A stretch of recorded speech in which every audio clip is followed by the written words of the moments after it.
introduced again the Department of Early Childhood Care and Development at the Premier University.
And Technology, Ambassador Vanuatu Trade Commission, UN Resident Coordinator, Representative Accra, Africa Union Commission,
digital transformation in education and skill development in Africa, a pitch by selected business leaders in education.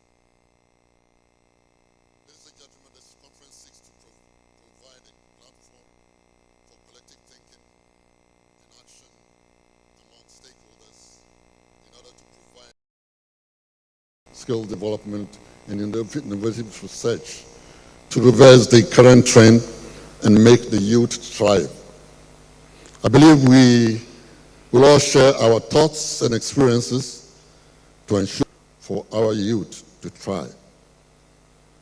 There is indeed an urgent need for Africa-wide action to facilitate skill development, and ARC-EDS is calling on governments in Africa to provide appropriate infrastructure and facilities as well as financial resources to schools to unlock pathways to economic productivity and prosperity for the youth of Africa.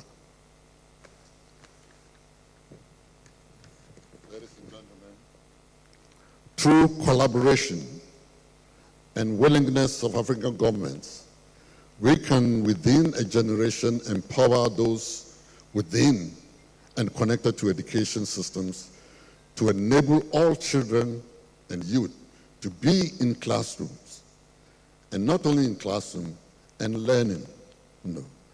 So access and quality becomes important.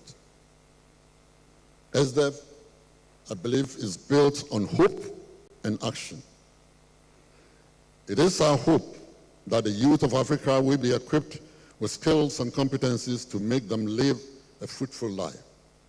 It is our hope that the right to skills acquisition will be readily available to every African youth. It is our hope that governments in Africa will be committed to resourcing their education system to enable Africa to leapfrog and be among the leaders in education. It is our hope, again, that through strong foundation learning and skill development, which can be achieved within a generation, we can develop an African fit for the 21st century. I wish all of us a fruitful deliberation during this conference. Thank you very much.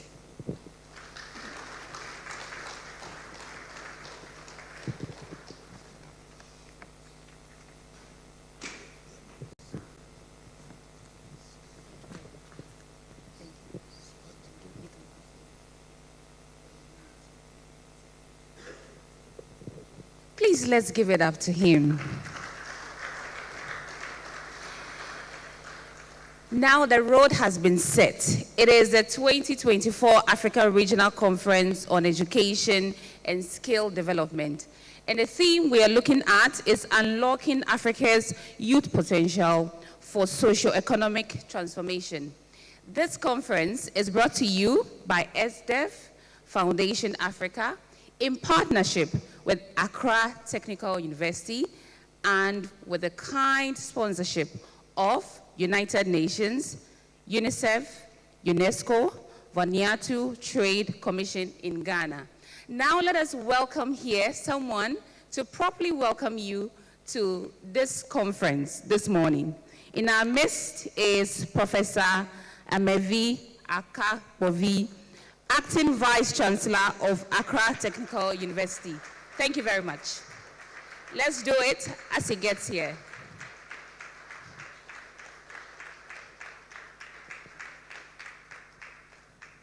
Thank you. Good morning.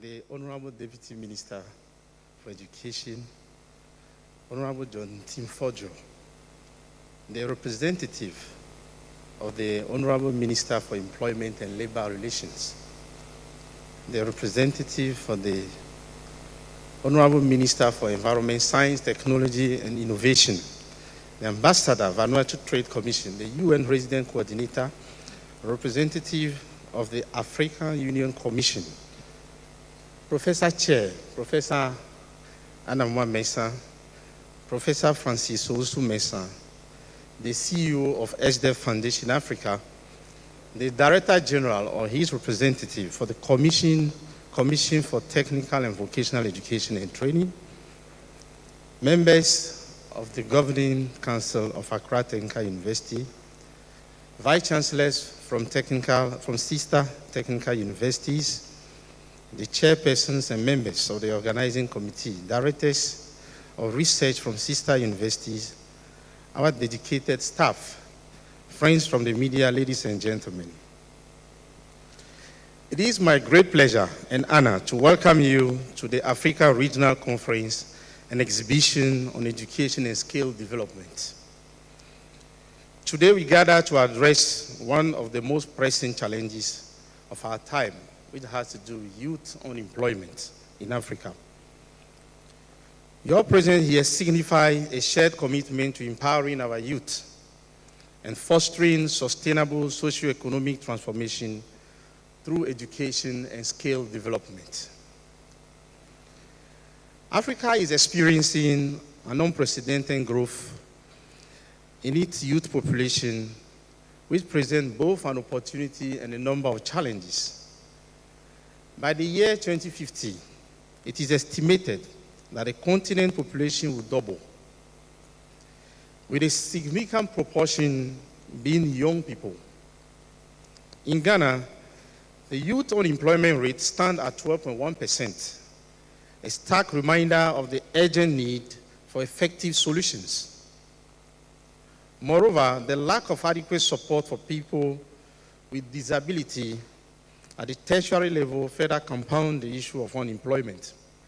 According to the Ghana Statistical Service, the unemployment rate among the youth aged between 15 to 24 is alarmingly high, standing at approximately 12.6% in the latest report. These statistics actually highlight a significant challenge for the country's future workforce. Furthermore, youth unemployment constitutes nearly 40%, and I stress on it again, 40% of the total unemployment rate in Ghana, emphasizing the urgent need for targeted interventions and policies to address the critical issues. The high unemployment rate not only affects the economic stability of the nation, but also impacts the social and psychological well-being of our young population. Honorable Chair, ladies and gentlemen, Accra Technical University is committed to addressing these challenges through our educational philosophy, which emphasizes practical, technical, and vocational education. Our approach aligns very well with several sustainable development goals, among which we can mention confidently SDG 4, 8, and 10. That's quality education, decent work and economic growth, and reduced inequality. Honorable Chair, I firmly believe that a prominent solution to the unemployment problem lies in the skill and competencies imparted by training institutions, especially at the tertiary level, to the student or to the graduates, especially those in the TVET area. These institutions are capable of equipping students with practical, industry-relevant skills that align with market demand, making graduates more employable. By focusing on hands-on training and innovation, TVET program address the skill mismatch that often hinders job seekers, thus offering a viable pathway to reduce unemployment and foster economic growth. In this regard, at Accra Technical University, we have launched several initiatives to address the issue of unemployment and to support our students to get quickly into employment. And I'm glad to share a few of these with you. One thing we have had to look at is the redesign of our curriculum with a very robust framework to include skills related to the fourth industrial revolution, such as critical thinking, artificial intelligence, entrepreneurship, ICT, workplace learning experience, and so on and so forth. So we were able to build a different framework based on which now we develop all our new programs. And we believe that when a student are inculcated with all these skills, it will make a different person capable of grabbing the job or making it available himself. So our program have seen tremendous growth since we put together this philosophy. And we are happy to announce that we have at least 22 of the Bachelor of Technology degree program accredited recently, and 6 accredited Masters of Technology program beginning this year, 2024. Please clap for us. We are doing well. You say these days they don't clap for you, can ask. We continue having a lot of seminars and workshops and training and signing a number of MOUs to encourage a very good learning experience for our students. And I must say that one of these MOU is that we have signed with SDEV to give birth to this conference we are holding together today. We are happy to announce that, again, to support the issue of employment, we've been able to establish a number of centers in the university. Recently, the Career Center, which provide career guidance, soft skill training, and job placement to our students. Our A-Force DigiCap Lab to train in digital literacy and AI skill, and then to prepare students for the future job market. This has known a lot of success. We have also established the Sustainable Energy Service Center, a center that is driving the energy auditing training and the building performance specification. And also the Drone Technology Center, which we established in partnership with our Korean partners to certify students in flying unmanned aerial vehicle.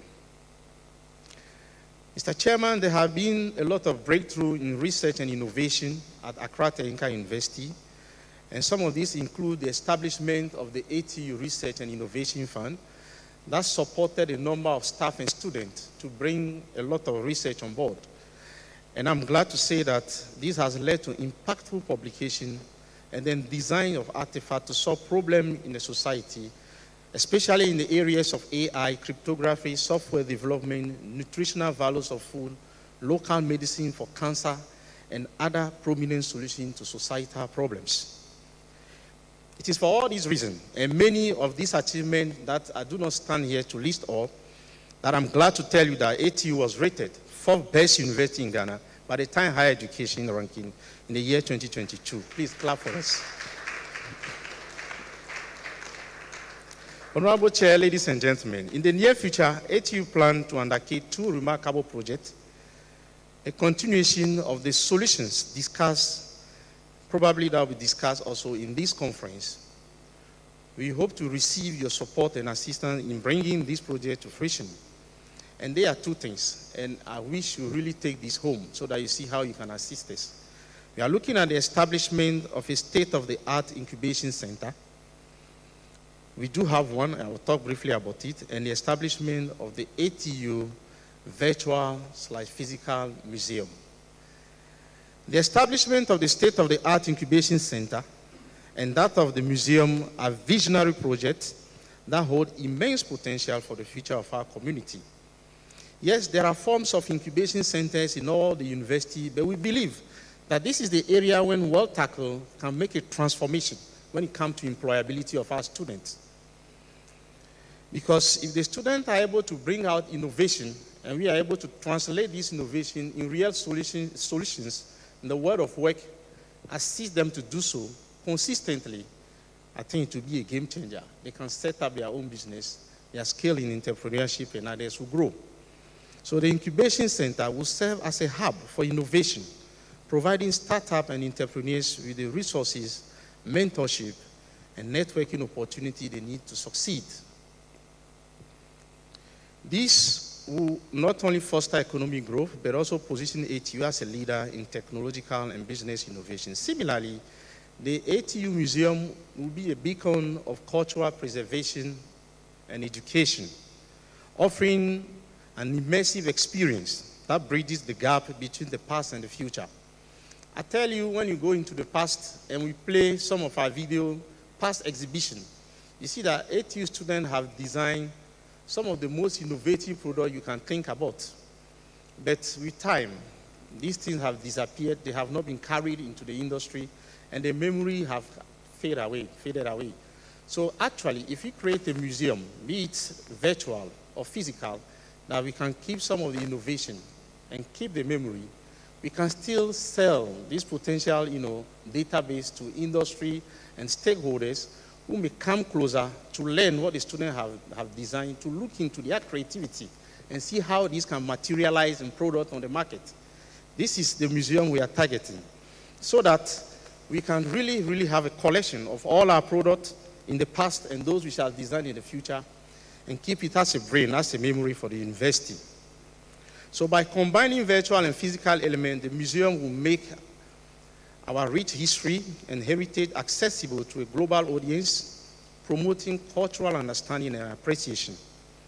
Your support and assistance in this initiative will be crucial in turning this visionary project into reality, ultimately benefiting our community and beyond. In conclusion, they've been very supportive, and I really, really congratulate them for the effort they've done so far that have brought us together here today. I want to say a big thank to our sponsors, the UN Ghana, UNESCO, UNICEF, and the Vanuatu Trade Commission, the organizing committee from Accra Technical University for their invaluable efforts, and all other participants. Together we can create a brighter future for our youth and drive sustainable development across Africa.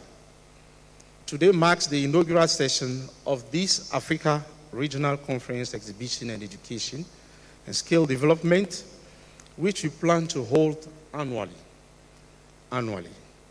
We count on your continued participation and support in our effort to find and implement solutions to youth unemployment challenges in Africa. Long live ARC-EDS, long live SDEV, long live Accra Technical University, long live Ghana. Thank you once again, and welcome to the conference.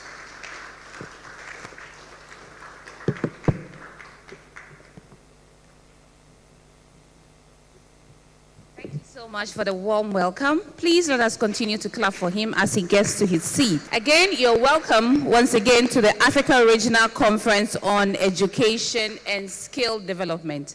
This conference is brought to you by SDEV Foundation Africa in partnership with Accra Technical University. So we have heard from Accra Technical University, and now it is time to hear from the visionary of SDEV Foundation Africa. So we'll take a statement from Professor Francis Owusu-Mensah, who is the CEO of SDEV Foundation Africa. Please help me to welcome him on stage. Let us do it for the visionary who put this together.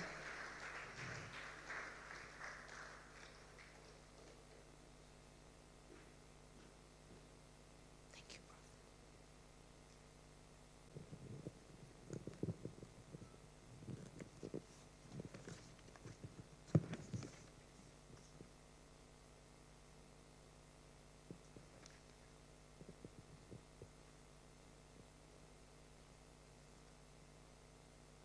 Mr. Chairman, the Honorable Minister for Education, His Excellency the Vanuatu Trade Commissioner, the UN representatives present, I want to stand on the existing protocol. Ladies and gentlemen, good morning. It is with great pleasure and a profound sense of responsibility that I welcome you to the 2024 edition of the African Regional Conference on Education and Skill Development, ARC-EDS, an initiative the SDEV Foundation Africa proudly leads in partnership with Ghana's premier university, the Accra Technical University. The significance of this conference cannot be overstated. At a time when African youth population is burgeoning, we are confronted with the dual challenge of unemployment and skill gaps, which the chairman and the VC who just left here have adequately talked about. Our mission on this conference is to provide a viable and innovative solution to these pressing issues, ensuring that our young people are equipped with the necessary skills and knowledge to thrive in today's competitive job market. Technical and vocational education and training, TVET, stands at the forefront of our agenda.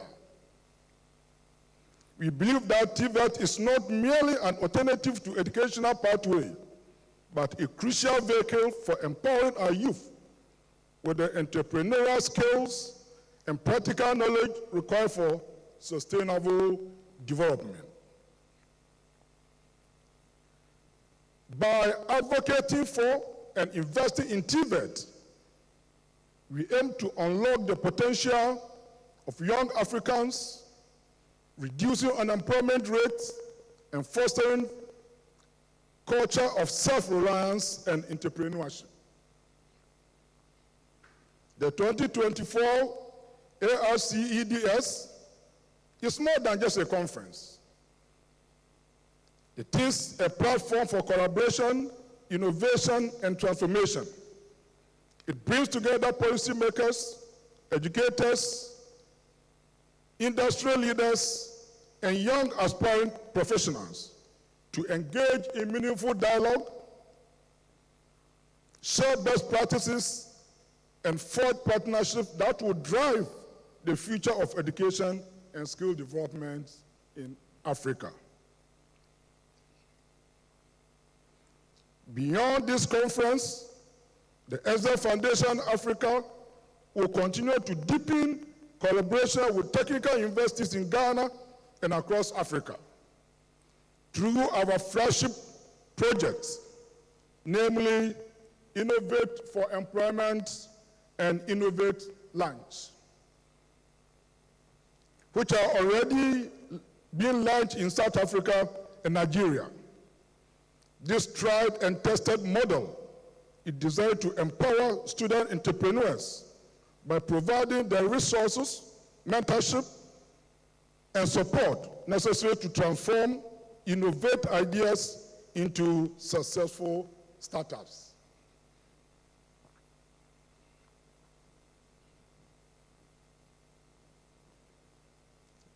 Excellencies, ladies and gentlemen, it is with deep sense of urgency that I invite you to support the ESDA Foundation Africa in this initiative, which is already transforming lives and creating dynamic ecosystem where students can develop practical skills, engage in real-world problem solving, and enhance their career readiness. Together, we are paving the way for a brighter, more prosperous future for the younger generation in Ghana and the entire African continent. Finally, to our sponsors, I extend my heartfelt gratitude for your unwavering support and collaboration in championing this cause. I encourage everyone to actively participate, share insight, and embrace the opportunities that this conference presents. Let us work together to create a legacy of empowerment and growth for our youth. Thank you for your commitment to this noble cause. I wish you all a productive and inspiring conference. Thank you very much.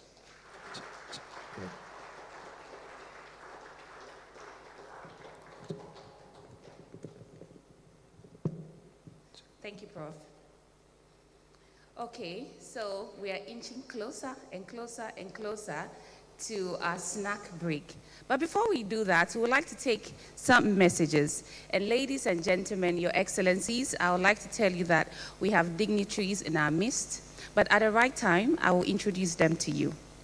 Okay, so at this point, we would like to take the first goodwill message, and it is 5 minutes, and 5 minutes only.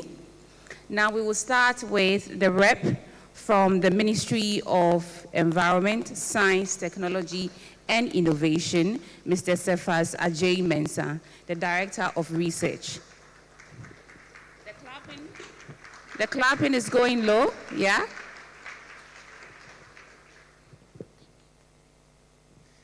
Thank you very much for this opportunity. I deliver this goodwill message on behalf of my minister, the Honorable Ophelia Mensah Iford, who is also the MP for Infantiman.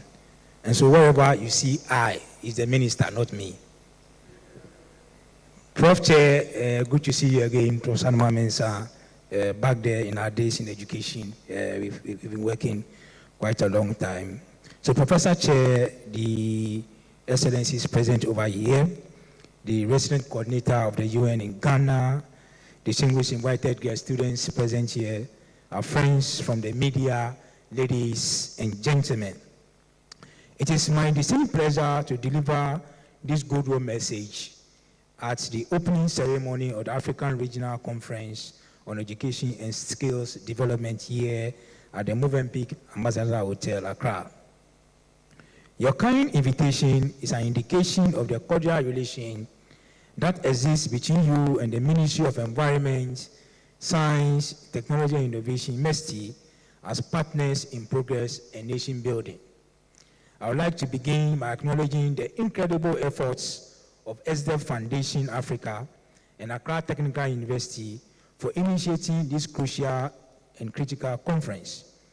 Your vision and dedication to improving education and skills development in Africa are truly commendable. This conference, sponsored by the UN in Ghana, UNICEF,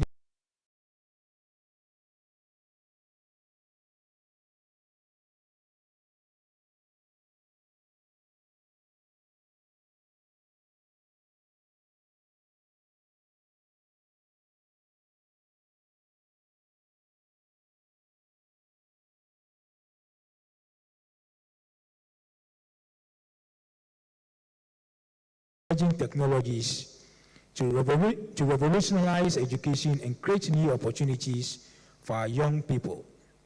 From digital learning platforms to create vocational programs, the integration of technology in education is a pathway to sustainable development and economic empowerment. This conference therefore comes at a pivotal time when the need to redefine education and address skills gaps for youth employment has been high on the agenda, both nationally, regionally, and also at a global level. I'm particularly excited about the choice of areas for discussions today. We focus on redefining education to address skills gaps for youth employment and the need for broader policy frameworks among governments, leveraging emerging technologies and pathways to tackle youth employment challenges and the digital transformation in education and skills development. These topics are not just academic discussions. They are building blocks for the future of our continent. By fostering an environment where education meets the evolving demands of the job market, we can equip our youth with the skills they need to thrive in a rapidly changing world. This conference, therefore, aligns perfectly with the aspirations of the ongoing Ghana Jobs and Skills Project, with support from the World Bank and MESTI as one of the implementing institutions. The aim of the Ghana Jobs and Skills Project is to enhance skills development, upgrade jobs, and assist the government in creating more decent employment opportunities for the youth and rapidly growing labor force. Prof. Chairman, I'm confident that the dialogues and partnerships from here will pave the way for actionable strategies and policies that will benefit not just Ghana, but the entire African continent. Let us seize this opportunity to forge a future where every young person has access to quality education and the skills necessary to succeed. We must come out of this conference with clear roadmap on complementing and enhancing ongoing initiatives towards education and skills development. In closing, I extend my sincere thanks to all partners, sponsors, and participants. Your commitment to this cause is invaluable. Let us embark on this journey together with determination and optimism. Thank you, and I wish you all a successful and productive conference. God bless Africa. God bless Ghana. Thank you very much. Please give him a clap because that was really a record of 5 minutes. Thank you very much. At this point, we will want to acknowledge some of our dignitaries and also our sponsors. Before that, we would have our snack break, and during our snack break, we have wonderful exhibitions going on behind you, and I would like to indulge you to please take your time and go through them also as you network. So we'd like to welcome the UNESCO representative, Mr. Prosper Nyavo. Please, if you are here, thank you very much for coming, and thank you for the sponsorship. Also, we'd like to acknowledge the UNICEF rep with us, Mr. Osama Makawi. Thank you very much for joining us. We also have in our midst, because we are talking about youth employment, the Deputy Minister of Employment and Labor Relations, Honorable Dr. Festus Kofi. Please, if you are here, give us a wave. Okay, thank you very much. At this point, we would like to receive a message from one of our sponsors, whom we are gladly and happy to welcome on board. He is His Excellency Professor Hugh K.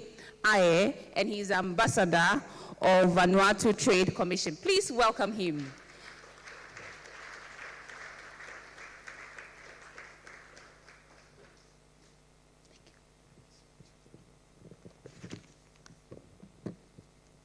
Good morning, Professor Chair, and I'd like to stand on all existing protocols to give my solidarity message as the Vanuatu Trade Commissioner to the Republic of Ghana.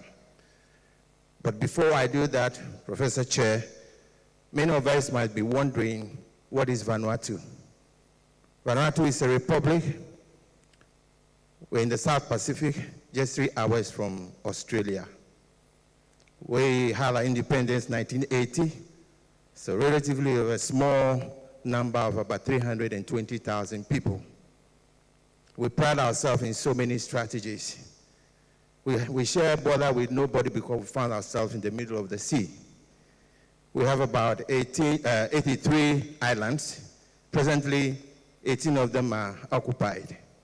I am glad and excited to inform you, Professor Chair, that Vanuatu had been voted 3 weeks ago, the 4th time, as the most happiest place on earth.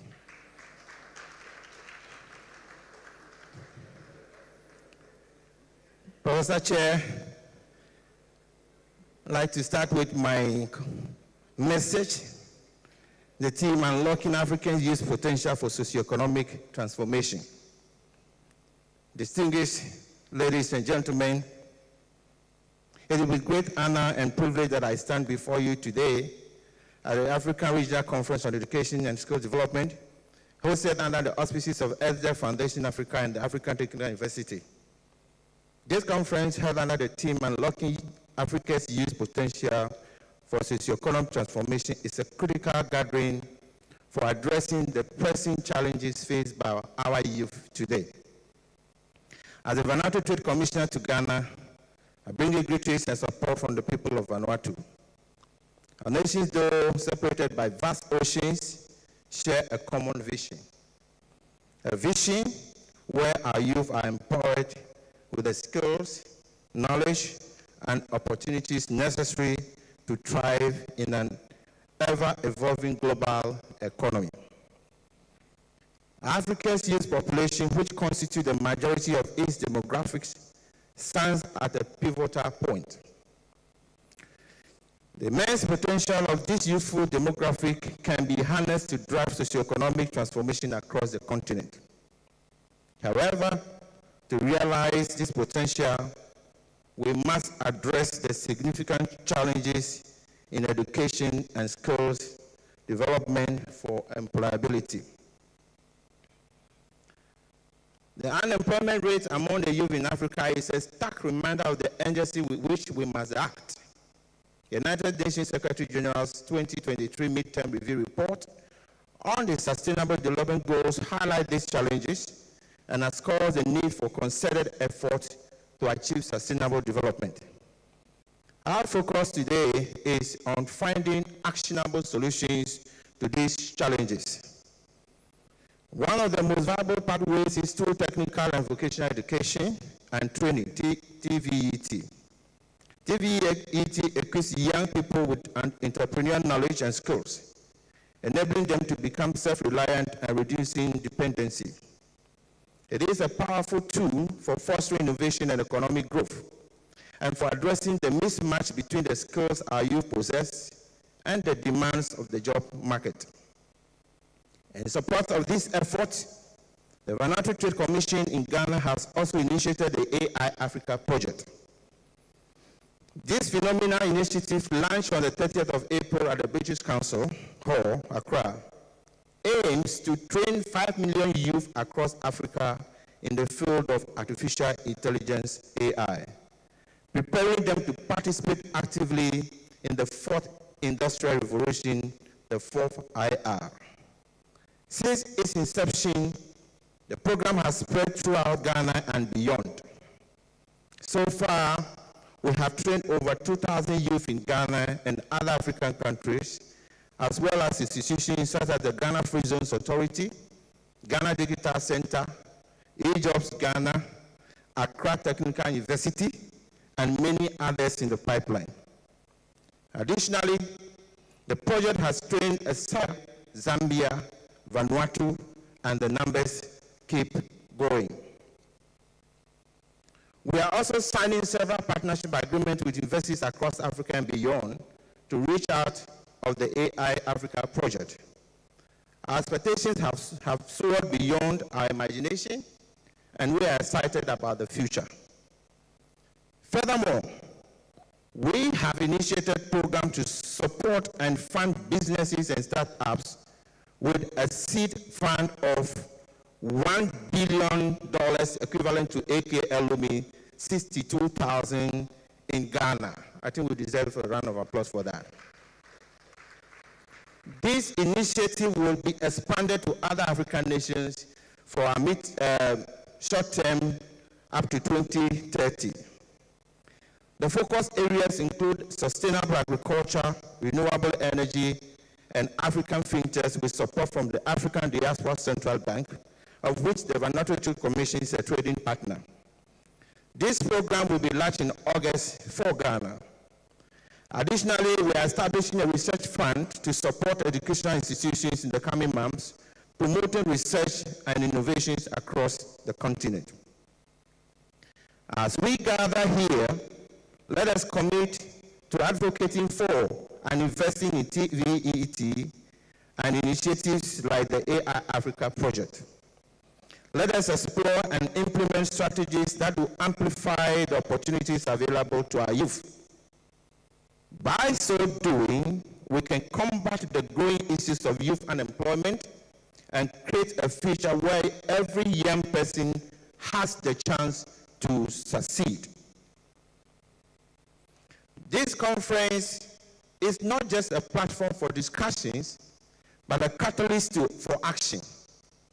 It is an opportunity for us to collectively think and act in ways that will pave the way for socioeconomic progress. Together, we can offer hope. In conclusion, I'd like to reiterate Vanuatu's unwavering support for this initiative. We stand in solidarity with the African brothers and sisters in the pursuit of sustainable development through education and skills empowerment. Let us work together to unlock the future potential of Africa's youth for the socioeconomic transformation of a vibrant continental Africa. Thank you.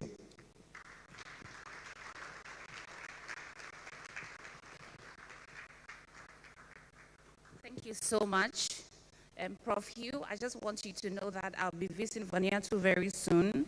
It is the happiest country on the globe. and being called Joy, obviously, I must check it out for myself. You agree. Thank you very much. Thank you very much for that. And also, AI is becoming the thing. And if there's a hub that's going to be in Ghana, obviously, I will want to be there. Now, we also would like to receive a message from the UN Resident Coordinator, and it is being read to us by Mr. Prosper Nyavo. Thank you very much, and let's welcome Mr. Prosper Nyavo to the stage.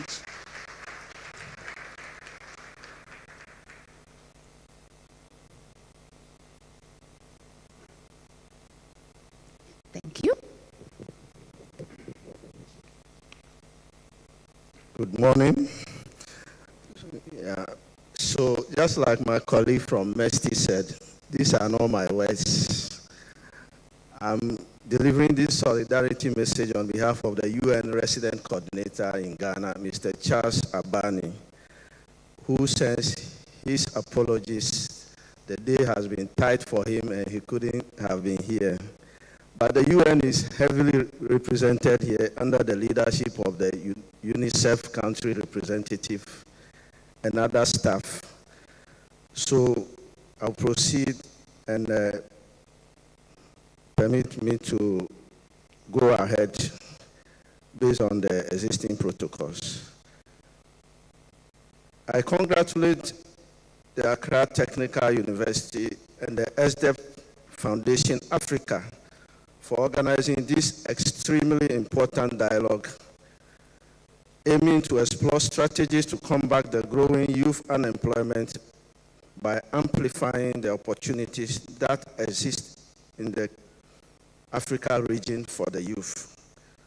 With barely 6 years to the end point of the globally agreed Sustainable Development Goals, national level conferences such as this are vital as they provide a platform for the identification of homegrown solutions, which are more likely to be sustained if implemented in a coherent and inclusive manner.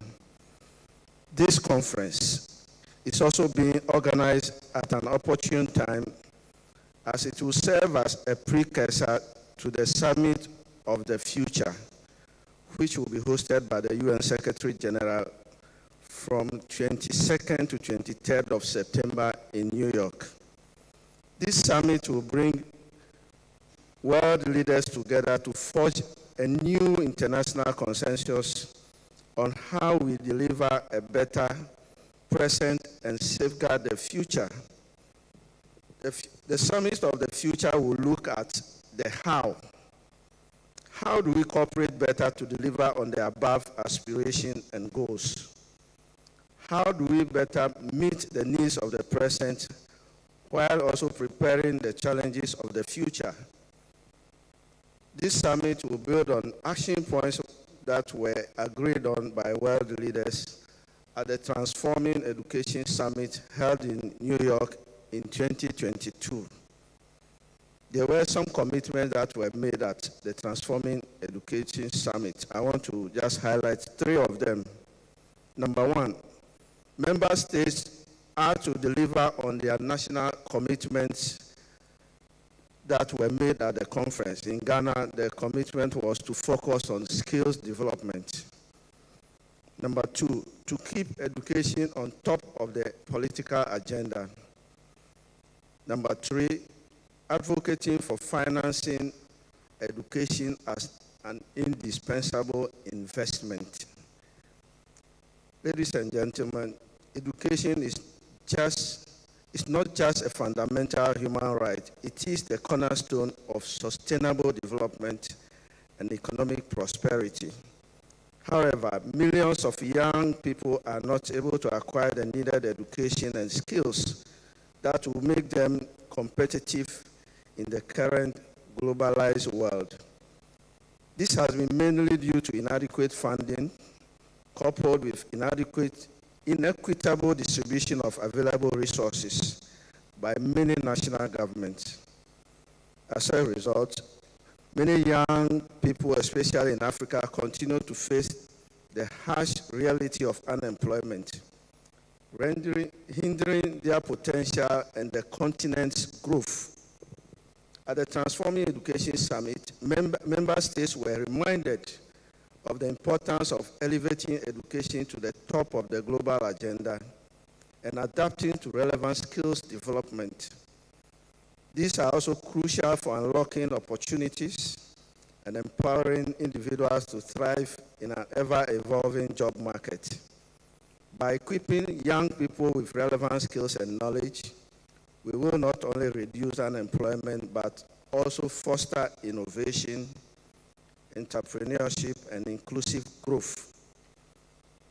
The increasing youth unemployment across the African continent, especially in the sub-Saharan Africa, needs to be addressed with more sense of urgency due to its security implications for these countries. The current hopelessness among young people has the potential of exposing them to violent extremism and its adverse effects. It is therefore gratifying to note that this conference is focusing on highlighting the opportunities that exist on the continent that could help in addressing the increasing youth unemployment in Africa. As you might be aware, the United Nations has been advocating for greater and active participation of the youth in all policy and governance processes due to the opportunities of innovation, ingenuity, and the energy that the youth bring to the table. Through the country-level cooperation frameworks, the UN is supporting national governments in their efforts towards ending poverty, reducing inequalities, and protecting the environment. This is only possible if we can address the pressing issue of unemployment by upscaling education and skills development. I urge you all present to prioritize investment in quality education and TVET. Together, let us create an enabling environment where every African has access to education and lifelong opportunities. Let us work hand in hand to build a brighter future for Africa, where every individual can contribute meaningfully to their communities and realize their full potential. Together, we can turn the tide of unemployment and pave way for a more prosperous and equitable continent. The United Nations reaffirms its commitment to supporting Africa in harnessing the power of education and skills development to create a better tomorrow for all. Let us unite our efforts and stand in solidarity to build a continent where every person can thrive. Thank you.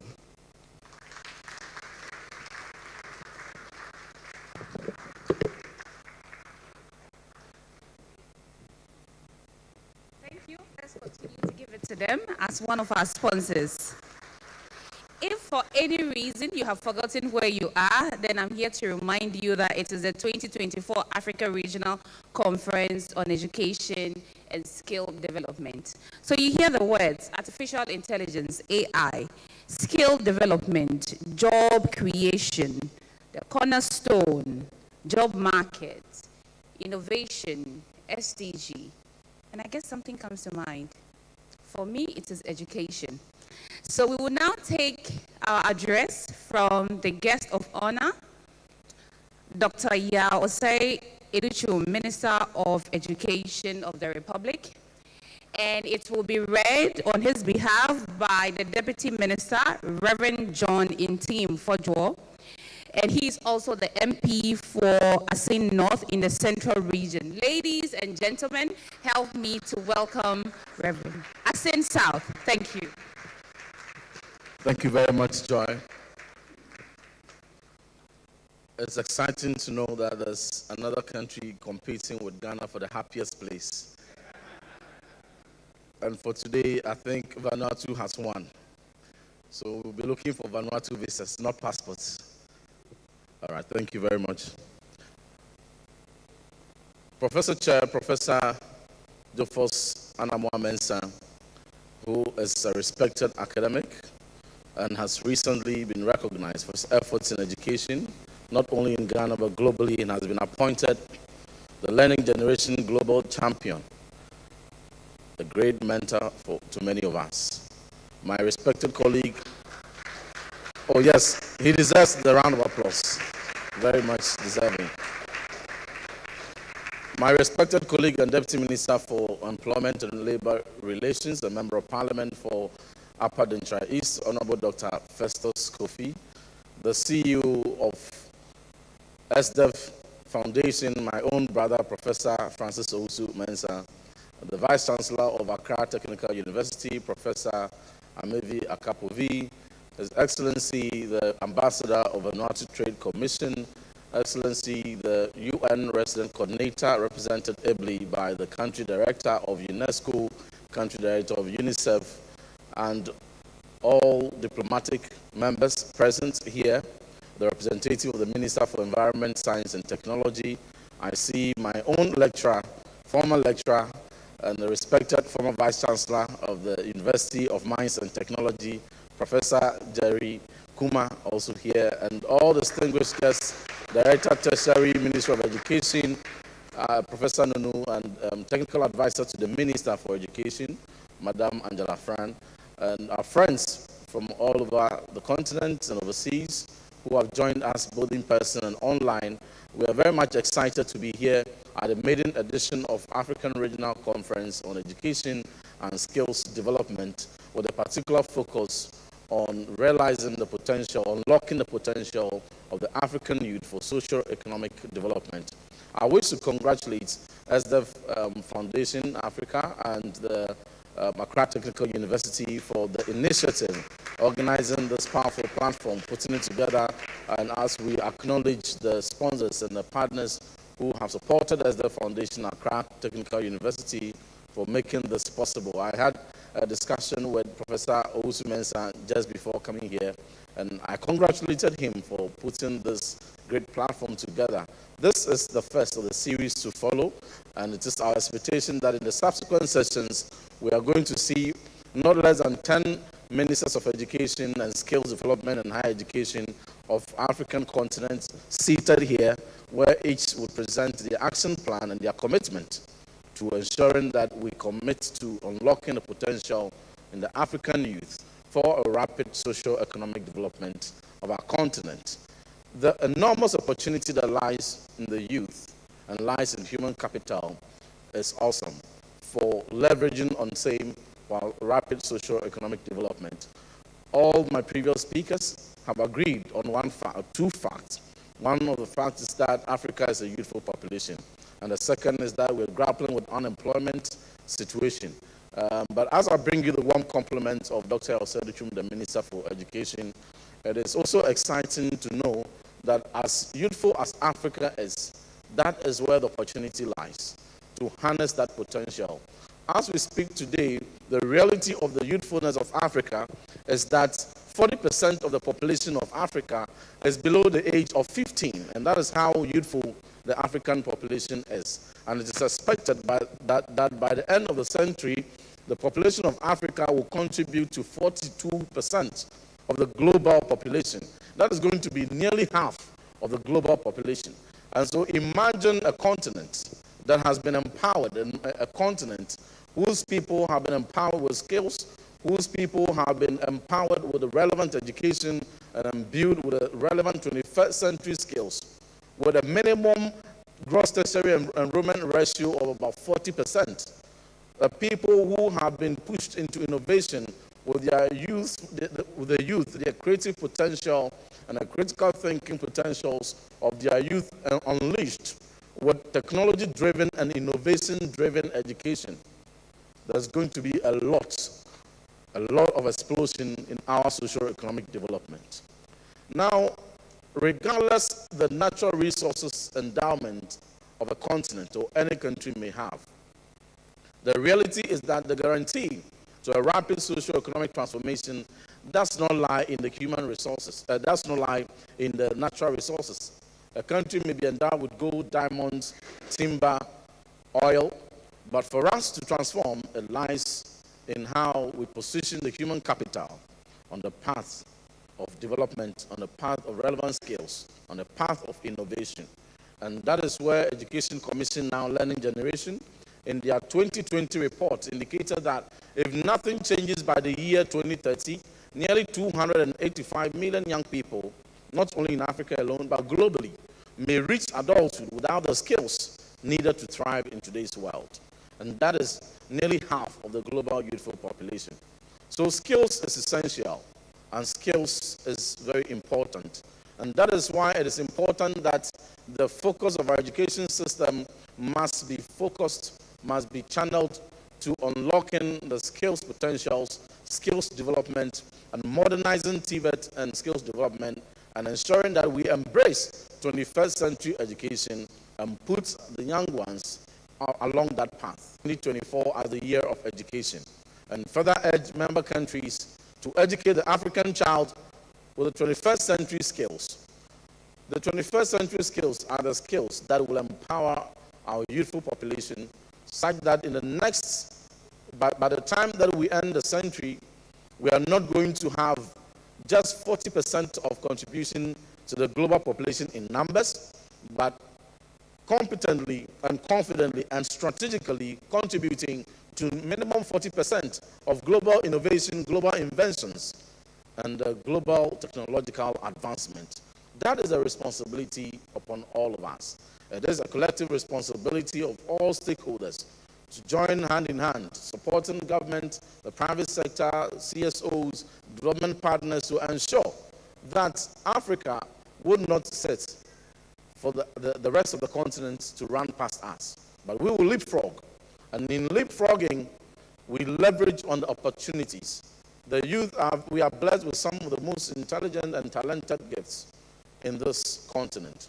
And that is where Ghana, with Dr. Yawse Duchum as Minister for Education, tapping into the vision of the President, His Excellency Nana Addo Dankwa Akufo-Addo, and the Vice President, Dr. Mahmoud Bawumia, are leading the charge along that path. Heavy investment has been put into education. Over 129 billion cedis since 2017 has been invested into education. And a chunk of this has been focused on skills development. As a matter of fact, we have prioritized TVET education and skills development in the past 7 years than any government in the history of this country has done. We have embraced the competency-based initiatives and having developed over 108 competency-based curricula across all the levels in our national TVET qualification framework, with additional 120 curricula that is being developed. And we did this with industry linkages, because all that we are doing has to be driven by industry. We must be informed by the skills that are required by industry, so that we do not get into the situation where we churn out graduates and people who have graduated from very fantastic programs but fall short on the skills required to enter, to further exacerbate the unemployment situation. So the skill-job mismatch has been addressed by crafting this curriculum with strong support of the industry, with the sector skills bodies. In addition to this, we have retooled over 150 TVET institutions. Gone are the days when you visited Ghana and TVET was a pathway that was a second thought, or a pathway that was misperceived as the place for people who were not the brightest or who were not the most talented. Today, we see increase in enrollment in our TVET institutions. But aside the formal TVET investment, we have also invested heavily together with our partners, with the World Bank, with the German government. We have been able to deploy training for mastercrafts and apprentices, over 3,000 in the past 7 years. And just a few months ago, the Vice President launched another groundbreaking program where we are targeting in the medium term 50,000 apprentices who are going to be trained in competency-based training. In all these, we do that in partnership also with the private sector. So there are 260 training providers who have been accredited to provide a competency-based training to ensure that we're not just providing people with degrees, diplomas, and certificates, but we are positioning the critical mass of our population with the relevant skills that is needed to make a difference at home and abroad. In all these, we have a heavy focus on science, technology, engineering, and mathematics, because we believe that the development of our economic growth must hinge on modernizing TVET and skill development, and also embracing 21st century skills and ensuring that we do education the 21st century way.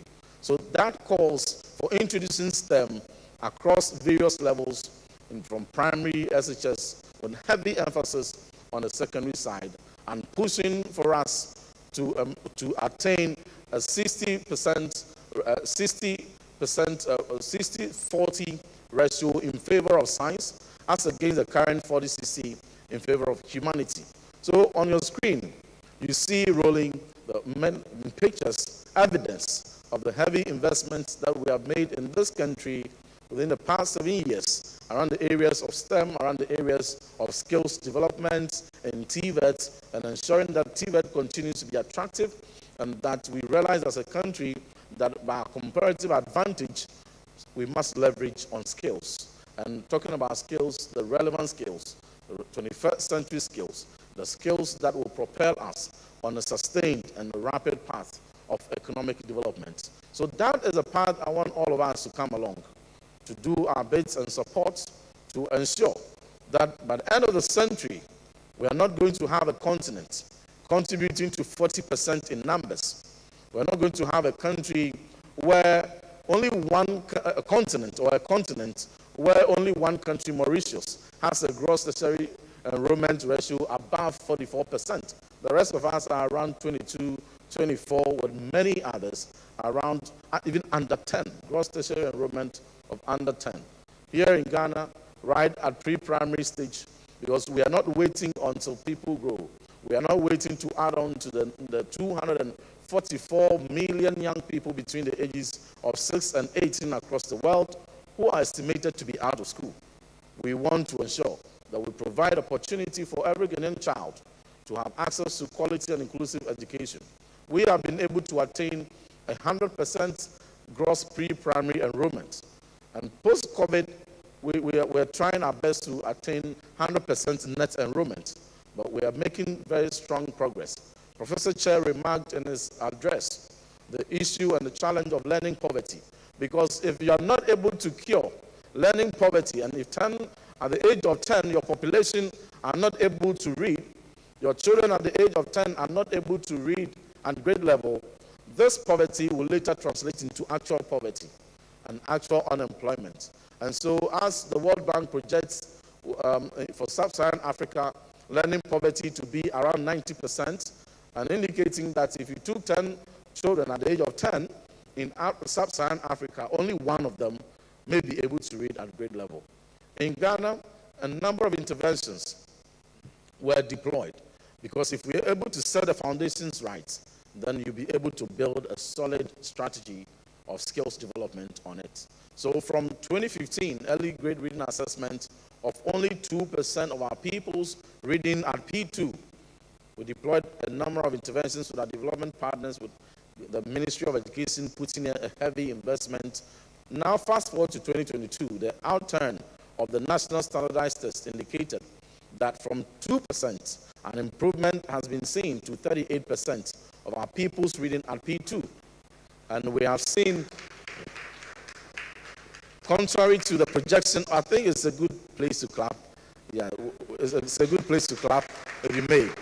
And contrary to the projection of the World Bank that only one child out of 10 may be able to read in sub-Saharan Africa, 54% of our children at the age of 10 are reading in this country. The goal is to hit a 90%. And so we've introduced a standard-based curriculum that is introducing the 4 C's, the 21st century competencies: critical thinking, creativity, collaboration, and communication, right at the foundation level. So we are moving away from rote memorization and chew and pour, because innovation is the only way out of poverty. And innovation is the only way out of our challenges. Innovation is the only way out of unlocking the youthful potential of our population. And so I wish us a successful conference. And I want us all to be reminded that the population of the continent is increasing. And we must take conscious efforts and conscious steps in collaboration to ensure that we grow in innovation and we grow in relevant skills. I thank you very much. God bless you. Thank you, thank you, thank you. And please, I would like to break protocol, Reverend. Honorable, kindly stay up stage for me. And I would like to invite up on stage Professor Hugh Aye. Please join me. We will want to contribute and also support what the ministry is doing. So we want to award our Honorable Minister, Dr. Educhum. So please receive it on his behalf.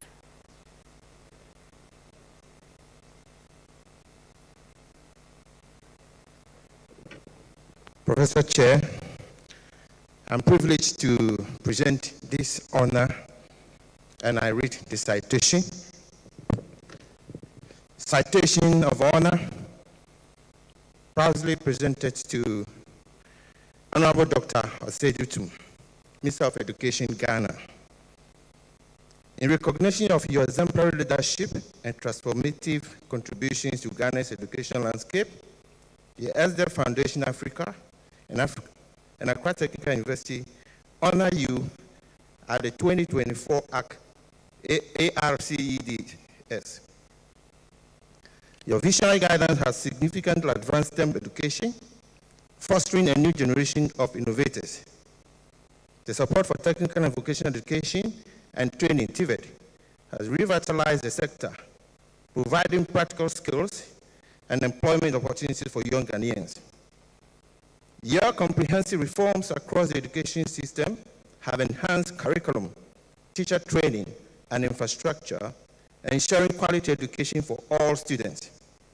This citation celebrates your dedication to fostering an inclusive, dynamic educational environment and inspiring excellence and innovation in education.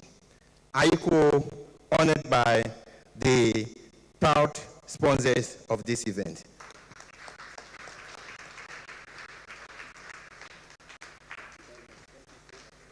Thank you.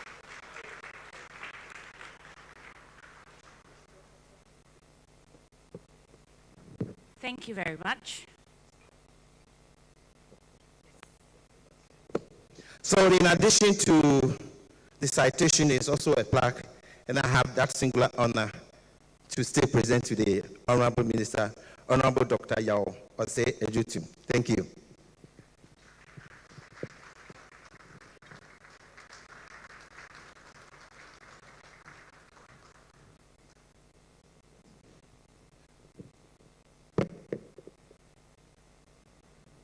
Joy. So on behalf of Dr. Yao Educhum, and again for emphasis, I'm not Dr. Yao Educhum.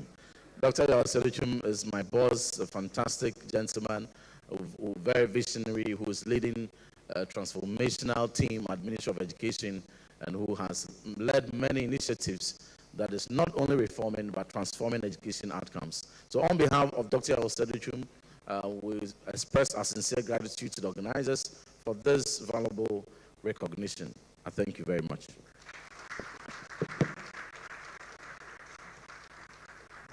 Thank you, Honorable Minister. In fact, I have one question for you, which is, do you have an augmented reality or do you have an invincible teleprompter? Because you... okay, then now, obviously, I will need a PhD. All right, so very soon we will be going for our snack break. Before that, we will take a very beautiful, memorable group picture. But before that, we would like to close the session and we would like to call upon our Honorable Chair, and I will ensure that this time around I get a name pronounced correctly. So Professor Jofus Anamwa Mensah, thank you very much. May we please have you on stage for the closing remarks for this session. Thank you. Let's keep clapping for him as he comes on stage. And please, you can use the stairs.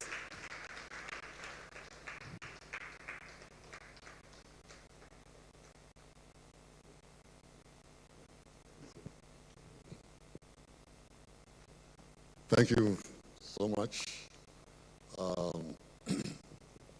I think we have heard a lot. Very exciting, very moving statements coming from all of us.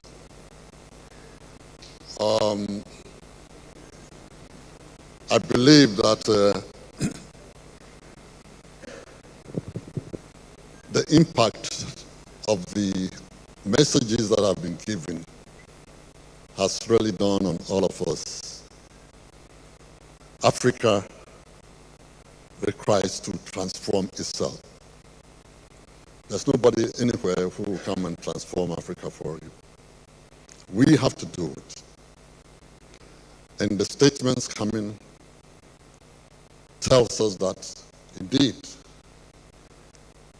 we have a crisis, but the crisis is solvable. Look at what the Honorable Minister's message, how Ghana is transforming itself, realizing the situation that Ghana finds itself. If all African countries will also recognize and, take the necessary steps, I believe that, together as a continent, we'll see the continent moving forward. It is important, that, we see examples of commitment from the Vanuatu Trade Commissioner, telling us about the investment they are putting into place to transform the youth in AI, in skill development, and so on. These are issues that are so critical for us to move forward. Without them, we cannot. But the youth has to take advantage of such opportunities that come our way. You can't just sit down and then fold your arms. You need to take advantage of every opportunity that crosses your path. I remember some 3 years ago, when the COVID came and post-COVID, the ministry, the Commonwealth of Learning,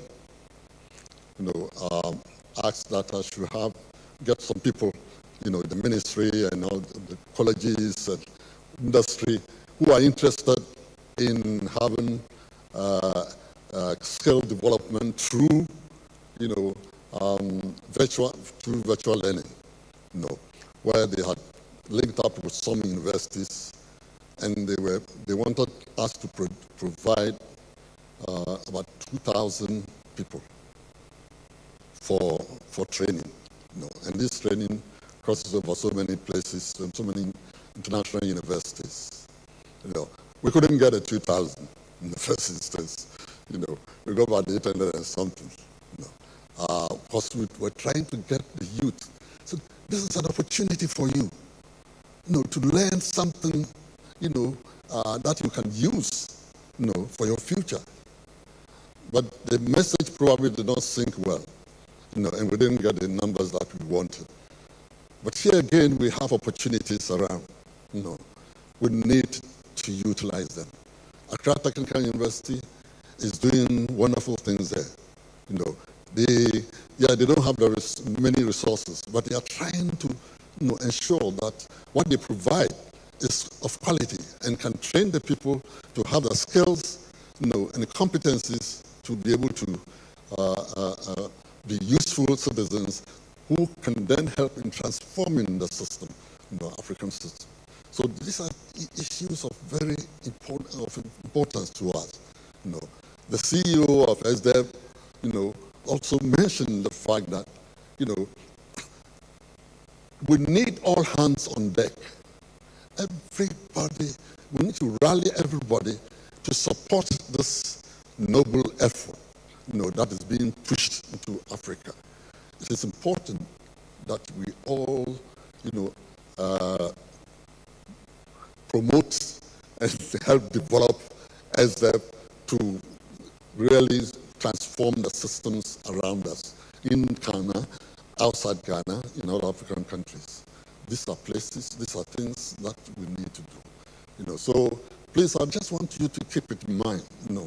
I don't want you to leave here, you go, and then SDEV is not on your screen at all.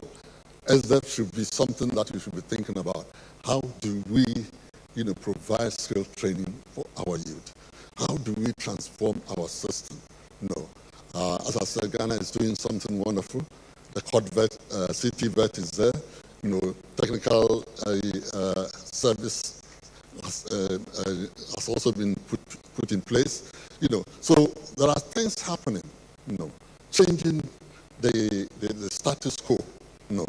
Where we want to see greater number of people having skills. Is this even possible that even in the secondary school, where the grammar secondary school, we can give opportunity for people, students to learn skills, at least one skills as an optional thing for them, is it possible, so that when they finish and they don't go to the university or anywhere, they have a skill, to move with, So, ladies and gentlemen, the message to all of us is that we need to work hard to ensure that we all help to promote skill development and technical vocational skills. If we don't do that, especially the foundational learning, which is so critical at the base, that's where you build the other skills. But if the skills of numeracy, literacy, 21st century skills, and critical thinking and problem solving are not there, we cannot move forward. These are skills that should start from kindergarten and then move forward gradually. So I believe you have got the meat of everything. So thank you very much, and I think we'll go on break or something, and God bless all of us. Thank you very much.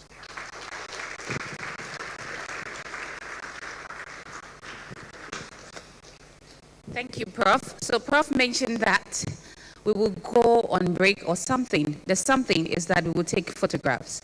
So we will be going on break, but before we do that, we'd like to take some memorable pictures here. So I would like to call on all our dignitaries to please come forward as we start our pictures. After that, we'll have the sponsors join us, and we'll have any other person who would like to be photographed. Compa Band, I know you have been waiting and yearning. No, we can do it down, yeah, so that we can all be in the pictures. So please give us something very soothing, so that we can equally hear our voices. After this, we have just 10 minutes for the coffee break. We also invite you to go around and see some of the wonderful exhibitions that are happening, so that we are able to imbibe all that we have spoken about today. Thank you, and see you back.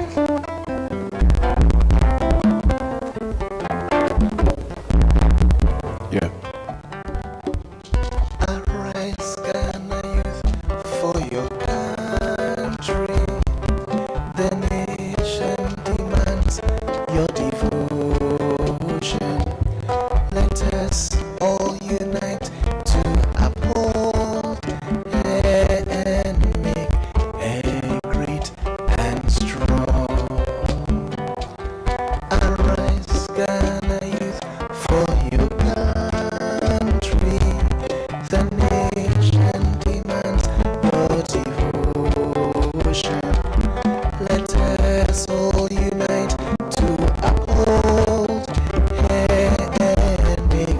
Hey.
God bless our homeland, God make our nation great and strong, bold to defend forever the cause of freedom and of our.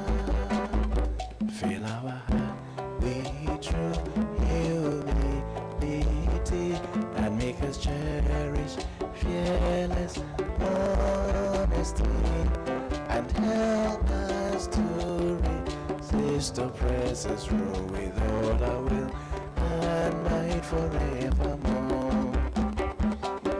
And help us to resist oppressor's rule with all our will and might forevermore. Again, God bless our homeland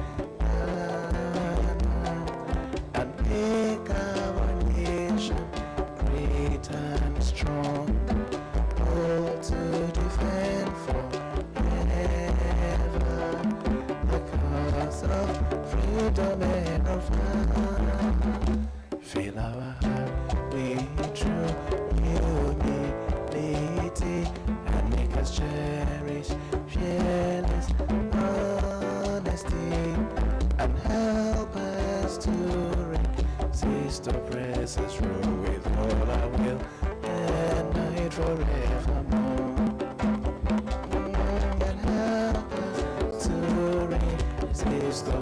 Jesus wrote with all I will and might forevermore.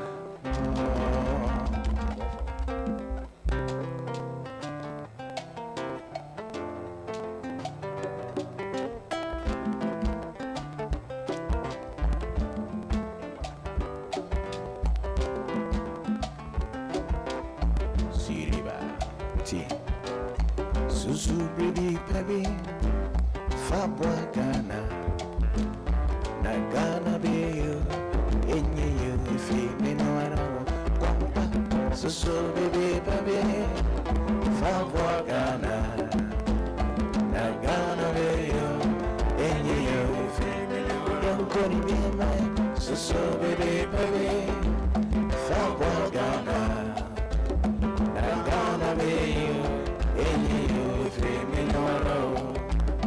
me mangana adeshe mama mama so yamfa biako ye ni hodo yamfa somo ye mai if is all mai ye yanka se jabadia ye nana nundi abebrese ejide to homai yeti asameno se yansumba na yi enya sabe Chinchima, or the we and for Papa, so baby, baby, Fagwa Ghana, and Ghana be you, if I'm going to be so baby, baby, Fagwa Ghana, and Ghana be you, if you know, me mangana. Adeshe mama mama Yamfa biako ye ni yodo Yamfa nsumo ye mai If it's all mai Ye yanka sa ye jabadia Ye nana nundi abebrese Ejidi tu homai Yenti ye samene se yansunga na ye Enya sape Dachinchirima Obeba bebi ena for Susu baby baby Fagwa Ghana Na Ghana be you Enye you if you don't go to me Susu baby baby Fagwa Ghana Na Ghana be you Enye you if you know Me mangana Adeshe mama mama so Yamfa biako ye ne yodo Yamfa so ye mai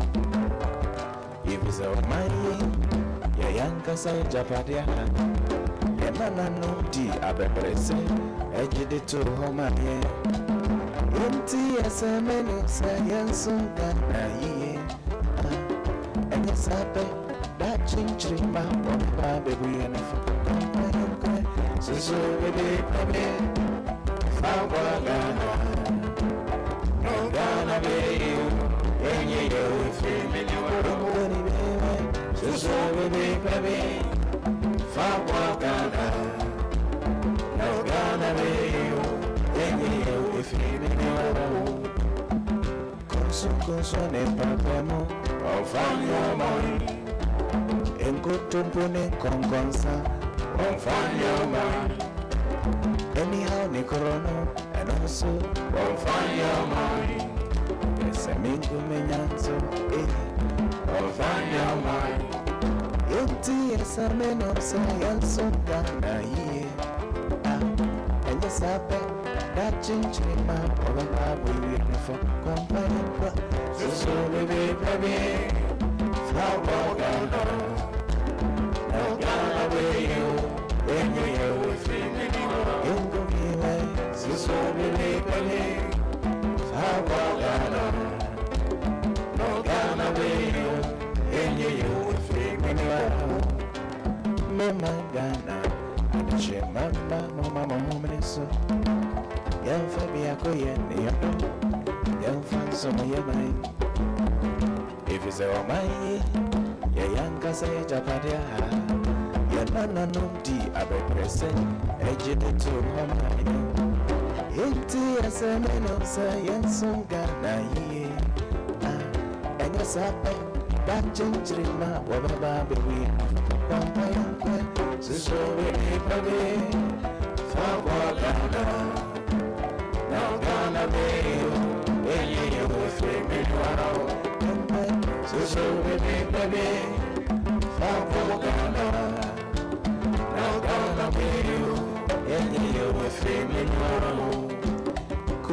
Consumem papemo, confanho mai. Enquanto punem com consa, confanho mai. Anyhow, the corona, and also, confanho mai. O tiny was a min coming out, confanho mai. Empty as a man of science, na here. And yes, I bet. That ginger in my baby, we on the front bumper in the way. The soul will be baby. Far Ghana. No Ghana, baby. Yeah, we're feeling your money, baby. The soul will be baby. Far Ghana. No Ghana, baby. Yeah, we're feeling your Messi and Nara, yes, I say it. Hey, you're bored in the name. Mojana no shibu little mine. Yet don't many was so say a baby at was in the trust of cotton granny happens and coming up. Maybe I bring them out, yes, so don't I don't say. Oh, man, no, say, oh, man, no, say, I can say, no, say, I'm for you.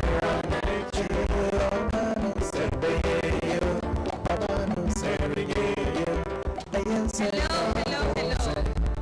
Shall we begin to take our seats as we continue with the program?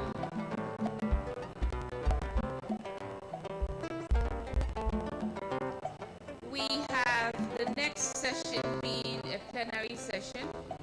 We will want you to kindly take your seats because we have virtual audience who will be waiting for us. Hello everyone. We'll begin to close the doors. So shall we have the first door closed?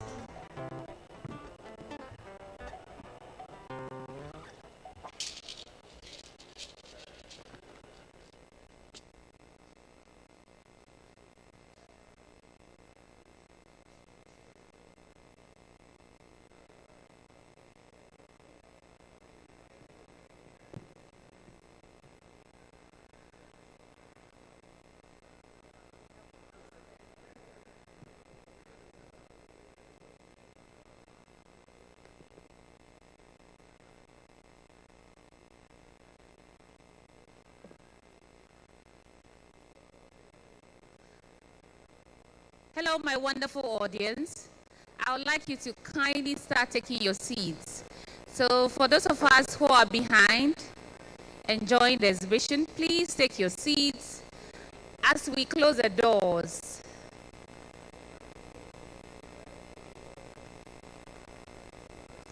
If we do not work within time, our virtual audience may be lost.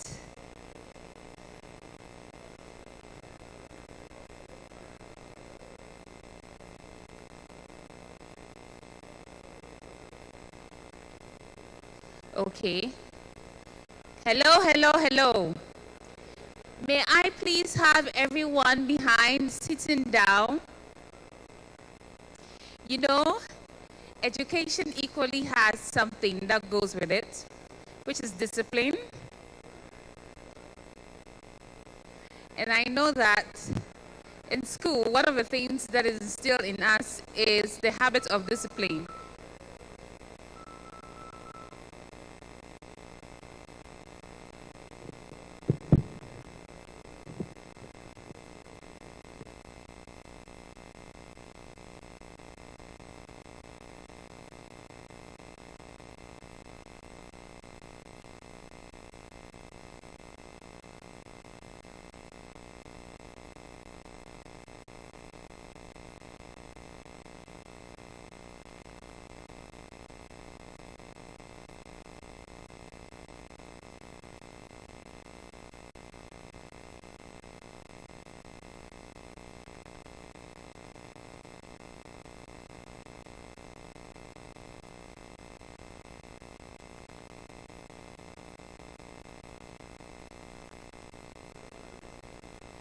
Hi. So if we delay the program, then we are going to ensure that we delay lunch as well. Shall we all have our seats, please?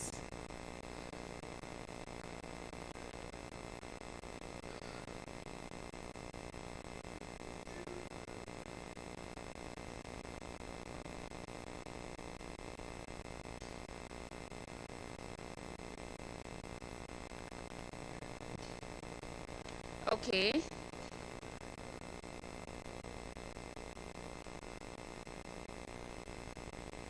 Hello, ushers. Could you please help me get everybody inside? Or as many people as would like to continue with us.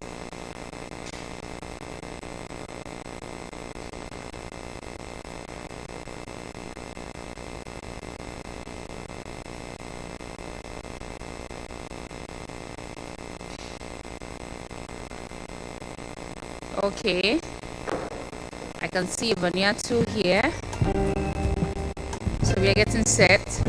So please, if you're standing behind and you're going through the exhibition, may you kindly take your seats.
Good morning once again, and I hope that you are duly refreshed, you have engaged, you have gotten one or two contacts and really networked, you had looked around at what our exhibitions are all about, because this later in the afternoon we will have a pitch and we shall be selecting some key winners today. Now we have about 3 plenary sessions. And there's a man here who is standing between you and your lunch. Luckily, it's not me. Who will take over from me and moderate the next session. I hope you're all fine. I have this feeling of going round and asking about 5 people what they have picked from the morning session, because it's almost like we're in a school, and usually in a school there will be midterms, there will be submissions of assignments, but there are professors here, so I want to manage myself before they give me any assignments I'm unable to undertake. So we will go straight into this. Can we please have the doors closed?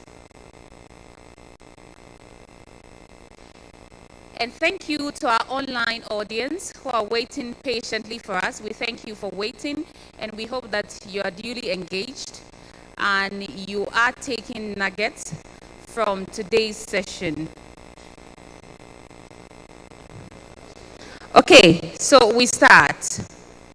You're once again welcome, and thank you so much for making time to be with us today. Program is brought to you by ASDEF Foundation in collaboration with the Accra Technical University. Now, our next session is a plenary session, and it's going to be handled by Professor Humphrey Danso. The topic is going to be redefining education to address skill gaps for youth employment, the need for broader policy framework for African governments. But it will be good to understand why Professor Danso is the one to moderate this session. Now, sustainable construction, competency-based training, and TVET education background. He's a professor, a consultant, and a researcher. He has consulted widely for the Commonwealth Learning for GIZ, National Teaching Councils, and the Commission for Technical and Vocational Education Training. He's a member of the Institute of Engineering and Technology, Ghana, African Foundation for Quality Education, e-learning in TVET, International Union of Laboratories, and expert in construction materials, systems and structures, Ghana. He's also a member of the Institute of Construction, International Building Performance Simulation Association, UK Higher Education Academy for Teaching and Learning, and International Association of Engineers. So ladies and gentlemen, with a round of applause, let us welcome Professor Humphrey Danso.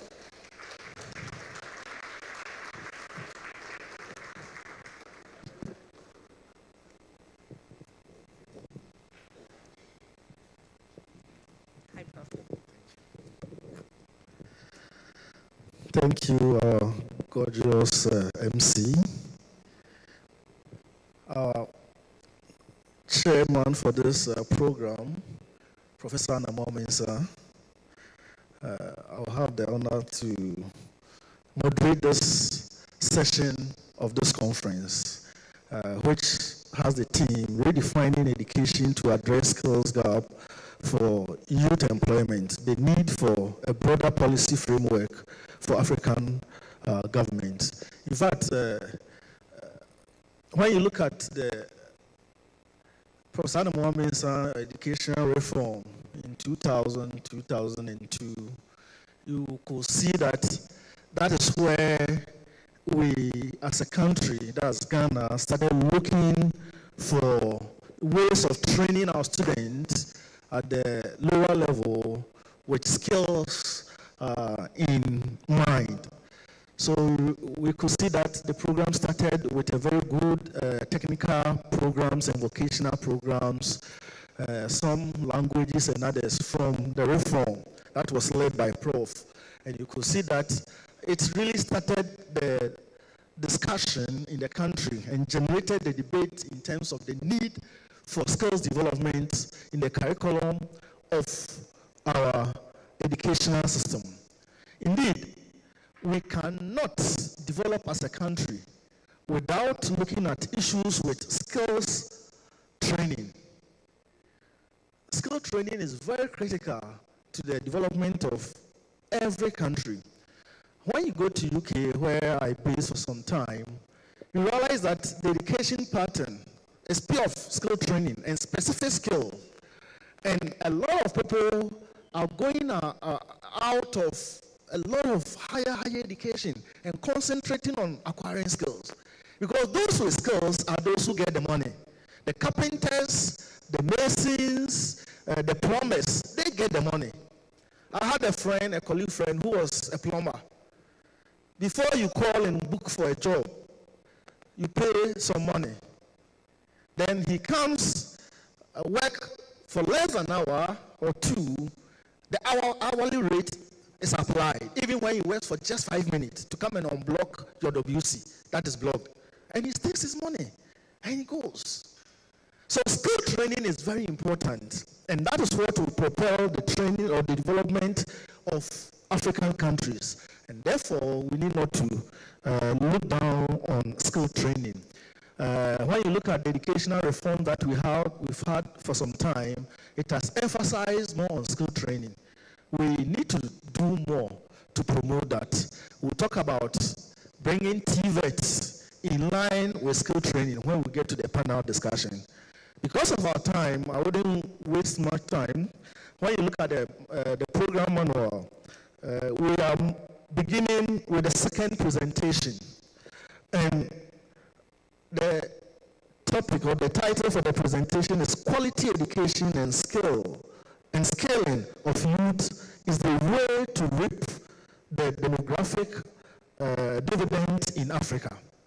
And this topic will be dealt with, or presentation will be made by Dr. John Mugu. In fact, Dr. John Mugu is online and is going to join us with his presentation. He's ready, so we wouldn't waste my time at all. Mr. John Mugu, or Dr. John Mugu, is Executive Director of Zizi Afrique Foundation in Nairobi, Kenya. John has researched extensively on the youth skills and employment in Kenya. And the evidence produced by Zizi Africa has informed many public and policy decisions, including the review of TVET framework of competencies, integration, essential skills, among others. Indeed, that is currently, John is working to establish a longitudinal observatory for future work, with pilot commencing now in the city of Mombasa in Kenya. John holds a doctorate and master's degree in special needs education from University of Hanover, Germany, and a Bachelor of Education Music from boards at local, regional, and global levels. John, are you with us? Yes, we are ready. And John, you can take over from me for your presentation. Please, we can note down our questions as the presentation is being made. After, we'll have some interactive session with John. So, John, our IT service, kindly project John, and let's give him the space to make his presentation.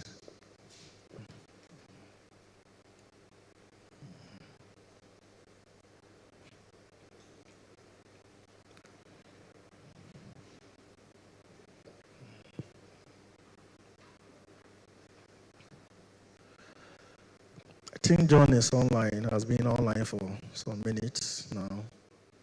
IT service, do we have some challenge?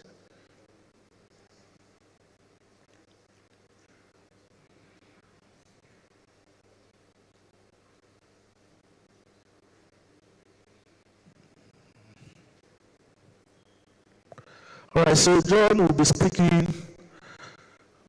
Okay, let's see there.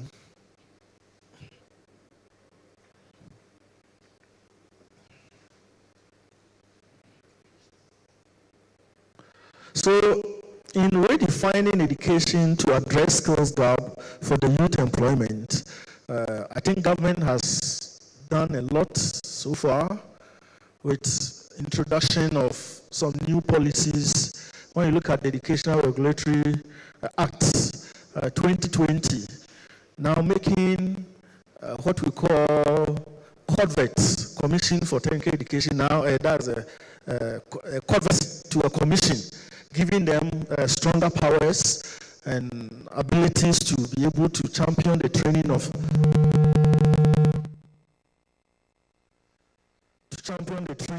TVET experts in the country. through the educational reform, government has also established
We also have the mandate to train teachers for entrepreneurial development training in the country.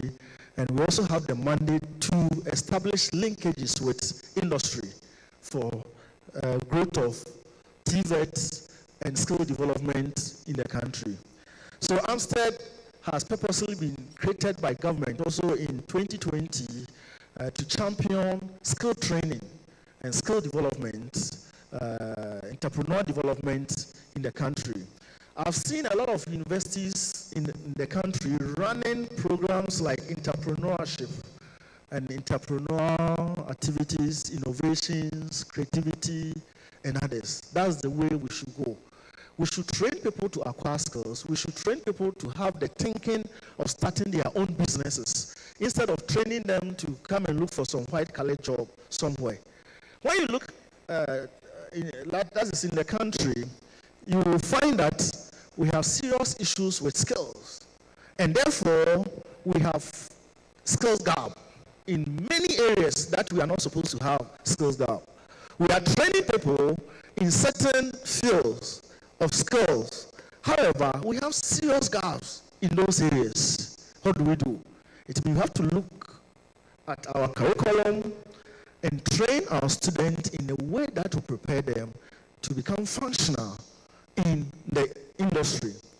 We also have a very big or wide apprenticeship system in Ghana. That is an informal training system in Ghana. And it is not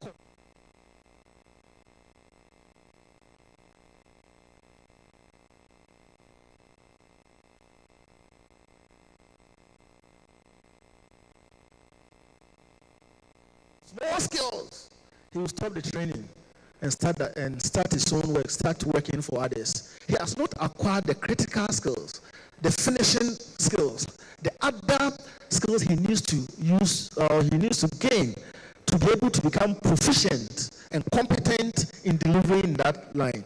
So after some few years, because it's not regulated, they stop the training. They wouldn't continue the training, and they will go out looking for job or start taking some contract for some people who are not interested to engage real practicing engineers. They want the cheap side, so they engage these people, and they also work. And at the end, they produce.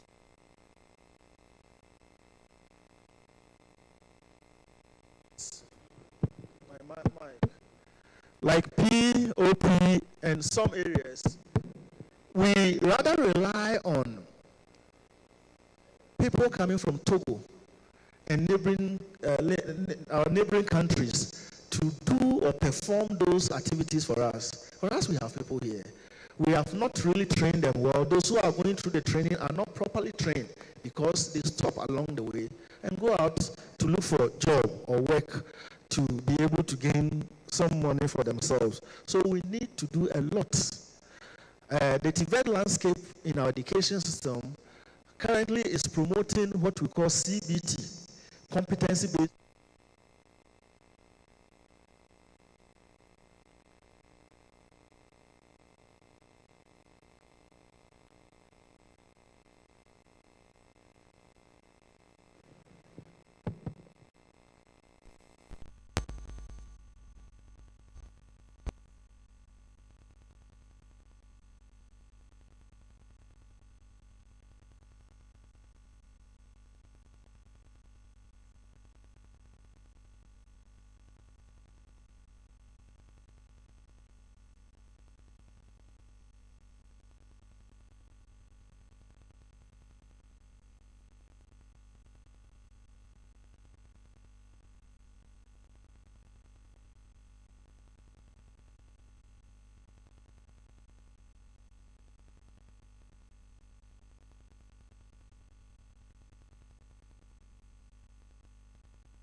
and vocational training centers for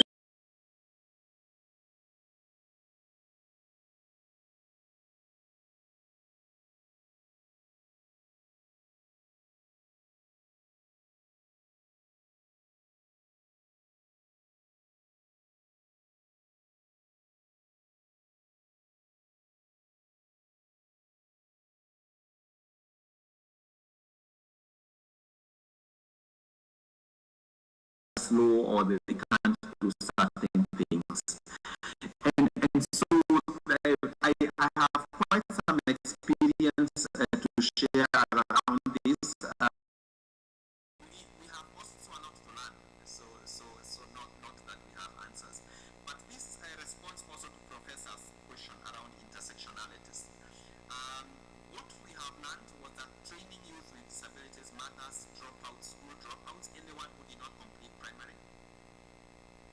And those that belong to the lowest wealth quintile in terms of household wealth are actually the most disadvantaged. And so being female, having a disability, coming from a poor family,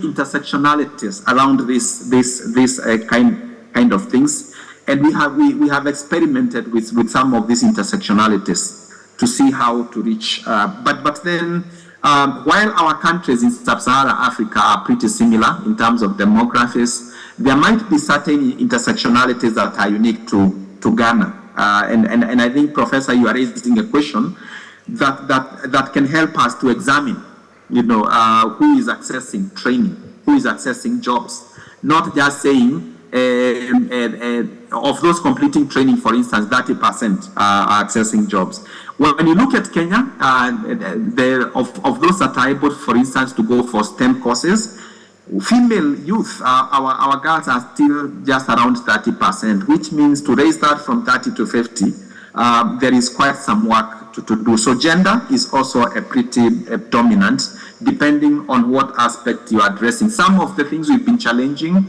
in technical and vocational training, for instance, there were when we started in 2017, it was kind of clear cut, and I could show you data we did in 30 vocational training centers in 2017, where the courses of beauty and therapy, hospitality, there was 90% female. The other courses now, like building and construction, and all that, plumbing, masonry, and all that, was 95% male.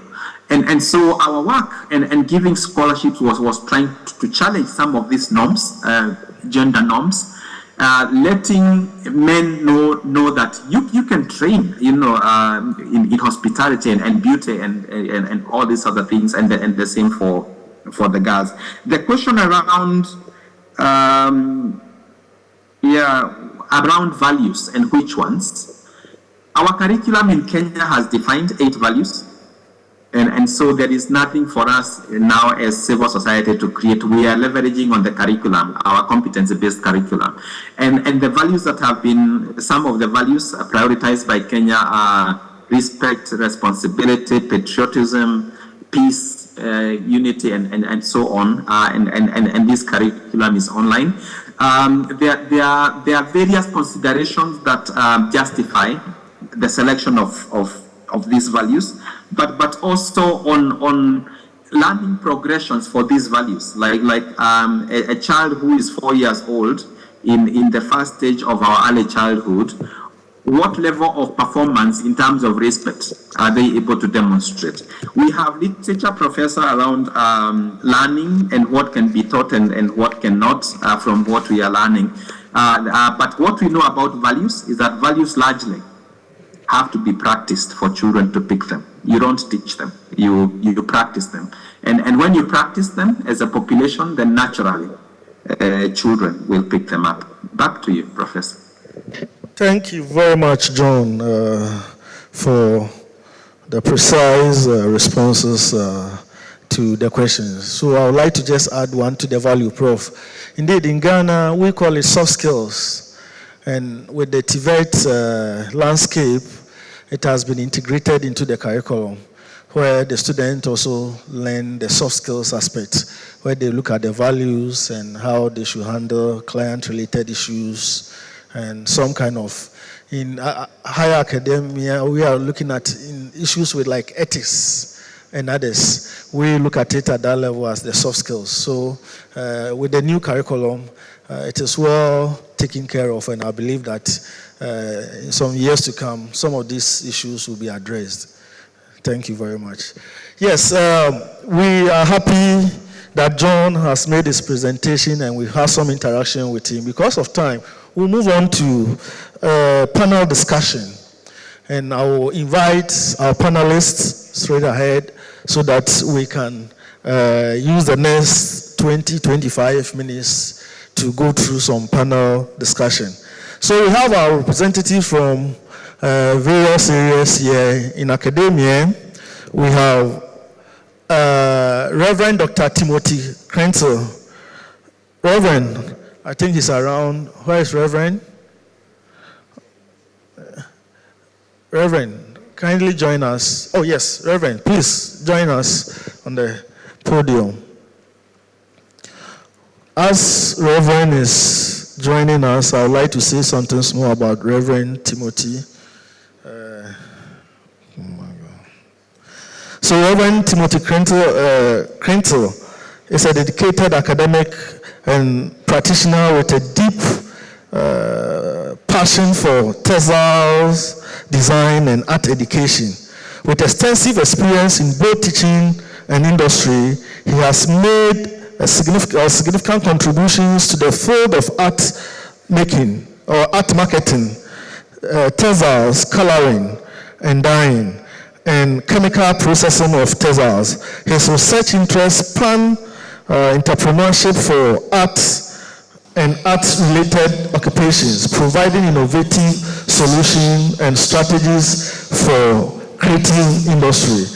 Reverend Krenzel, you are welcome to join us this afternoon.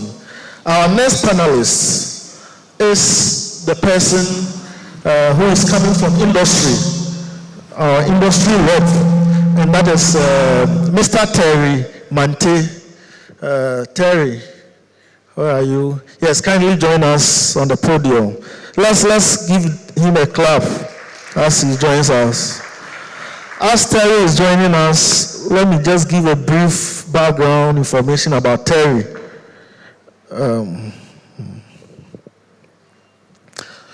Terry is a thought leader with a keen interest in the well-being of people and organizations.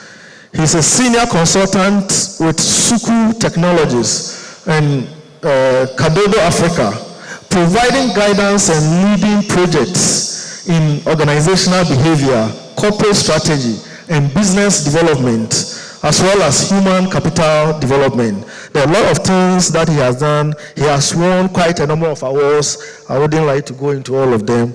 Later on, you find his profile in the manual where you can read more about Terry. So Terry, you are welcome to join us this afternoon.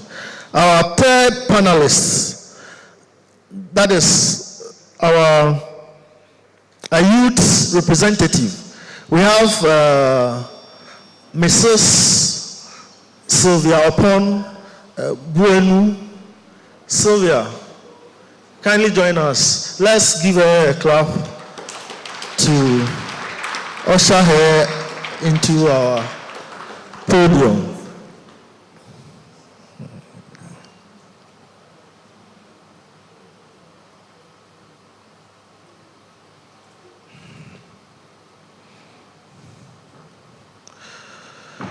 I wanted to read something about Sylvia, but my system is not allowing me. So Sylvia, you are welcome. Please, we have a whole profile of Sylvia on the platform, but let me say something briefly about Sylvia, and so that we know where she's coming from and her background, so that we understand her argument. So Sylvia Pon Banu is a passionate and skill-driven businesswoman dedicated to fostering creativity and innovation. As the creative director of EduCraft Furniture, she excels at bringing client ideas to life, crafting unique and customized furniture pieces. Sylvia is deeply committed to training the youth, helping them to hone their creative skills and talent. In fact, as we can see, Sylvia is coming from male-dominated area, furniture, that is wood technology, and that is good representative for us. Our last panelist is someone from the policy and regulatory field. That is Mr. Samuel Thompson. Mr. Thompson, kindly join us. Let's give him a clap. I know Thompson from Ghana, Commission for Technical and Vocational Education, CTVET.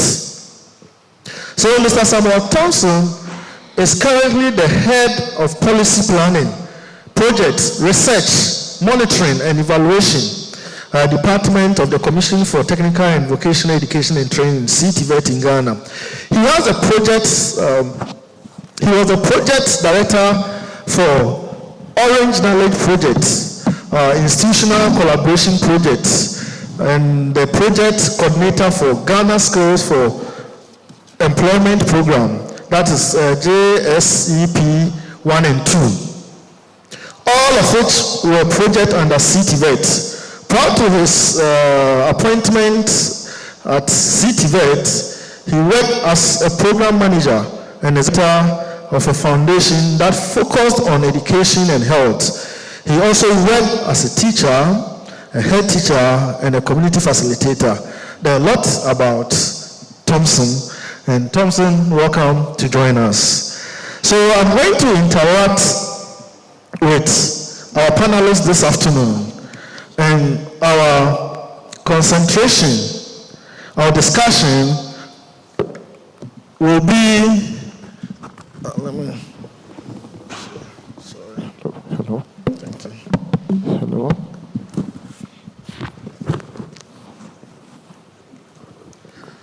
So our topic is the perspective of technical and vocational education and training in addressing skill gaps for youth employment in Africa.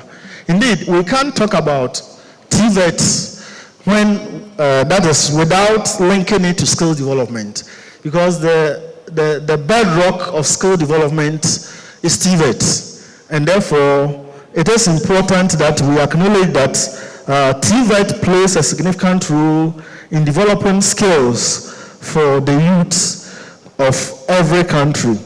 That's why our topic is on TVET in addressing skill gap in African employment space. We will begin with a simple question or some questions, and I would like to take it from the academic point. Reverend, you start with us. How can TVET institutions stay up to date with rapid technological advancement to ensure relevant training for students? Okay, thank you very much. A lot has been said today. I'm only adding some few points. Technology is with industry. Industry dictates technology. So if we want to catch up with TVET training, then we need to ensure that there is a stronger collaboration with industry. Industry has the wealth to buy technology. So because they always want to ensure they are effective and efficient, they would actually invest in the new technology. So for us to ensure that TVET has the right technology, then my proposal is that industry should adapt TIs, technical institute and technical universities. Every department or section should have a direct link with an industry that is mentoring it, so that you can always adapt the new technologies and be able to train the students. That also means that training should be at industry. My argument has always been that if you keep your trainees in school without taking them to industry for training, you are doing them a great disservice. That is what I will say for now. All right. Thank you. Thank you. I'll move to Thompson to take this question for us. What steps can TVET systems take to bridge the gap between skills taught and the skills demanded by employers? Thank you very much. I just would touch briefly, add something small to what my friend said. You know, at the commission's end, we always make sure that when there's any technology is identified and, of course, working with industry, we inculcate that into the curriculum. So we get the industry input through the sector skills bodies, who are actually persons in the various companies where the various technologies are applied.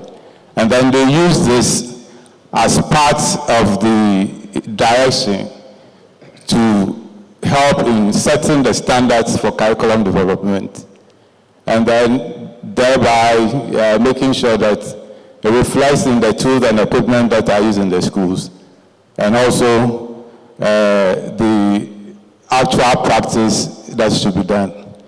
Now, looking at what you asked me, that is the question again. Okay. So the question is, what steps can TVET systems take to bridge the gap between skills taught and the skills demanded by employers? Yeah, so to do that, we need to first of all identify the skills gaps. And let me say that we have been able to identify the various economic sectors in the country. This was done through stakeholders. They came and then through their own areas of practice, they decided that we could go with 22 economic sectors. Initially, they said 22. When we started, they realized that we could split some of them. So if we take health, for instance, initially we had health standing alone. They split it, so now we have health and we have pharmacy separately. We picked energy, they said no, they have to do renewable energy separately from the broader energy, power and other things. So once we do the skills gap analysis, we've done 12 already. You can get copies of the report on our website. And currently we are working on the other 12, making 24. The consultants have submitted their first draft. And what we do is that these documents come with the skills profile and then the skills directory. So if you take Agric, for instance, we're able to break it down and show you the various areas. And the study is done such that we look at what skills are required by industry and what is actually in the training institutions. So if we take ATTC, for instance, or Accra Technical University, they were engaged and were able to indicate the programs that they are running, and then we look at industry. Is this something you require? If industry indicates that they need such skills, then of course we bring the experts together. There have been instances where we need to engage people across several sectors to actually come and work on one particular program. And by so doing, we're able to come up with the programs that are needed by industry. When we do that, we also will now look at the equipment list. So once you get the programs, you need to get the equipment list to match. And that is how we focus on to ensure that the workshops that are in the various institutions, when we are upgrading them, we look at the gaps that have been identified. And also through that, we look at the emerging technologies, and then we develop new curriculum to go along with that. Okay. Thank you very much. Let's move to Terry.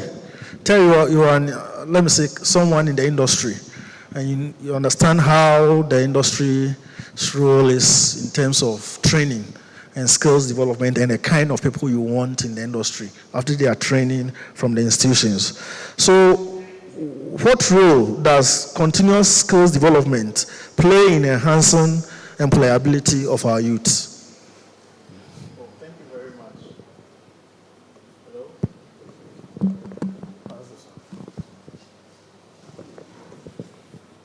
Thank you. So the fact is that these days the pace of change, the pace of development is very, very rapid, such that by the time you start a particular educational pursuit and by the time you are completing, much of what you've learned would have become outdated.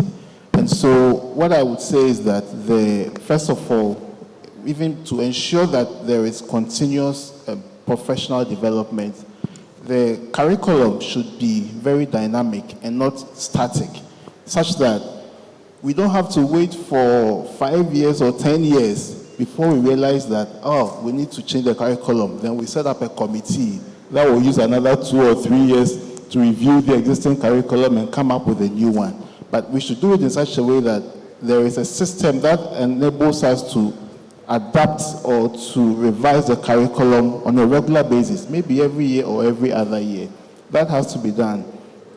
And then also the culture of training in the educational institutions should also emphasize continuous development, continuous professional development, because it's very frustrating when people come to the job and you train them and they don't get the point. You tell somebody to read, you tell somebody to take a course online, and they don't get it because they think they have a degree or they have a certificate, and where were you when they were struggling and learning to pass exams? So these are things we need to do to help students who graduate from our institutions embrace this attitude of learning on a continuous basis. One thing I want to say, which is something that has been on my heart, even it's about the way we conduct education, the way we conduct training. I think in the TV space, we see a lot of improvement. But I don't understand why I should go to a university, maybe Accra Technical University, and then I'm a student of marketing, and at the end of the semester, I have to sit in a classroom and use pen to write 5 essays in the marketing exam, when in the real world, when I come to work, I never use pen to write anything. I don't use pen to write a memo. I don't use pen to write even emails. So how can we revise our systems to ensure that the skills that we expect the students to have, they are practicing it even while going through school? Why can't we find a way of allowing students to just do projects instead of coming to sit down to use a pen to write 5 essays in 2 or 3 hours? So you're talking about our mode of assessment. So all of those things, as we do these things, the mindset of learning, of continuous professional learning or continuous learning becomes part and parcel of the person's life, so that they know that they have to learn. They go to the classroom, they are taught something, and then you probably have to give them an assignment where they have to do research and something to come and present, or do a real project that ensures that what they are learning, that's exactly what they are going to use when they find themselves on the job market. Thank you very much, Terry. I think you've touched on important issues or aspects as well. Our assessment mode and continuous revision of our curriculum. I think CTVET has some policy in place, 5 years, and those technological is in 2 years. So we need to really look at it. Sylvia, I'm coming to you. You are a clear example of inclusivity. You are a clear example of gender balance in TVET landscape, especially when we talk about the engineering or male-dominated areas that are more or less the engineering aspects of TVET. Let me ask you this question. How can TVET institutions promote equal access to quality education for all, regardless of gender, socioeconomic status, or geographical location? Thank you for the question. I will speak for my industry. I'm in the furniture industry, and one thing I'll say about we have students coming from different institutions coming to us for training programs. And one thing we realize is that when they come in, they don't have a lot of practical experience. They say they do a lot of theory in-house. So when they come in, sometimes you ask them that, oh, what's this wood? They can't even differentiate between simple things in our industry. So one thing is I feel facilities should be put in place, training programs should be put in place, and their curricula should be shared with industries like us. We should also know what the curricula is with technical institutions that has to do in line with our work. We'd want to know and also advise. Have people come in for internship, train them per that. And I feel machinery is something that they should be familiar with. The practical aspects isn't something that I feel that institutions are taking on. So when they come in-house, they have no idea on how to use certain machinery. They don't have the skill sets. They don't know the machinery. And for our industry, these things are very important to us, having the skill set. So I believe that if there's accessibility for machinery, if they also know new trends, the curricula is such that it's updated every time. They use softwares. They should use softwares in the institutions. When they come, they don't even know what certain is, because with us, we use softwares for a lot of things. The machineries are up to date. So when you use a software, with time, you'll be updating it. So you are up to date with the trends. They have to do a lot of research. I feel research things should be put in place so that they are able to assess these things and know what the industries need and the skill sets that we also need, so that everybody can have equal training. Everybody can have, depending on your gender, depending on who you are, whatever it is. I feel the skill set is very important if you have all these things in place. You have your machinery, you have things to do your research, you also share curricula with institutions like us so that we can help do training programs for these students. Okay, thank you very much. Terry, I want to come to you again on the issue of industry perspective, on how TVET programs can address youth unemployment by aligning training with market needs. Well, yes, I think a lot has been said about this through the various presentations. And what I would say is that I think the institutions should really take charge of it. We should see our institutions as producing products or services to serve a market, so that the students who pass through the institutions are products and they are serving a market, which we are here calling industry. So if you are taking a product to the market, every business person, everybody who does business, you first check, will people buy my products? Will the market or the people I'm targeting, would they want to buy my product? So the technical institutions, the TVET institutions, should decide that they are going to work with maybe recognized industry associations, such as the Ghana National Chamber of Commerce, the Association of Ghana Industries. Put resources together, commission a research, maybe every year or every 2 years, do a research that looks at the skills gaps or the skill profile that these businesses need. You can do it across, even in the public sector, in the private sector. Do a research. Maybe if you put resources together, I think you can fund it. You don't need or UNICEF or somebody can help you fund it, and do that on a regular basis. So you use the findings to tweak the curriculum that you are churning out, the curriculum that is guiding the studies. That, I think, collaboration will be helpful. Instead of just you have a fixed or a static curriculum that you just focus on delivering, and then they come out and we can't really make use of the product. But I think we should work with recognized industry associations, do regular skills audits or skills profile analysis, working with them, and then you use that to feed how we deliver educational services in TVET institutions. Thank you, Reverend. This question is coming to you. How can TVET encourage lifelong learning among graduates to adapt to evolving job requirements? Thank you very much. I wish you could just hold on with the question briefly, and let me do a little follow-up on something that came up.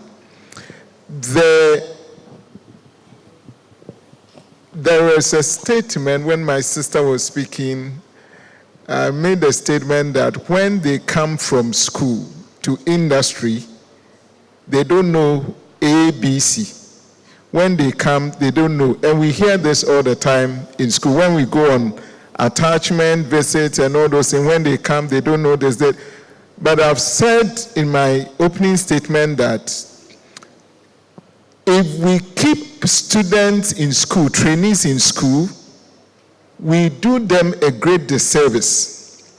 It is time for us to erase this erroneous impression that when we talk about school, we are talking about the four confines of the educational institution.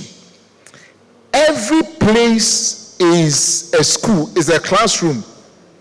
So if we do not recognize that here, where we sit now, is a classroom, the kitchen is a classroom, the farm is a classroom, the bus station is a classroom, the trotro, inside the trotro is a classroom, we will not see our way forward.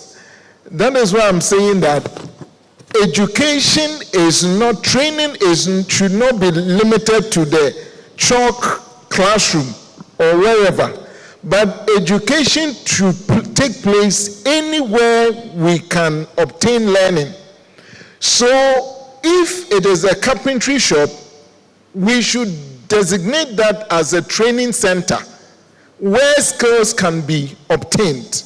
If it is at a tailoring shop, we should designate that as a place where students are coming to obtain skills. These things are very, very important, else we would restrict education to classrooms, which is not feasible. Every place people can learn. Okay. Now, with what 1 minute. Good. I don't have my time, so. All right. 1 minute. Yes. 1 minute. Yes. Lifelong learning.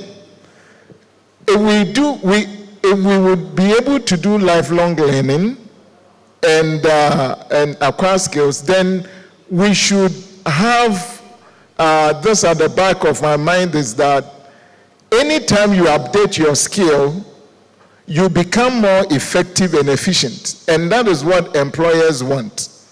And that distinguish between those who are making inroads and those who are not making any inroads. Thank you very much, Reverend. As we are wrapping up, Thompson, I would like to find out from you if you can share CTVET experience with us. What CTVET is doing to develop the skilled manpower of Ghanaian youths. Thank you very much. So it's always exciting when I get the opportunity to talk about what the Commission is doing. There's been a lot of change. Let me start with the governance and management that existed in place prior to now. It was the Commission that led the realignment of all the TVET institutions to be under the Ministry of Education. So in the past, you had about 19 ministries, everybody engaged in some form of TVET. So you call for a meeting, and they'll tell you, if the meeting is a school under community development, they need to get permission from the head office. So nobody represents. If it's from any of the farm institutes, they'll tell you challenge with coordination. And that is why we decided to push that there should be a central point where once the letter is signed off from the ministry that this program is going on, we could do it. So we initiated the realignment, and it came up that we needed to endorse it with some legislation. So we pushed for Act 1049, And 1049 is what established TVET service. People call it Ghana TVET service, but in the Act, it's TVET service. And also 1023, that is the commission. So you have the Education Regulatory Bodies Act on one side, and then you have the Act with TVET service in it. And we also pushed for the establishment of AMUSTED, because we realized that dealing with them, they'd always have to defer to their main body, because it was a college. And I'm glad through that AMUSTED is now standing on his own, doing a lot of job training teachers in the TVET space. So that is one of the other things. We needed to look at expanding access to TVET. So once they brought all of them together, we had to do a lot of retooling. All the 34 institutions and the MVTI were upgraded. But the unfortunate thing is that when people are taking pictures in the TVET space, they go to the ISS institutions, Integrated Community Centers for Employable Skills. They were under local government and really underserved. So then, now that they've come together, upgrading is starting in those institutions. So you can paint the picture of infrastructure deficiency on two fronts. When you look at the ISS institutions, they are very deficient with a lot of up-to-date equipment.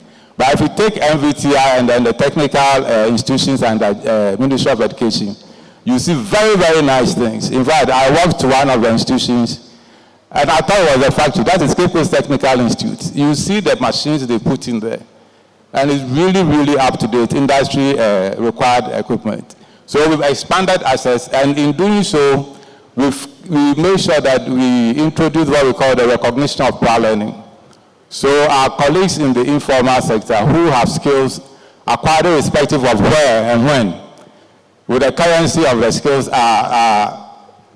we put a panel together, they assessed, and based on the level of your skill, you are given the certificate that will match it. But there's a component, because most of them are not very schooled in the basics. There's a component that allows them to do the generics, English, science, math, and other things. Then you up it, and that is able to give you a full qualification that would match anybody who has gone to do engineering. So you have some people from magazine, for instance, you set the panel for them, maybe dismantling an engine and putting it together will be at maybe level 5 on the National TVET Qualifications Framework, and that will give you an HND certificate. They are able to do all of that very well, but because they cannot read and write, we needed to set a classroom for them, attach them to TVET institutions, and then they go in, get those ones, and then they get it. So we've expanded access very well. We have projects that the Ghana TVET Voucher Project, that is training artisans and master craftspersons. And with that one, we put in a deliberate effort to make sure that we have a lot of females in there. Anyway, I was just on the highway, but I'll drop off now. Yeah, right. Thank you very much. Our last is Sylvia. Sylvia, you've done very well. I think you should use yourself as a case study to go to ladies and inspire them to get into the male-dominated engineering area. Can you just share the lessons learned through your progression in the furniture business and what has been your inspiration? Thank you. So my inspiration is my father is a carpenter. Oh, okay. Yes, my father is a carpenter. So I learned, I was in an advertising background, coming from university, joining, I realized that I went somewhere and I met a man and he told me that he was my father's client. I was in an ad agency at the time, and he made me understand that the effort that I'm putting in here, why don't I invest that effort into the family business and try and grow? Learning what I'm learning in the marketing industry, I can put it in the business. So I entered in from a marketing perspective, thinking that no, these designs are a little outmoded. What can we do to improve upon it? Most of the things I learned on the job. With time, I went to Italy, did a short course in furniture design. I remember upon arriving, I was expecting to see a lot of men in the class. Only to get there, it was women. a lot of young people from different walks of the world, and they were all there. And I thought that I'm going to be the only girl in the class. But I realized that furniture design is bigger than us. A lot of women are entering the market, a lot of designs are coming up, and it's not about just coming in there and creating a table and a chair. You have to have an inspiration. It has to solve a problem. Who is going to use this chair? Is the person old? With older people, sometimes they'll say their knee, so the chair has to be of a particular height. What kind of foam are you going to put in the chair? So we realize that design is not just creating anything, but you need to understand the user.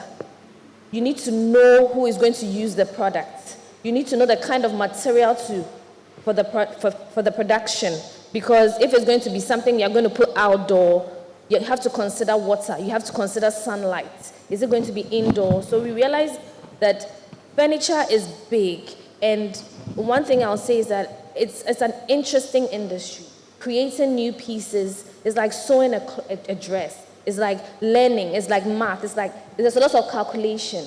When you want to cut something, you need to know your numbers. You need to know your numbers. You need to know your numbers. It's something that you need to know. The carpenters in-house, they know their numbers. You know, so something I'll say is that furniture is interesting, and it's not easy.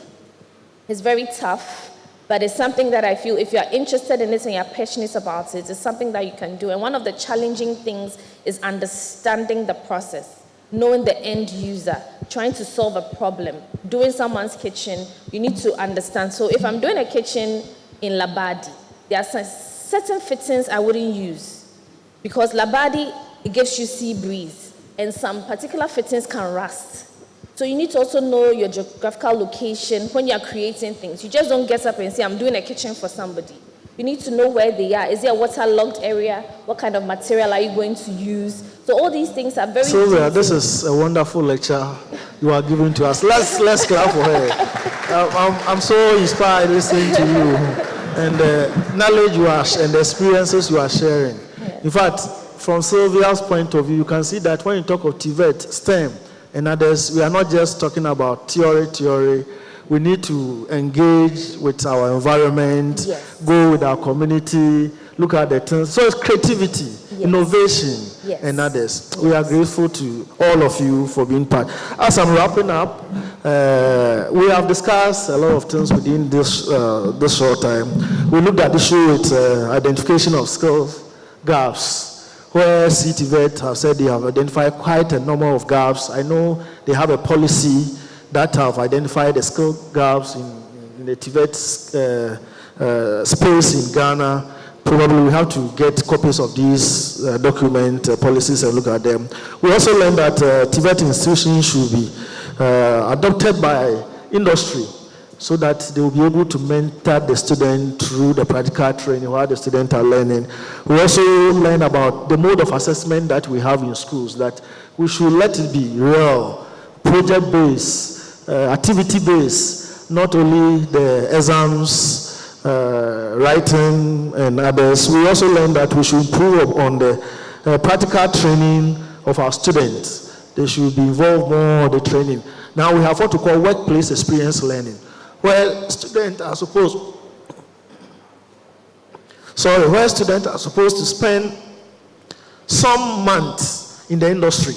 So they go to the workplace and learn from the industry. And we need to improve this aspect of CBT training. The industry should also be made to put up or contribute to the creation and development of our curriculum. Policy makers, CTVET, have also made us aware what they are doing, that they've helped to put up some policies to support skills training in the country, establishment of Amstead to train teachers to teach in technical schools, retooling of the institutions. I've seen quite a number of institutions that have been retooled. When you go, you see some kind of wonderful tools and machinery, expansion of access. And this goes with Sustainable Development Goal 4, I think target 3, that looks at expansion of TVET and access to gender and others, recognition of prior learning, among others. Panel, we are much grateful to you for your contribution. I believe we will continue with engagement during the break time and other times. I know participants members can also take your contacts and have some discussion with you. Before we leave, can we just be in front here to take a photograph, a picture? Cameraman, are you there? Our photographer.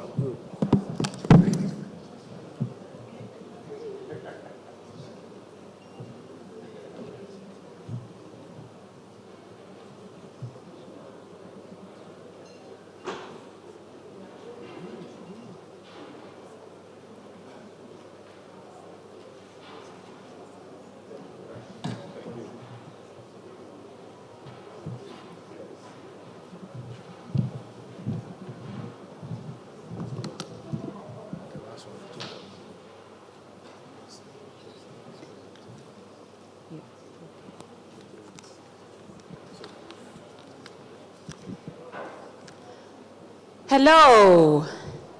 Hi. Are you still here with us? Are you still here? I am tempted to do this. If you're happy and you know it, clap your hands. If you're happy and you know it, clap your hands. It's okay. We'll leave it there. Yes, I know you're expecting more, but I know also that it is almost time for lunch, or it is time for lunch. However, I want to say a very big thank you to SDEF and also Accra Technical University. Sylvia, thank you very much for your presentation. In fact, from morning it had been a woman's voice, and it was such enlightening to hear your voice as well.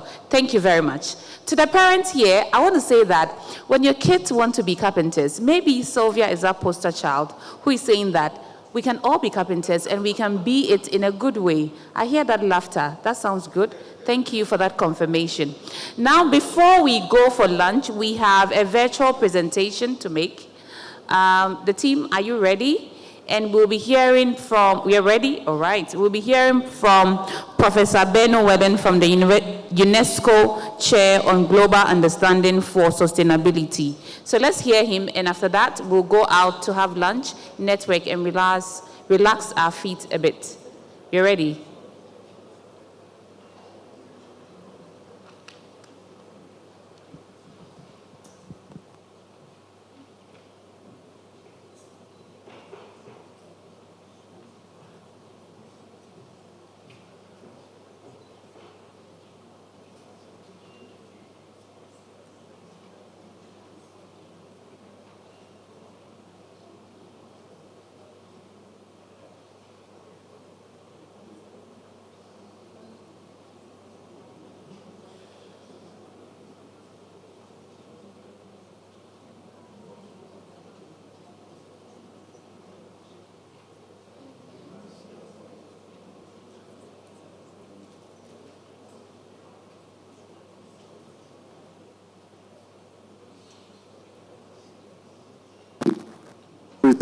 The Jena Declaration, the African Community of Teachers and Educators.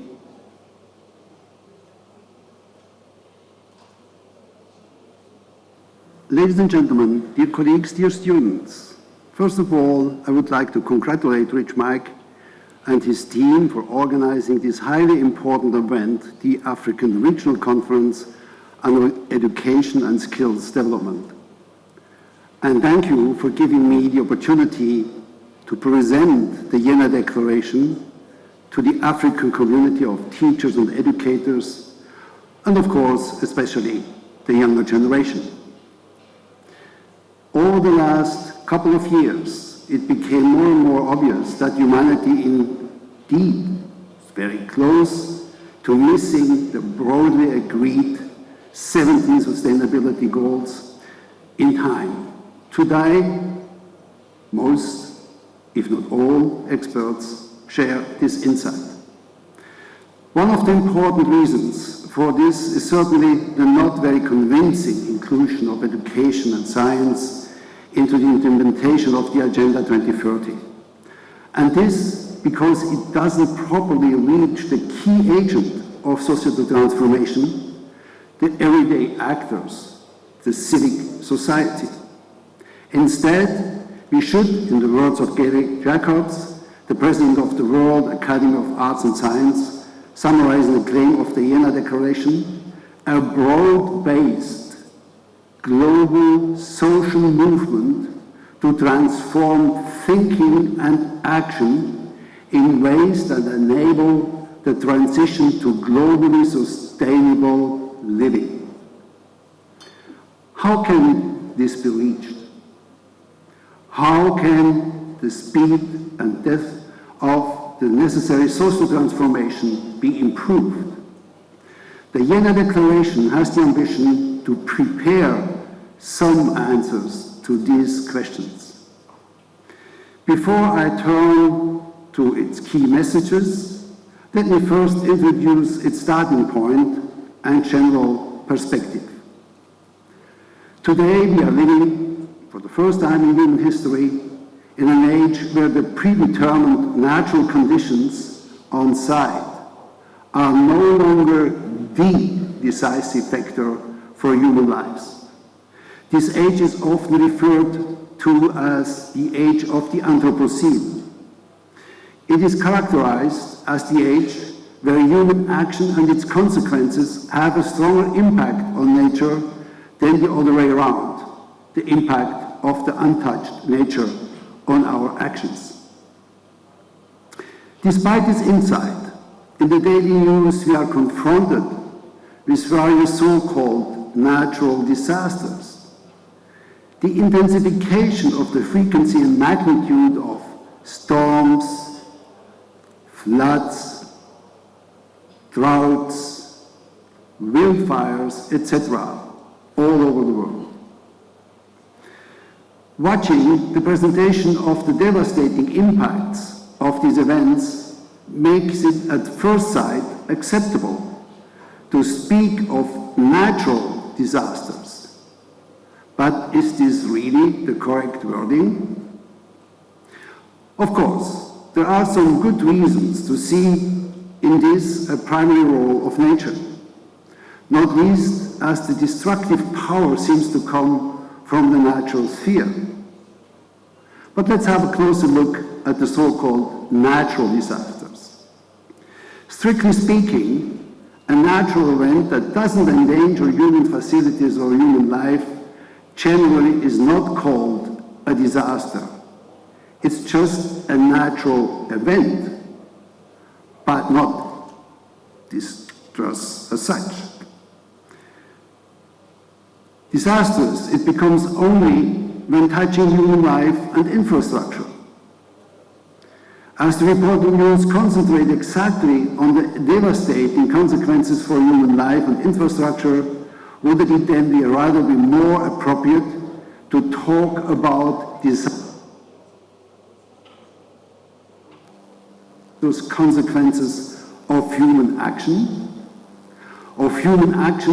and its results not properly adapted to the conditions, responsible for bringing human life and infrastructure in the reach of natural events? I think that's exactly the case. And that is exactly the turning point from where the Vienna Declaration is starting. It's rather our capacities for the transformation of natural conditions that becomes decisive, and not the natural forces as such.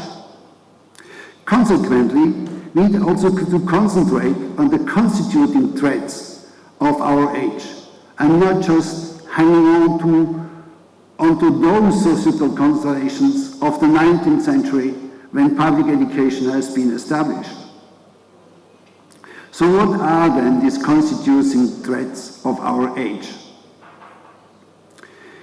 It is dominated by the generalized global impact of industrialization, but also by megatrends such as deglobalization, the digital revolution, accompanied by profound social change, and the lack of sustainable ways of living. These processes implement the just referred turning point in human history. and this turning point has far-reaching implications for everyone. Therefore, we should focus learning and education on these processes. The Jena Declaration makes direct reference to them. And I'm turning now to a broader description, or more precise description, of the Jena Declaration. In the age of the Anthropocene, large aspects of the living conditions of the 21st century are no longer natural, but are produced by human practices, by practices that radically change the conditions of action. All forms of these practices and their outcomes are therefore fundamental elements of societal transformation. Many of them have global reach, and it's very important to understand the interconnection between local action and global processes and vice versa. The core aim of the Jena Declaration is to accelerate the transformation of society so that the goals of the 2030 Agenda can be achieved on time on the basis of these insights. This declaration wants to gather the highest possible number of signatories to put pressure on the leading sustainability agencies and bodies to reach the SDGs in time.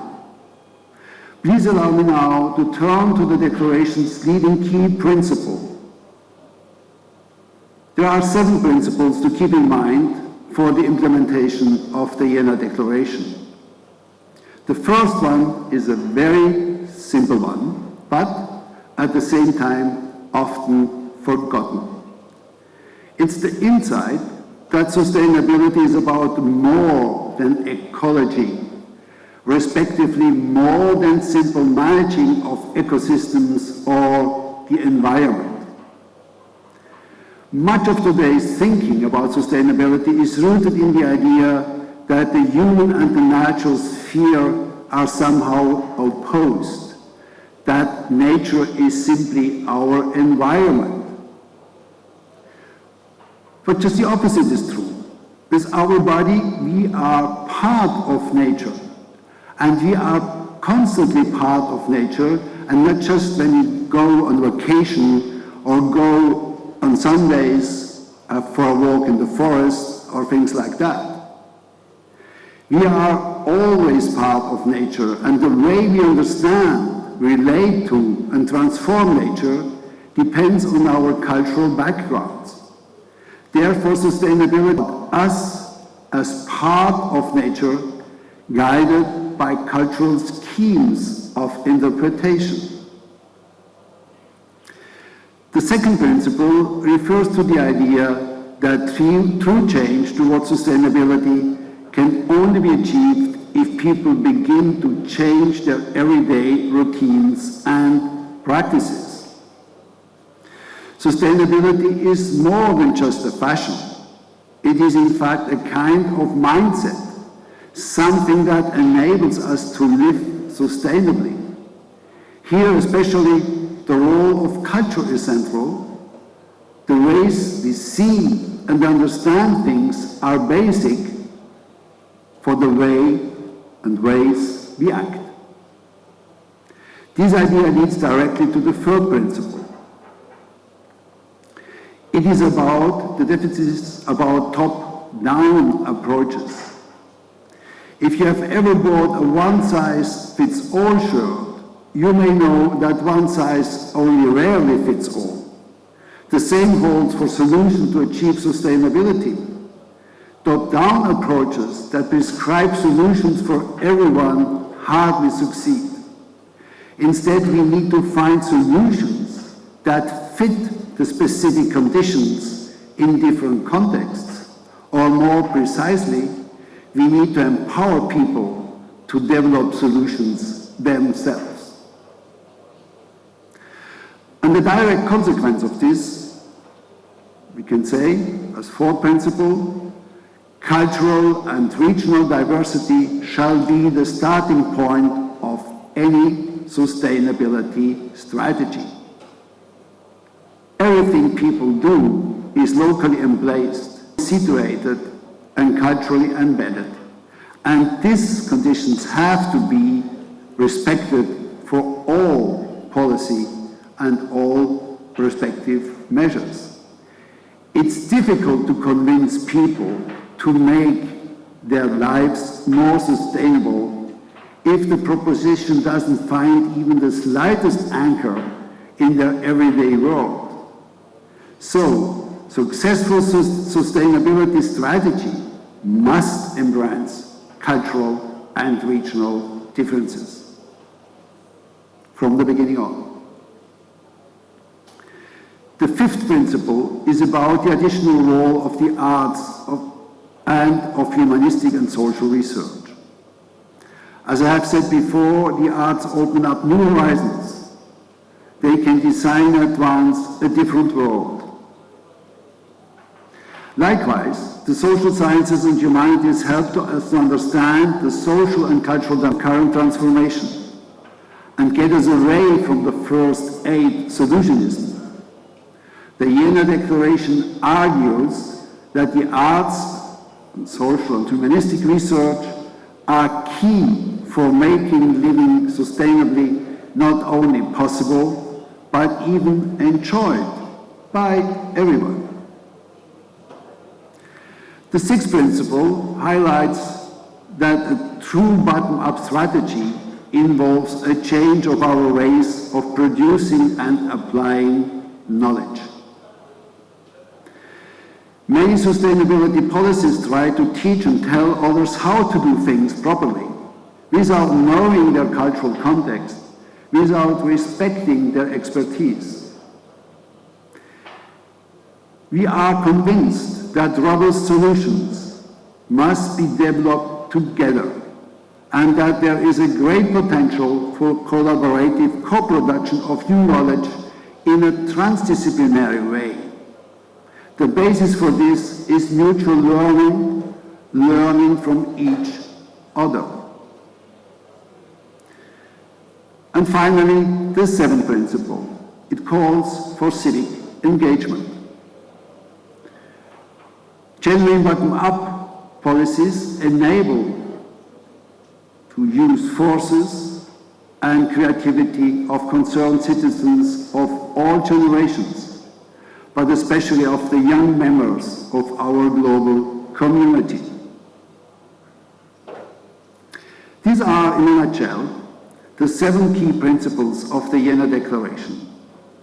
The Jena Declaration is an invitation to make sustainable development happen at your own doorstep, to mobilize people around the planet and to enable fruitful outcomes for their engagement.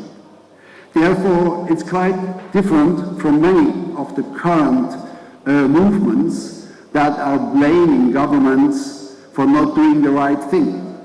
The Jena Declaration wants to encourage people to act themselves. And it will do that with 3 program lines. To reach these goals, the implementation of the Jena Declaration is focusing on 3 of them. The arts, civil engagement, and, for our event especially important, learning. Let me turn to the first program line, the arts. With this first line of action, we propose, as already mentioned, the role of arts in the development of new aesthetics for dealing with the natural as well as the cultural and social worlds.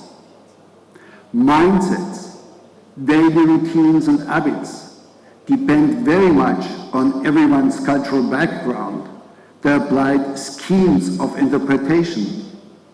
How we do things depends very much on what they signify to us, how we see the world and also our place in it. The arts in all their forms are crucial for expanding mindsets, providing new perspectives on how to see things and ways of living.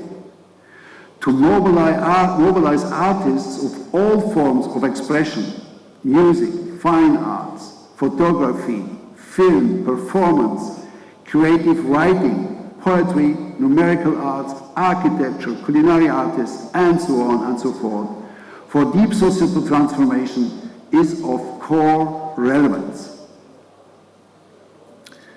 The second program line is, as already mentioned, civic engagement.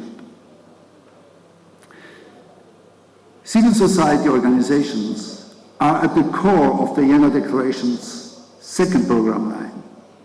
Their expertise and commitment will be used in order to catalyze deep societal transformation towards global sustainability. The role of civil engagement in social transformation can hardly be underestimated. Community groups, non-governmental organizations, charities, faith-based organizations, youth organizations, and many other groups in the third sector bring citizens together to engage for the common good. Civil society actors can play a vital role in raising public concern and creating pressure for change. They can amplify marginalized voices and offer unique perspectives that help innovate policy formulation and implementation at all levels of society.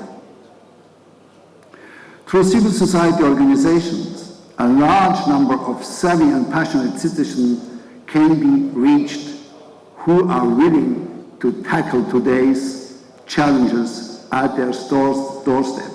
And that's what the Vienna Declaration really wants to achieve: mobilize people on the ground and empower them.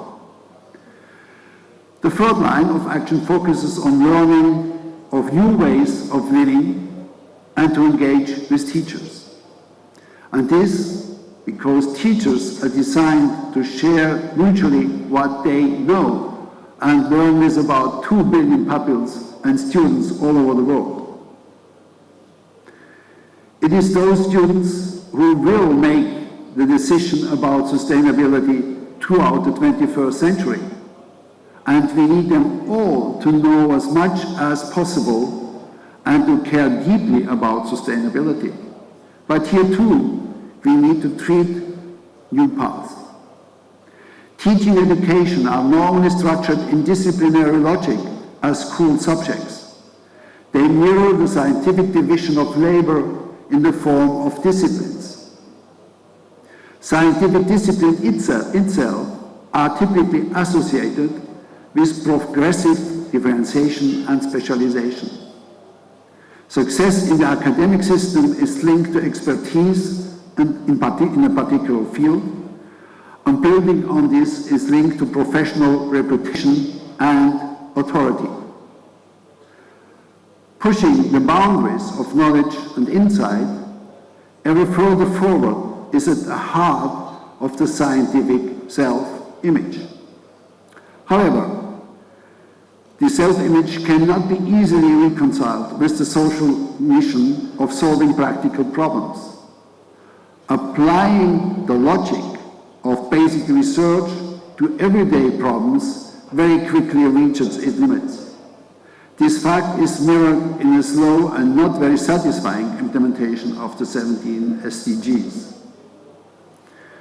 And so is the so far well-established school teaching. The role model of scientific or purely science-based authority stands in the way of cooperative collaboration with everyday actors. In order to promote the understanding of so-called real-world problems of everyday life and to generate socially viable solutions, practical actors should not be seen by science as lay people who need just to be informed and told, but rather as actors who are in principle experts in their own life world. Successful cooperation requires the involvement of all those affected with the aim of establishing a dialogue on equal footing. In short, transdisciplinary development and implementation of knowledge and expertise cannot rely solely on scientific authority, but above all on authenticity. According to the Vienna Declaration, the willingness to learn from each other in processes of mutually appreciative exchange forms the basis of successful transdisciplinary collaboration in applied research, education, and continuing education.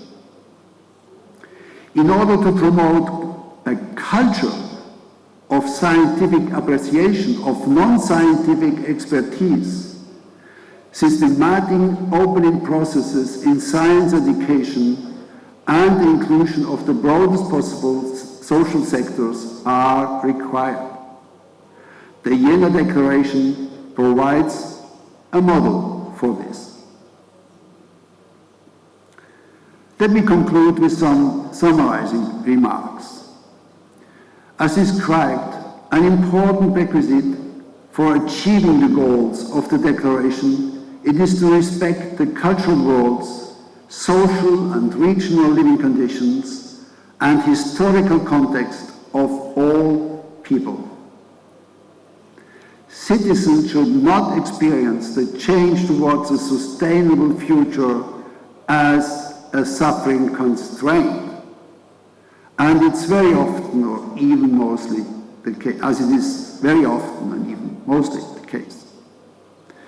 They should rather recognize it as a direct benefit, for example, for their own safety, health, and cultural achievement from degradation and destruction towards regeneration and flourishment, but also from extreme individualization leading to isolation, towards social cohesion and inclusion, or in short, of solidarity. Learning from one another for the benefit of all, together with the moving from authenticity to authenticity, shall be the important step in that direction.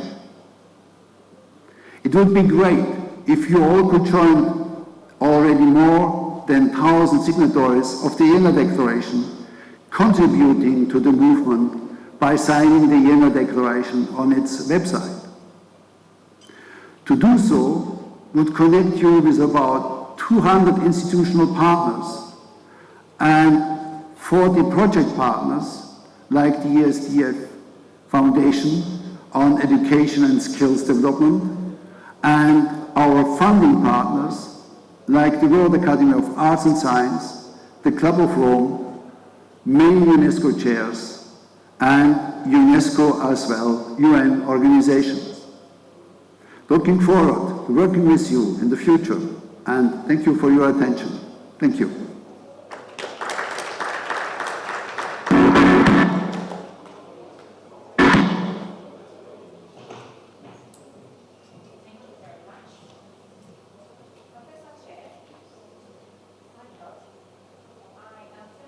Ask about the 7 Gender Declaration. Please, you have your permission to ask before we go for lunch. So we all have to mention. If we do not mention it correctly, we do not go out for lunch. Please, you have your permission. All right, I do. Oh, I don't? I don't, I do, I don't. All right, okay. We would, no problem. We'll get there. All right, so ladies and gentlemen, this is the 2024 Africa Regional Conference on Education and Skill Development. We have been here looking at unlocking Africa's youth potential for socio-economic transformation. This is brought to you by ASDEF Foundation Africa in partnership with Accra Technical University. Our sponsors, proud sponsors, are UN, UNICEF, UNESCO, Vanuatu Trade Commission in Ghana. So we have earned ourselves lunch. We'll be back here by 2:30. And when we come back, you'll be hearing a voice of a lady as well. I cannot wait to have you back. Please enjoy your lunch. Now, this is how lunch is served. You will get out of the conference room, you will take your immediate right, and then you will get out of the reception, and then lunch is served outside. Do not worry if you cannot follow these instructions. There are ladies who will lead you up to the place. I want to have you back, please, kindly, by 2:30 so that we can finish up and close. Thank you very much, and do not forget, when you return, I will be asking you about the 7 gender declaration. See you soon.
A warm greeting to all. It's a great pleasure for me to be able to be with you, even if for this time only remotely, and to discuss such vitally important topics as education and development of the skills needed to inhabit complexity, since we cannot manage and control it to the full.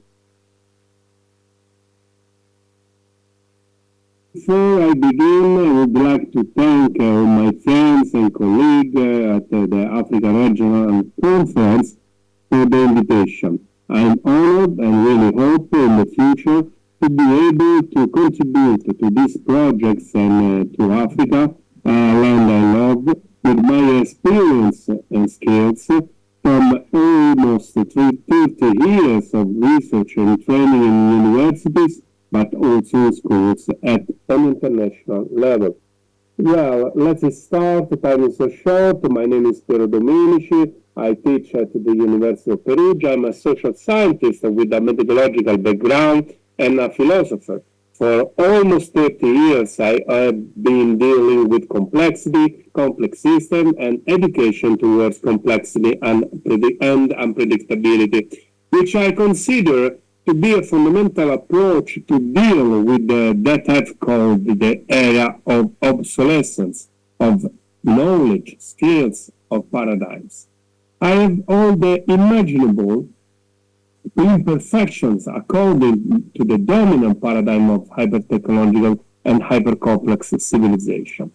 The paradigm of hyper-technological civilization continues to underestimate the importance of thought and a system of thought, of thinking. We want to deal with artificial intelligence without understanding human intelligence. A paradigm built on what I define the error of errors, the confusion between complicated systems that are predictable, governed by linear relationships, measurable in every old dimension, and complex systems that are unpredictable, chaotic, governed by systemic relationships and by so-called emergent properties. a paradigm that continues to consider any technical knowledge and hyperspecialism as fundamental. I always remember that complexity versus specialization and versus multi-interdisciplinarity are false dichotomies, which we continue to nurture, reproduce in educational processes and even in scientific research. I would like to share with you some theses and suggestions that have marked my research activities for many years on the future prospect of education in this hyper-technological and hyper-complex civilization. A hyper-technological civilization that, in addition to being marked by a paradigm shift, a process of anthropological transformation and the radical interdependence and interconnectedness of all processes and phenomena, scientific discoveries and technologies are making us to discover the systemic and relational dimension of life and the social. Is based on 5 ground illusions: the illusion of rationality, total control, measurability, predictability, and the elimination of error. A hyper-technological civilization that, although programmed and designed by human beings, seeks to marginalize the very human factor and as the bearer of an error, unpredictability, and responsibility assumption. By extending the dimension of the technologically control in an unlimited manner, a hyper-technological civilization that continues to consider only technical knowledge and hyper-specialization as fundamental, that continues to fuel the confusion between complicated system and complex system. Indeed, one of the most fatal errors we are making is to confuse complex and complicated systems. In everyday language, as you know, the term complicated may be considered as synonym for the word calm. Speaking of systems, nothing could be further from the truth. Nothing could be more misleading than to confuse complicated with complex systems. If we are dealing with a complicated system, which is an artificial, mechanical, man-made system, we can break it down into separate parts and put them back together, and the total sum of the parts will be equal to the whole. We can manage and predict the evolution of these parts and systems, but biological, human, and social systems, in other words, living systems, are completely different. First of all, it is impossible to break down this system, which are dynamic, nonlinear systems, into parts. And even if we could, when we put them back together, we would find that the whole is greater, richer, and more varied than the total sum of the part. These parts are interconnected, interrelated, interactive, and interdependent. What is more, they are capable of self-organization, giving rise to completely new dynamic and interactive elements. In short, they are capable of emergence. So, complex systems are not complicated systems, and their evolution simply cannot be controlled, managed, or predicted. The belief that such control is possible through instruments such as algorithms and or artificial intelligence take us back decades to a linear, reductionistic, and deterministic vision of society and life. And in fact, we continue to be educated and trained to isolate, separate, identify as a single object what is deeply interdependent and interconnected. We are too used to seeing systems as objects, when instead we should be perceiving objects as systems. In other words, we teach and learn the misleading concept that the solutions to our problems are related to the possibility of isolating the individual parts that make up systems. But complexity, as a feature of life and living beings, requires an extremely wide range of abilities, skills, epistemologies. Above all, a different approach to education. In particular, the rethinking that must be undertaken to educate our students to be able to inhabit the future in all its complexity has always been one of the key points of my research and studies. Inhabiting complexity depends on our ability to identify, recognize, and investigate the connection, the correlation, and the interaction between the interdependent parts that constitute the system. This is, first of all, an epistemological challenge. This is also, or should be, the primary function of education, educating to see and make connection, systemic connection. Quite the contrary of the false dichotomies which continue to be perpetrated both in our educational institution and our organization, even as we give lip service to multi, inter, and transdisciplinarity. These are arbitrary divisions between two complementary aspects of so many of our concepts. We must find a way to reunite these aspects. Artificial intelligence, above all, and all connection technologies highlights the urgency of overcoming the logic of separation and the composition of the problem we face. I'm talking about our urgent need for a systemic vision and a renewed dialogue and contamination, especially in our educational institution, between knowledge and skills, between the humanities and the sciences, between technology and culture, rationality and creativity, form and substance, and above all, between the human and the technological. We need to heal the artificial fracture, separating this concept into false dichotomies, which stand in the way of a true interdisciplinary, multidisciplinary, transdisciplinary preparation for life and work. What we don't need are all the new logical separation and the confinement of knowledge and skills within narrow borders. Our obsession with concreteness, or to be more exact, the current tyranny of concreteness are needed in the future will only lead us further and further into what I've called the great mistake.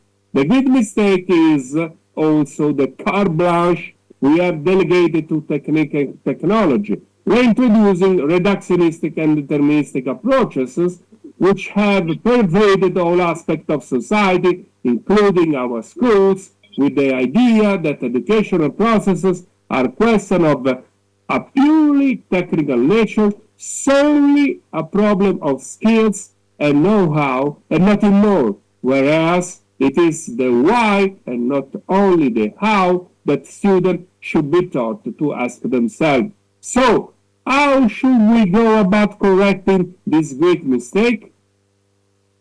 In the hyper-connected society, we think in education cannot be linked only to technological innovation and to its disruptive velocity, especially with the advent of the artificial intelligence and the processes of automation and simulation, also within education, training, and research. AI brings about a new paradigm shift. I've spoken of it as a new epistemological fracture in 1996 that definitively blows up all boundaries, including those between complicated systems, mechanisms, and complex systems that are organisms.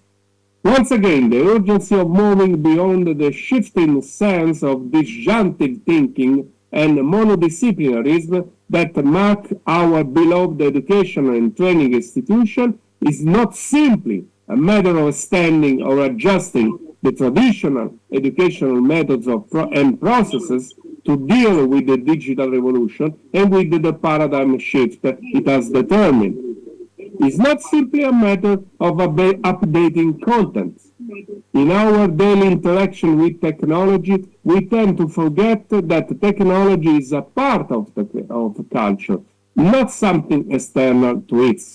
Trying to innovate through technology without culture, focusing only on quantitative factor while neglecting the qualitative factor, will only result in a will-be innovation, incrementing inequality and asymmetries in our societies. The data cannot tell us about the qualitative factors. It cannot interpret our vision of interconnectedness. The qualitative factors are what motivate us to go beyond the rationale of always looking for something useful in what we do or study.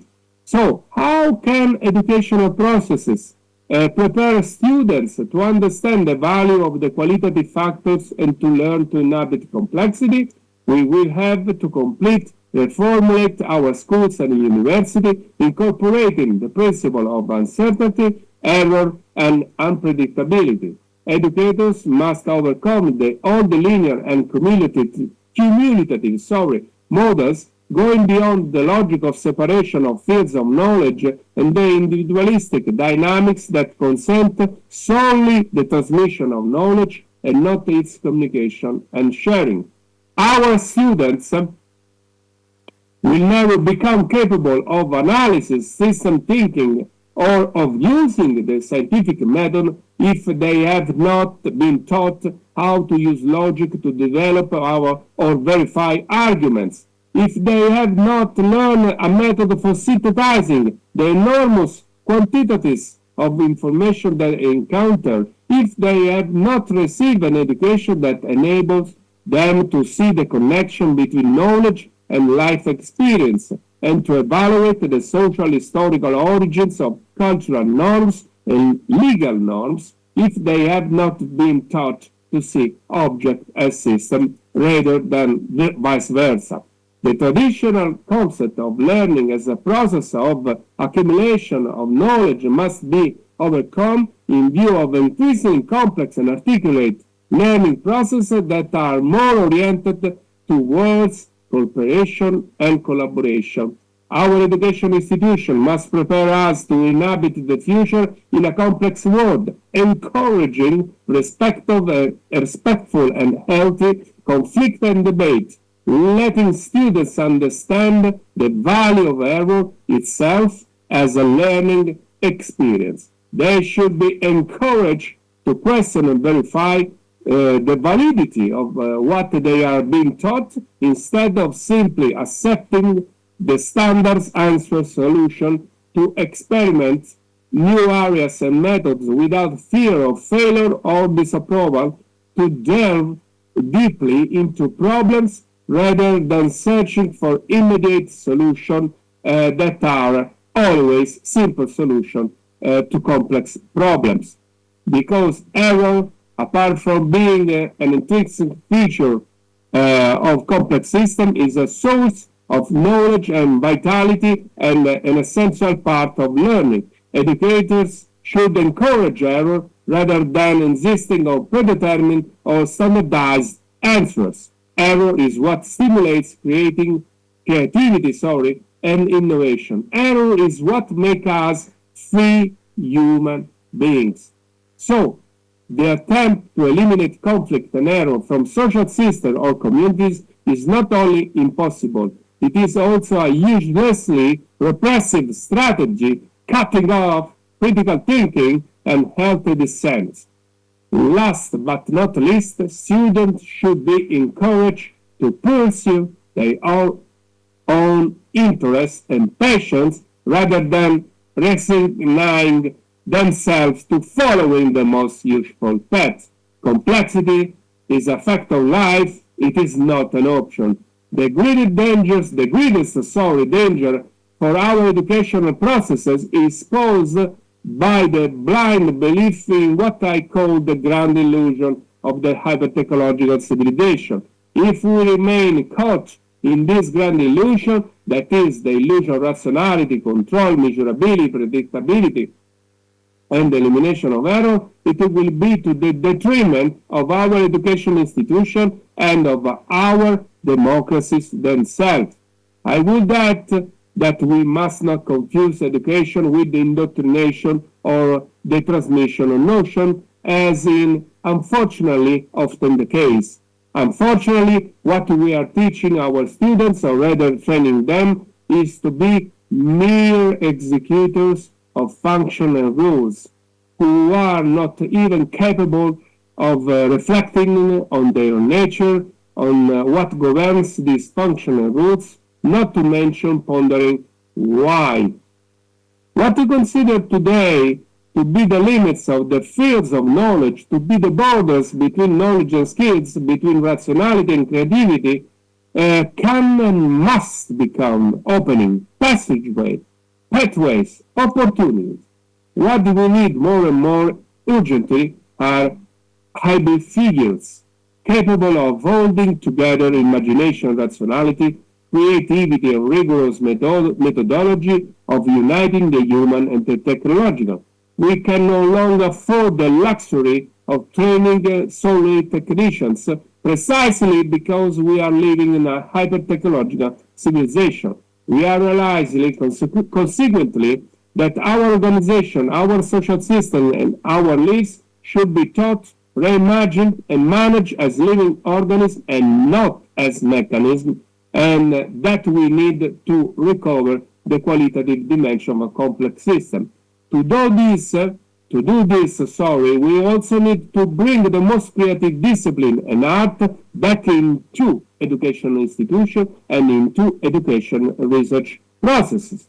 We need to overcome the boundaries we have created, which are blinding us to the true nature of our world and are promising full domination of the future, whereas we should embrace the indeterminacy of life. After all, it is that kind of openness, of infinite possibility, of the certainty of uncertainty, which make our lives worth living. I repeat, which make our lives worth living.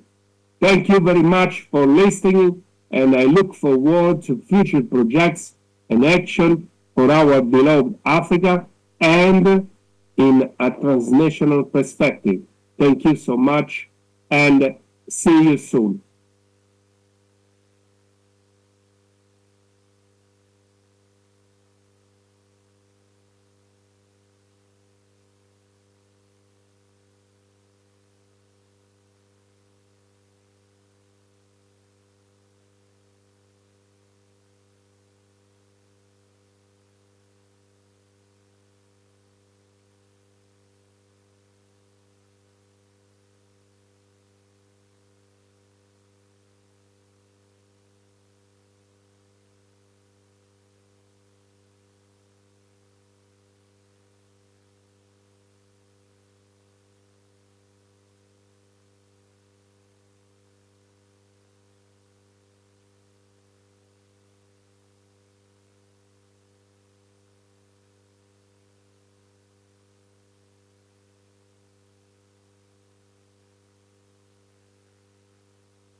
Established in 1949, Accra Technical University, ATU, the premier technical university in Ghana, has distinguished itself in the area of technical education provision. It is located in the central business district of Accra, the capital city of Ghana, and that makes us uniquely the inner city university. Our mission as a technical university is to advance technical knowledge by creating a conducive environment for applied research, quality teaching and competency-based training, with a high impact on industry and business creation. The university believes in education and training that develops the competencies and skills of our students to make them relevant to industry and competitive in the job market. With 5 faculties and 16 departments, we run various Bachelor of Technology degree programs, higher national diploma programs, and non-HND programs. Our student population of about 20,000 is a melting pot of local and international students who integrate seamlessly. Our graduates are highly sought-after professionals making connections with leading organizations in Ghana and beyond, and this is made possible by our experienced and expert faculty. The university has various labs and workshops as well as libraries and other ultra-modern teaching and learning facilities.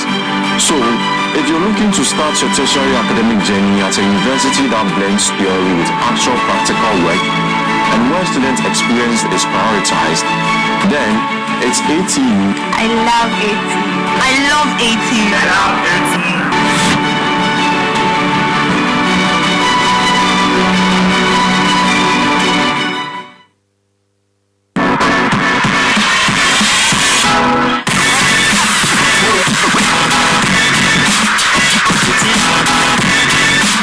We'll be right back.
A warm greeting to all. It's a great pleasure for me to be able to be with you, even if for this time only remotely, and to discuss such vitally important topics as education and development of the skills needed to inhabit in complexity, since we cannot manage and control it to the full, as we human beings have always wished. But before I begin, I would like to thank all my friends and colleagues at the Africa Regional Conference for the invitation. I'm honored and really hope in the future to be able to contribute to these projects and to Africa, land I love, with my experience and skills from almost 30 years of research and training in universities, but also in schools at an international level. Well, let's start. Time is so short. My name is Piero Domenici. I teach at the University of Perugia. I'm a social scientist with a methodological background and a philosopher. For almost 30 years, I have been dealing with complexity, complex system, and education towards complexity and unpredictability, which I consider to be a fundamental approach to deal with that I've called the era of obsolescence, of knowledge, skills, of paradigms. I have all the imaginable imperfections according to the dominant paradigm of hyper-technological and hyper-complex civilization. The paradigm of hyper-technological civilization continues to underestimate the importance of thought and a system of thought, of thinking. We want to deal with artificial intelligence without understanding human intelligence. A paradigm built on what I define the error of errors, the confusion between complicated systems that are predictable, governed by linear relationships, measurable in every old dimension, and complex systems that are unpredictable, chaotic, governed by systemic relationships and by so-called emergent properties. A paradigm that continues to consider any technical knowledge and hyperspecialism as fundamental. I always remember that complexity versus specialization and versus multi-interdisciplinarity are false dichotomies, which we continue to nurture, reproduce in educational processes and even in scientific research. I would like to share with you some theses and suggestions that have marked my research activities for many years on the future prospect of education in this hyper-technological and hyper-complex civilization. A hyper-technological civilization that, in addition to being marked by a paradigm shift, a process of anthropological transformation and the radical interdependence and interconnectedness of all processes and phenomena, scientific discoveries and technologies are making us to discover the systemic and relational dimension of life and the social. It is based on 5 ground illusions: the illusion of rationality, total control, measurability, predictability, and the elimination of error. A hyper-technological civilization that, although programmed and designed by human beings, seeks to marginalize the very human factor and as the bearer of error unpredictability by extending the dimension of the technologically control in an unlimited manner. A hyper-technological civilization that continues to consider only technical knowledge and hyper-specialization as fundamental, that continues to fuel the confusion between complicated system and complex system. Indeed, one of the most fatal errors we are making is to confuse complex and complicated systems. In everyday language, as you know, the term complicated may be considered as synonym for the word complex. But when speaking of systems, nothing could be further from the truth, nothing could be more misleading than to confuse complicated with complex systems. If we are dealing with a complicated system, which is an artificial, mechanical, man-made system, we can break it down into separate parts and put them back together, and the total sum of the parts will be equal to the whole. We can manage and predict the evolution of these parts and systems, but biological, human, and social systems, in other words, living systems, are completely different. First of all, it is impossible to break down this system, which are dynamic, nonlinear systems, into parts. And even if we could, when we put them back together, we would find that the whole is greater, richer, and more varied than the total sum of the parts. These parts are interconnected, interrelated, interactive, and interdependent. What is more, they are capable of self-organization, giving rise to completely new dynamic and interactive elements. In short, they are capable of emergence. So, complex systems are not complicated systems, and their evolution simply cannot be controlled, managed, or predicted. The belief that such control is possible through instruments such as algorithms and or artificial intelligence take us back decades to a linear, reductionistic, and deterministic vision of society and life. And in fact, we continue to be educated and trained to isolate, separate, identify as a single object what is deeply interdependent and interconnected. We are too used to seeing systems as objects, when instead we should be perceiving objects as systems. In other words, we teach and learn the misleading concept that the solutions to our problems are related to the possibility of isolating the individual parts that make up systems. But complexity, as a feature of life and living beings, requires an extremely wide range of abilities, skills, epistemologies. Above all, a different approach to education. In particular, the rethinking that must be undertaken to educate our students to be able to inhabit the future in all its complexity has always been one of the key points of my research and studies. Inhabiting complexity depends on our ability to identify, recognize, and investigate the connection, the correlation, and the interaction between the interdependent parts that constitute the system. This is, first of all, an epistemological challenge. This is also, or should be, the primary function of education, educating to see and make connection, systemic connection. Quite the contrary of the false dichotomies which continue to be perpetrated both in our educational institution and our organization, even as we give lip service to multi, inter, and transdisciplinarity. These are arbitrary divisions between two complementary aspects of so many of our concepts. We must find a way to reunite these aspects. Artificial intelligence, above all, and all connection technologies, highlights the urgency of overcoming the logic of separation and decomposition of the problem we face. I'm talking about our urgent need for a systemic vision and a renewed dialogue and contamination, especially in our educational institution, between knowledge and skills, between the humanities and the sciences, between technology and culture, rationality and creativity, form and substance, and above all, between the human and the technological.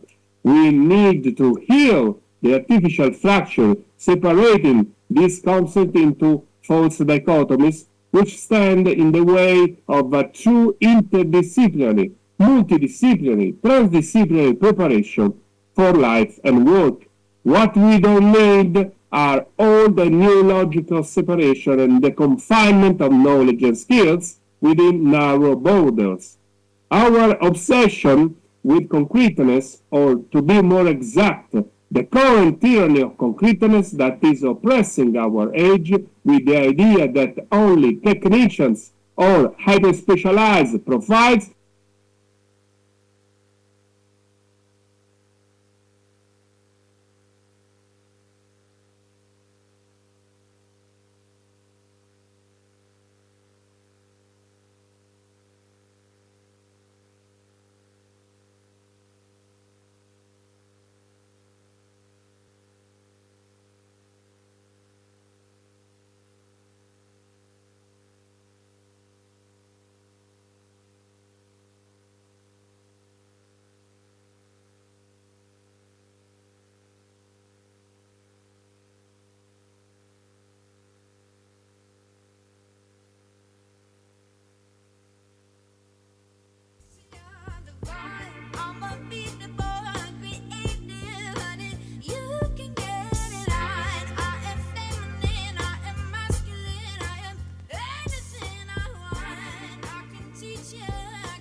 The room is getting empty. Good afternoon. In fact, I am sure that usually in school in the afternoons, the subjects are experiential so that you don't have to sleep after lunch. So we'll try that today. Please, if you know anyone who is out there still having lunch and they are not here, please call them so that we can start. We have a virtual participant and speaker who is ready for us now. So even though the room looks almost empty, we are going to have to start. So I will call on stage for our second plenary, the moderator, Ms. Winfred Cotton, the CEO of Eagle Innovations, a tech career coach, and also a consultant. So she's coming to lead us on the topic, leveraging emerging technologies and pathways to address youth employment challenges in Africa. Please help me to welcome her on stage.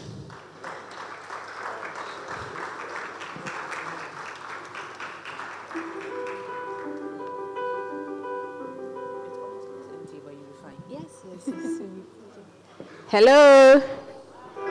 Good afternoon. Thank you, Jocelyn. So this session, we are looking at technology and how it's really making changes come true in the education sector. Our first speaker for this session is Professor Pengchun Miao, Chief Unit for Technology and AI in Education, UNESCO Paris. Let's welcome Professor to the stage. He's joining us virtually all the way from Paris. Hello, Professor. I think it's still good afternoon. I can hear you. Awesome, sir. The floor is yours. Okay, thank you. Can you hear me? Yes, loudly. We can hear you clearly. Yeah, thank you very much for your kind invitation. And due to the delay of the program, I will take around 10 minutes to go through the slides I've prepared. I know that my video is muted, but never mind, I will go through the slides. So I will focus on UNESCO's AI competency frameworks for school students and teachers. Because when we talk about competency development, the use of AI in the market, in the human development, we cannot ignore the AI competency for teachers.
speak very quickly this afternoon.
this concept, we're going to be able to create at least 80 direct jobs and slightly under 500, 300 to 500 indirect jobs, right? And now these are folks that without this setup, without this system, they won't have been able to get by all the various food compliance regulations. They won't have been able to access the markets, the formal market, right? But we're able to use emerging technologies, in this case, IoT blockchain, to provide a pathway for these folks young ones to be able to access the market.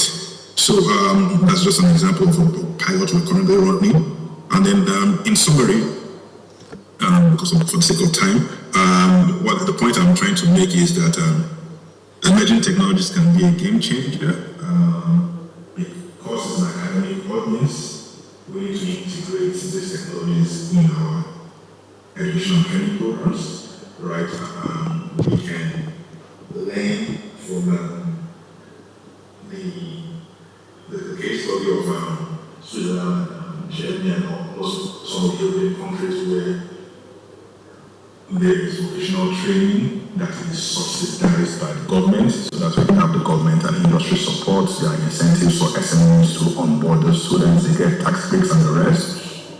And then there's also widening the market. So there's now collaboration and mobility, which is something that the various regional hubs in Africa can perhaps consider making making extensions for the use for such a kind of program. So there is also the need to think carefully about synergistic collaboration strategies that can scale the existing initiatives, that can make them more accessible, and then can make this programs more sustainable. Only doing so are we going to be able to make a dent on the significant number of unemployed youths we have in Africa.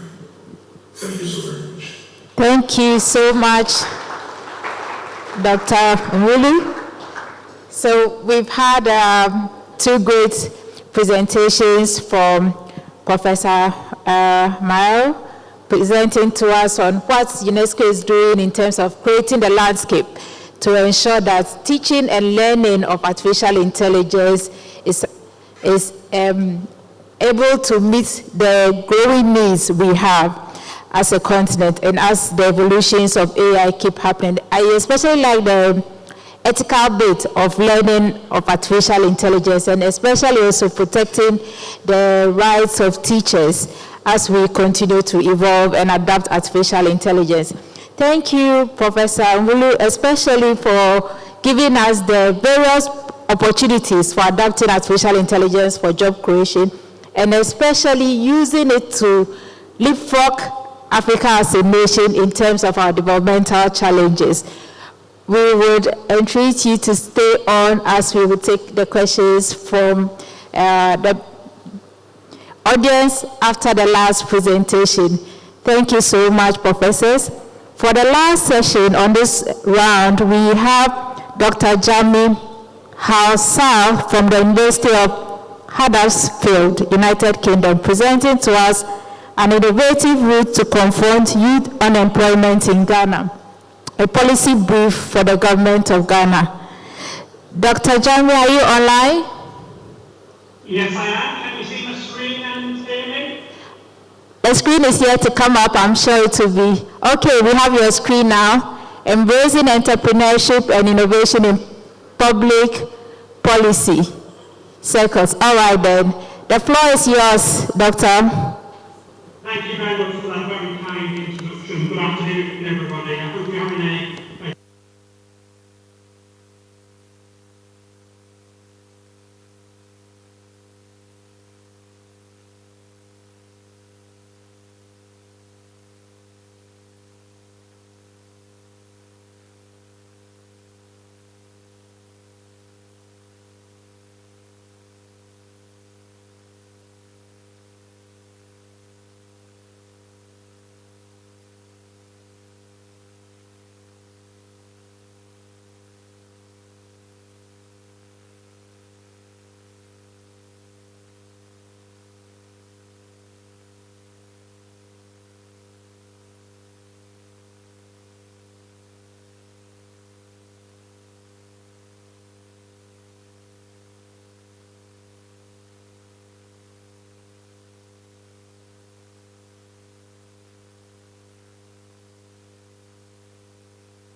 itself. And for me, one of the key points that I want to put across here today is for all of you to think about as well, okay, what are the next steps from this journey, particularly from our research journey that we did with the British Council in Ghana, working with Accra Technical University, is what is needed now in terms of undertaking a collaborative policy brief across Africa, creating a clear and strategic direction of entrepreneurship and innovation to link into what the United Nations and UNESCO do in terms of educational training, to interlock those ideas and to make a real difference for tackling youth unemployment across Africa, and also showcasing these solutions in this context. So in terms of thinking about policy, in terms of syllabus frameworks and training and skills within that context as well. And that's the end of the presentation. Thank you so much for listening to me. Thank you very, very much, Dr. Jami. That was a very insightful roadmap.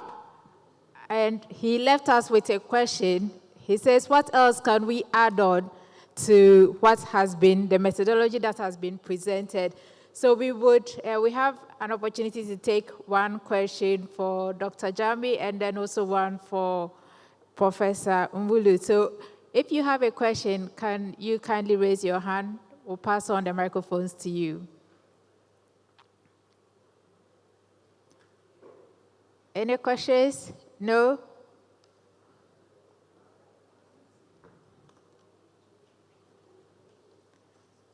All right then. Thank you so much. I believe the audience is very excited, and we are still digesting what has been shared. So we would continue with our session. We unfortunately missed Professor Piero Dominici in the morning due to technical challenges. We are happy to have him available now. Professor? Yes, we can hear you.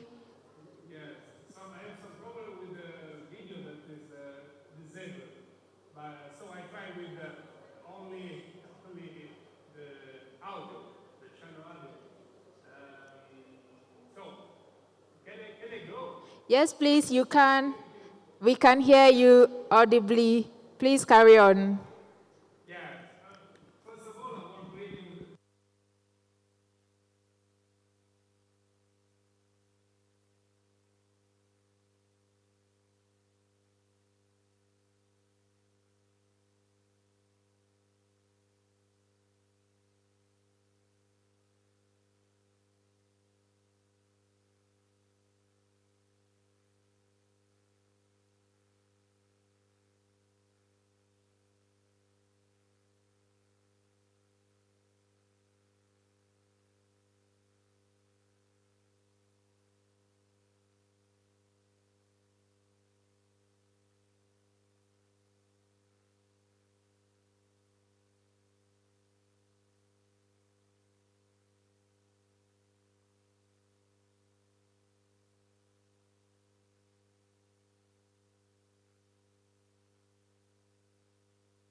But no investment was made concretely in the education of the new generations, because today citizenship is no longer a legal issue.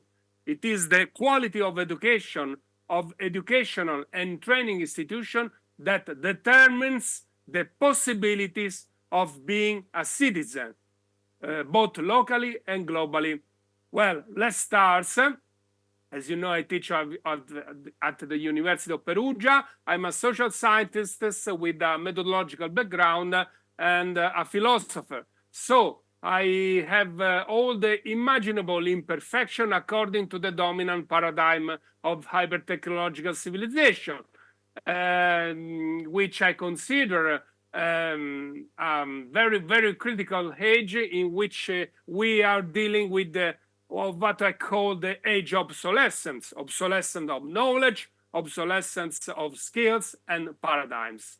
The paradigm of hyper-technological civilization continues, in my opinion, to underestimate the importance of thought and a system of thought. We want to deal with artificial intelligence without understanding human intelligence. A paradigm built on what I define the error of errors, the worst errors, the confusion between complicated systems that are predictable, governed by linear relationships, and complex systems that are unpredictable, chaotic, governed by systemic relationship and by so-called emergent properties. A paradigm that continues to consider only technical knowledge and hyper-specialism as fundamental. I always remember that complexity versus specialization and versus multi-interdisciplinarity are false dichotomies, which we continue to nurture, reproduce in educational processes and even in scientific research. It is really crucial, vitally important, this network of study cooperation in research extend and strengthen more and more in a transnational perspective, maturing a renewed awareness that we need to rethink our organization, our social system, and our democracies as they are. Complex system, organism, and not complicated system, mechanism. We are faced with problems that once again show all their systemic, interdependent, and relational dimension, and we are faced with challenges, primarily epistemological and educational, that require us to question the very categories, architecture of knowledge and skills, thinking and system thinking, through which we have so far attempted to manage the complexity of complex social systems. We urgently need to question all reductionistic and deterministic approaches and that hegemony of the economicistic paradigm that still sees economics as an exact science and not a social science.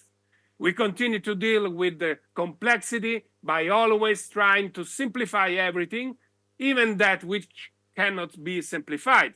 I always remember my formula: the opposite of complexity is not simplification, but the reductionism. Trying to marginalize the human factor, advantage of so-called intelligent machines, barrier of error, human, unpredictability, and assumption of responsibility. I would like to share with you some theses and suggestions that have marked my research activities for many years on the future prospect of education in this hyper-technological and hyper-complex civilization.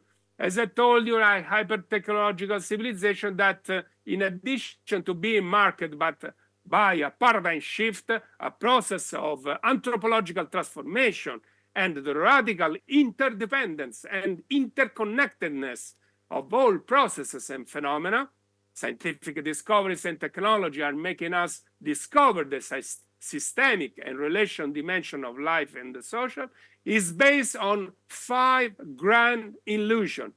The illusion of rationality, the illusion of total control, the illusion of total measurability with the reduction of the qualitative dimension to quantitative dimension, the illusion of predictability and the illusion of the elimination of error. And other times, an hyper-technological civilization that, although programmed and designed by human beings, seeks to marginalize the very human factor as the bearer of error, unpredictability, and responsibility assumption by extending the dimension of the technologically control in an unlimited manner. So indeed, one of the most fatal errors we are making is to confuse, as I told you, complex and complicated systems. In everyday language, as you know, the term complicated may be considered a synonym for the word complex. But when speaking of systems, nothing could be further from the truth. Nothing could be misleading than to confuse complicated with complex system. If you are dealing with a complicated system, which is an artificial, mechanical, man-made system, we can break it down into separate parts and put them back together, and the total sum of the parts will be equal to the whole. We can manage and predict the evolution of these parts and systems, but biological, human, and social systems, in other words, living systems, are completely different. First of all, it is impossible to break down these systems, which are dynamic, nonlinear systems, into parts. And even if we could, when we put them back together, we would find that the whole is greater, richer, and more varied than the total sum of the parts. So these parts are interconnected, interrelated, interactive, and interdependent. What is more, they are capable of self-organization, giving rise to completely new dynamic and interactive elements. In short, they are capable of emergence. So, complex systems are not complicated systems, and their evolution simply cannot be controlled, managed, or predicted. The belief that such control is possible through instruments such as algorithms or artificial intelligence take us back decades to a linear, reductionistic, and deterministic vision of society and life, the idea of what I call the society mechanism. And in fact, we continue to be educated and trained to isolate, separate, identify as single objects what is deeply interdependent and interconnected. We are too used to seeing a system as object, when instead we should be perceiving object as system. In other words, we teach and learn the misleading concept that the solution to our problems are related to the possibility of isolating the individual parts that make up systems. But complexity, as a feature of life and living beings, require an extremely wide range of abilities, skills, and epistemologies. Above all, a different approach to education. In particular, the rethinking that must be undertaken to educate our students to be able to inhabit the future in all its complexity has always been one of the key points of my research and studies. Inhabiting complexity depends on our ability to identify, recognize, and investigate the connection and the interaction between the interdependent parts that constitute the system. This is, first of all, an epistemological challenge. This is also, or should be, the primary function of education, educating to see and make connection, systemic connections. Quite the contrary of the false dichotomy, what I call the false dichotomies, which continue to be perpetrated both in our educational institution and our organization, even as we give lip service to multi, inter, and transdisciplinarity. These are arbitrary divisions between two complementary aspects of the so many of our concepts. We must find a way to reunite this aspect. Artificial intelligence, above all, and all connection technologies highlight the urgency of overcoming the logic of separation and the composition, confinement of the problems we face. I'm talking about our urgent need for a systemic vision and a renewed dialogue and contamination, especially in our educational institution, between knowledge and skills, between humanities and sciences, between technology and culture, rationality and creativity, form and substance, and above all, between the human and the technological. We need to heal the artificial fracture, separating this concept into false dichotomies, which stand in the way of the true interdisciplinary, multidisciplinary, transdisciplinary preparation from life and work.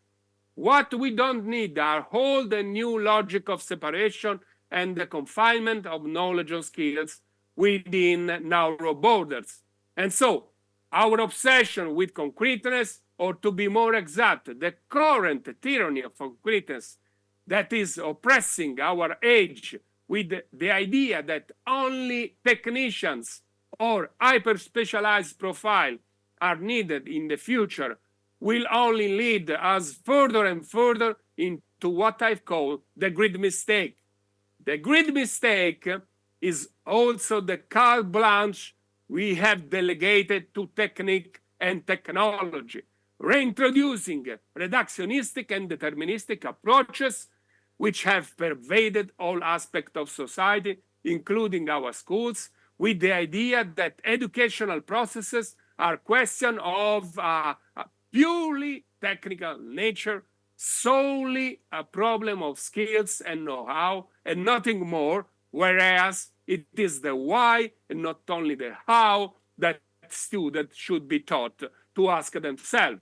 So, how should we go about correcting this great mistake?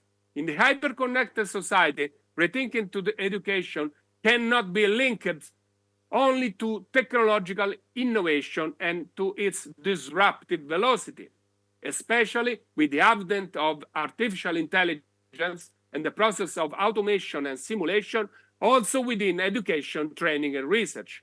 AI brings about a new paradigm shift. I have spoken of it as a new epistemological fracture in 1996 that definitively blow up all boundaries, including those between complicated system, mechanism, and complex system, organism. Once again, the urgency of moving beyond the shifting sands of disjunctive thinking and monodisciplinaries that mark our beloved educational and training institution is not simply a matter of extending or adjusting the traditional educational methods and processes to deal with the digital revolution and with the paradigm shift it has determined. It's not simply a matter of updating content. In our daily interaction with technology, we tend to forget that the technology is a part of culture, not something external to it. Trying to innovate through technology without culture, focusing only on quantitative factors while neglecting the qualitative factors, will only result in a would-be innovation, incrementing inequality and asymmetry in our societies. The data cannot tell us about the qualitative factors.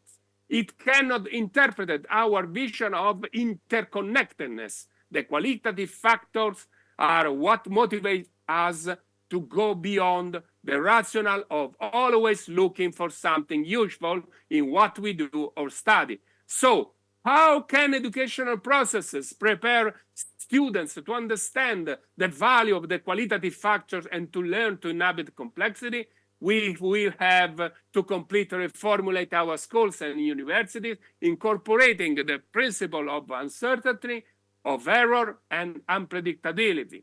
Educators must overcome the old linear and cumulative models, going beyond the logical separation of fields and knowledge and the individualistic dynamics that consent slowly the transmission of knowledge and not its communication and sharing. Our students will never become capable of analysis, system thinking, or of using the scientific method if they have not been taught how to use logic to develop or verify arguments. If they have not learned a method for synthesizing the enormous quantities of information that they encounter, if they have not received an education that enables them to see the connections between knowledge and life experiences, and to evaluate the social, historical origins of cultural norms and legal norms. And if they have not been taught to see object as system rather than vice versa. The traditional concept of learning as a process of accumulation of knowledge must be overcome in view of increasingly complex and articulate learning processes that are more oriented towards cooperation and collaboration. Our educational institution must prepare us to inhabit the future in a complex world, encouraging respectful and healthy conflict and debate, letting students understand the value of error itself as a learning experience. They should be encouraged to question and verify the validity of what they are being taught, instead of simply accepting the standard answer solutions, to experiment new areas and methods without fear of failure and or disapproval, to delve deeply into problems rather than searching for immediate solution or for simple solution to complex problems. Because error, apart from being an intrinsic feature of complex system, is a source of knowledge and vitality and an essential part of learning. Educators should encourage error rather than insisting on predetermined or standardized answers. Error is what stimulates creativity and innovation. Error is what makes us free human beings. So the attempt to eliminate conflict and error from social systems or communities is not only impossible, it is also a uselessly repressive strategy, cutting off critical thinking and healthy dissent. Last but not least, students should be encouraged to pursue their own interests and passions rather than resigning themselves to following the most useful path. Complexity is a fact of life, is not an option. And the greatest dangers of for our educational processes is posed by the blind belief in what I call the grand illusion of the hyper-technological civilization. If we remain caught in this grand illusion that is, as I told you, the illusion of rationality, control, measurability, predictability, and elimination of error, it will be to the detriment of our educational institution and of our democracies themselves. I would have that we must not confuse education with indoctrination and or the transmission of notions. Unfortunately, what we are teaching our students, or rather training them, is to be mere executors of function and rules, who are not even capable of reflecting on their nature, on what governs these function and rules, not to mention pondering why. What we consider today to be the limits of the fields of knowledge, to be borders between knowledge and skills, between rationality and creativity, can and must become openings, passageway, pathways, opportunities. What we need more and more urgently are hybrid figures, what I call hybrid figures, capable of holding together imagination and rationality, creativity and rigorous methodology, of uniting the human and the technological. We can no longer afford the luxury of training solely technicians, precisely because we are living in a hyper-technological civilization. We have realized consequently that our organization, our social system, and our lives should be taught, reimagined, and imagined as living organisms, as not as mechanisms.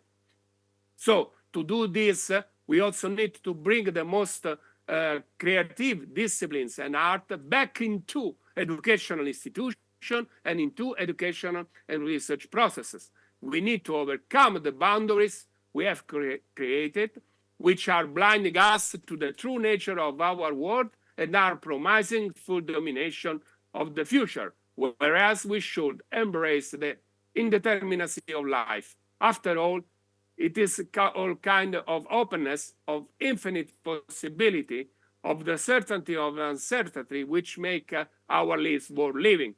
So thank you very much for listening, and I really look forward to future projects and action for our beloved Africa and in a transnational perspective. You can count on me. Thank you so much. Thank you, Professor Dominici. In fact, this is the first time that I am in the presence of a lot of professors, doctors, and people who really, really love book. So please clap for yourselves. If you're happy and you know it, stamp your feet. If you're happy and you know it, stamp your feet. Thank you very much. So ladies and gentlemen, and I'm wondering how you're doing that in sign language, actually. Okay, all right, thank you very much. I think we should give them a big round of applause. And your colleagues sitting down there, thank you so much. Oh, this is how you clap, okay. So thank you very much for all that you are doing at the 2024 Africa Regional Conference on Education and Skill Development. So it is time for the fun part. And I know you may be thinking, what is fun about education? But yes, there's so much fun in education. Earlier, I was expected to have acknowledged the presence of Dr. Beatrice Chewa. She's the Deputy Vice Chancellor, Administration and Academics at Chalimbana University from Zambia. Please, if you're here or you're listening to us, Madam, thank you very much for grace. Oh, you're here. Oh, nice one. Thank you, thank you, thank you, thank you very much for being here. At this point, we have 2 pitches to make, and then we will go to a very, very beautiful fun part that I'm sure most of us have been waiting for. So now I'll call on stage, I think he's here, Mr. William Nguru, who is the CEO of Kurasa. It is a Kenyan-based edtech platform that is offering the possibility to support competency-based approach to teaching and learning. Guardians are also able to closely monitor learner progress continuously during term time. I think in the business or in the era of AI, we will need such. Is Mr. William Nguru here? Okay, please welcome him on stage. Sir, as you can feel from the emotions of my audience, you have 15 minutes and 15 minutes only. Thank you. Thank you. Thank you so much. And good afternoon. Good afternoon. Yeah, thank you so much. As you heard, my name is William. I'm just waiting for the presentation to come online. My name is William, and I'm from Kenya, East African nation. Yeah, karibu, that's what we say. We say karibu, that's welcome. And it's a pleasure to be here. I want to thank SDEV and in partnership with Accra Technical University for inviting me here. And it's a pleasure to be in Ghana once more. I was here back in February. So let's move.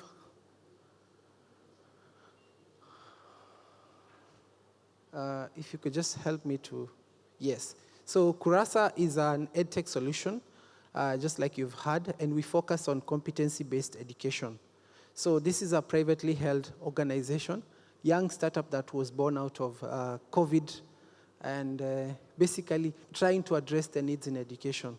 We started with having an online school when students were at home, and then we soon pivoted to what it is today, after realizing the amount of work and the effort it takes for teachers to be able to deliver in the classroom, noting that this is, should I say, the impact hub. You know, a lot of hours are spent in the classrooms, and so this is where the transformation, as we see it, is going to be happening. So our purpose or our vision is to revolutionize the classroom through innovative technology, empowering teachers to deliver competency-based education effectively and efficiently. So we are teacher-focused. We ensure that the teachers have the capacity and the ability to be able to deliver. And our goals is to enhance educational access through robust digital platforms. Like I said, we empower educators with tools that make it more effective and efficient to teach. And also we foster student engagement and personalized learning. Okay, so the problem that we looked at, the main problem is the lack of data. The lack of data on progressive learning. So this means that it's very difficult for us as we speak to know what is the progress in learning. And usually, particularly in our African countries, we have to serve a national examination or an external examination to be able to have an idea of where students are. Otherwise, we don't trust the judgment of the classrooms. And this is the data that is lacking, both at the classroom level, at the administration, and even at the district and national level. And this is the core problem, lack of data infrastructure. And why is this? This is because there is manual record keeping. So many of you are aware with teachers, the amount of work that they have to do to keep their records. So this is either their lesson plans, their schemes of work. I know we have that here. We're doing some reports on progress, formative assessments. The amount of work manually means that they're not even able to do it properly. And technically, even if you were to be in a classroom and have 50, 60 learners, you also wouldn't be able to deliver that. And so with that, we have learning gaps, and this is also represented by the low student achievement that we see, whereby, you know, like we just had earlier today, we have 10-year-olds who are not able to read at grade level. And this is because we were not able to formatively follow the progress of the learners. So this is the core problem that we are looking at, both for the teachers, for the schools, and for the parents by extension, and now also for our governments and for our continent as Africa. Let's move. And so there's this need for visibility, and these needs, I've just written them, not in any order, but they belong to all the stakeholders like I mentioned. It's very difficult to monitor curriculum coverage. So the only assumptions we make is that by end of year, we should have covered 100% of curriculum, which really means we have to wait to the end of the year to all be at the same understanding of where we should be in curriculum. Teacher digital enablement. So we see some countries talking about, teachers talking about, talking about laptops and digital devices for learners, but in these classrooms, the teachers don't have the ability, and so they can't even control a classroom when they have the devices in the class. And so that's a need, a challenge as well. We have the data for professional development. Again, this is data that we need to know. We need to know what professional development are we talking about. There's identification, what interventions would we like to identify. So again, this data would help us to know that. Feedback for curriculum adjustment. You know, we have over 30 curricula designed here, and we are continuously designing more. What is the process of improving these designs, these curriculum standards that we are doing? There's stakeholder engagement. How do you know what kind of engagement to have at each level based on the information that is relevant to them?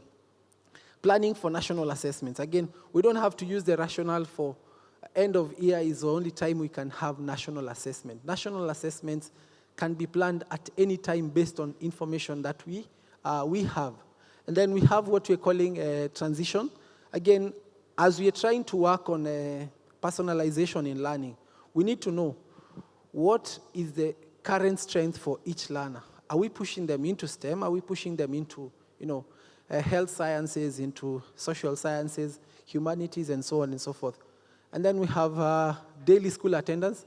Something as simple as school attendance is something that would be very important for ministries, for governments, for partners to be able to monitor, because this directly affects the outcomes of learners. Accountability and reporting. So here we have a saying at Kurasa where we say teachers do what is inspected, not what is expected. So if they're expected to do 1, 2, 3, 4, 5, but 2 and 5 are inspected, that's what they tend to focus on. And then we have curriculum alignment. Again, curriculum alignment is being able to know what is the linkage between learning, which are the higher and the lower order skills based on curriculum data. So we have our teacher's dilemma, and here we just want to describe, and I don't know if you recognize the face here. This is one of our former, any guess? Ruto. This is Uhuru Kenyatta. So the teacher's dilemma is literally the amount of time that they're required to do. So they have lesson planning. And what they say is that it takes them, on an ideal case, when we interview them, it should take them about 3 hours to do the right thing. But when you look at a teacher's life, they have to come in into school at 7 and leave at maybe 4 or 5 sometimes. And then they have to spend 3 hours doing this. So the question is, where is these 3 hours? And you see why they end up doing the wrong thing. Let's move. So 80% of time is usually spent on rote learning and memorization, and also administrative work that's going to be inspected. And this is why assessments now have to end up being untimely. They cannot, they're delivered to parents at the end of the term, because at the end of the term is when we have standardized tests done by schools. They tend to be inaccurate, and they're also ineffective in informing teaching and learning methodology. Let's move. So this is a survey that was done by, is a research that we did internally with 60 Decibels. This is a research organization that we procured to do this. And we are able to see the main purposes that teachers use Kurasa for. And this is mainly efficiency. If you look at the motivation, this is ease of workload management, better efficiency, need for digitization. And then on the right side, you can see the digital lesson planning is the most important feature for teachers. And this is also what we are doing with teachers, including here in Ghana. We have already started a pilot, and this is what lights them up. And so we are really inviting partners, we're inviting players to really collaborate with SDEV, because we're working with SDEV here in Ghana, and actually beyond, to be able to help teachers access this. You can see 94% and 90% are using this for both formative assessments and digital lesson planning. And then the rest is weekly assessment reports to guardians, and then they're also able to generate curriculum, grade books for learners. Let's move. So currently we are focusing our pilot on the basic 7, 8, and 9 on the Ghanaian Common Core Program. And we're taking all the learning areas that are offered here. And on the right side, you can see a sample of a lesson plan being created. And this is being done in real time. It's taking about 4 to 7 minutes to create this. And it has all the controls that lesson plans should have. For instance, you're not able to take a lesson plan into the past, So these are simple controls that help administrators and schools get more quality data, as you can see on the right side. And it is also being used on a mobile phone, loaded with the entire curriculum designs. Let's move to the next one. So formative versus summative. So like you can see on the graphic on the left, when you're preparing food, formative assessment is when the chef is tasting, or when you're tasting in the kitchen. But summative is when the customer is tasting. And you will see that for all restaurants where they don't have a process of checking the quality of whatever they are serving, they will leave that to the customer, and a lot of the times they will end up into issues. And this is what assessment for learning is all about, and that's what we champion at Kurasa. Let's proceed. So this is the assessment guidelines in the rubrics format here here in Ghana, and you can see it begins from the high proficiency all the way to the emerging.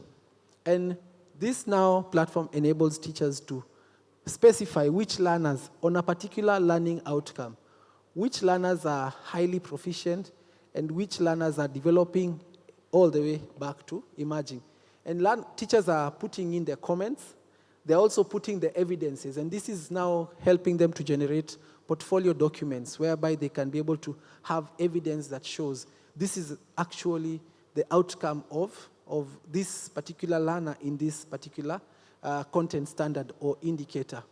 So that's really making their work easier, and that's what they are reporting as something that, and from how we see it, this is a sure way of increasing the quality of education that we're delivering without a significant investment in the education, given that, resources are also very limited. Let's move. I think I'm done. Not yet. Yeah, so this is, I'll just read two testimonials from our teachers. So when I completed Form 4, that's basic. That's the senior school. We had a slogan that IT is here to stay. I took some computer classes, but because I never had a place or device to practice, I was scared to even try. Through Kurasa allowing me to interact with devices daily, my digital literacy has greatly improved. I'm happy to pronounce that the slogan now because I'm confident in the way I work on digital devices. So this is a teacher. And then we have this teacher who is male, says Kurasa has made preparation and accessing of our work very easy by use of a few clicks. The best is I'm always able to explain to parents regarding their children's progress without perusing through many papers in the past. Accessing similar information was not as fluid. I'm also able to track the school attendance at the click of a button. I'm able to do all this, which makes me feel more efficient now. So you can see these teachers are talking about how it makes them feel, their digital efficacy, and also their efficiency in the classroom. And I think this is really what our partnership with SDEV is anchored on, and we're really calling upon all players, government, partners in the development agencies to collaborate with SDEV, and we are here and currently doing this pilot here in Ghana. I think that's it. Thank you so much.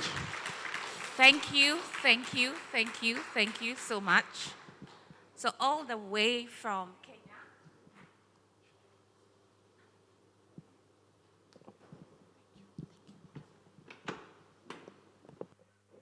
All the way from Kenya.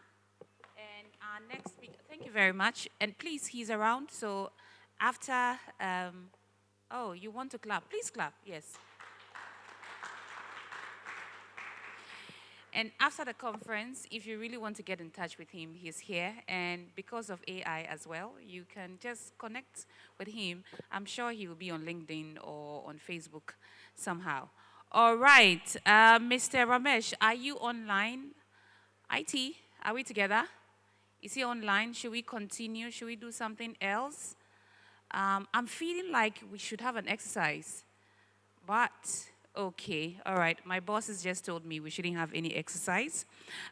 Is Mr. Ramesh online? If he's not, we will now call upon Sarah Osei, the Chief Rapporteur for our conference, to summarize all that we have been talking about. So please welcome her on stage.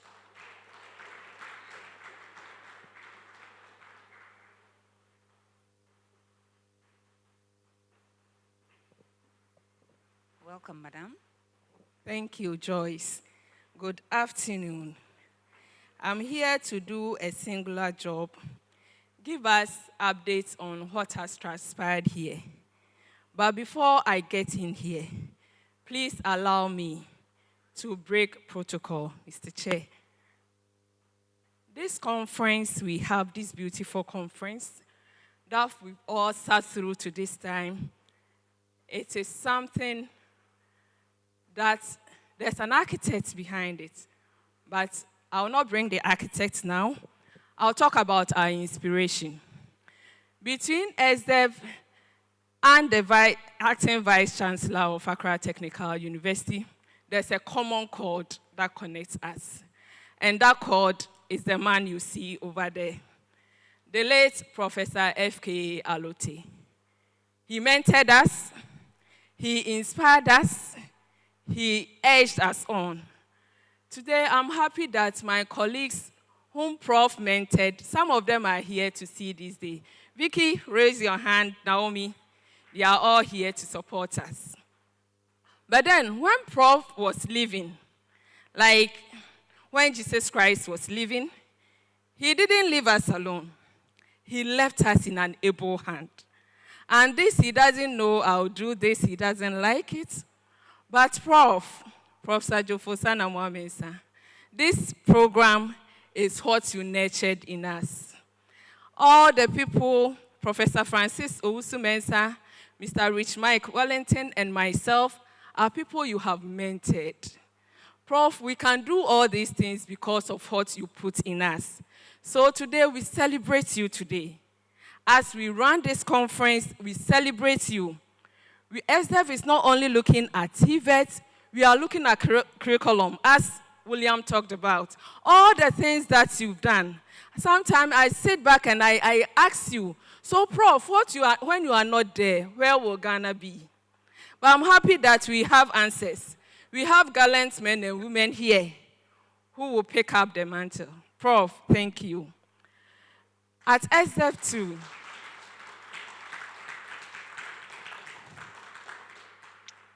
we are privileged for inclusivity. We have a board member, an international advisory board member, who sat through the session. I don't know where he is now, but Mr. Yao Ofori Deborah, he is the vice president of the World Association of the Blind. He is the president of Ghana PWDs. He is a member, and throughout the planning stage of this conference, he really held us on, pushing ideas, giving us networks, urging us on. So, Mr. Deborah, wherever you are, thank you so much. I'm not the one to do vote of thanks. Please, I'll come to my assignment. Then, somebody had to push. And it's amazing how this gentleman does his things. Midnight, I'll push him. Finances, let's do this. I know I cannot mention him because there are bosses. But then,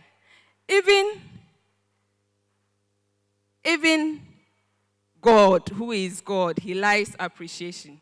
Chris of UNICEF, thank you so much. Thank you.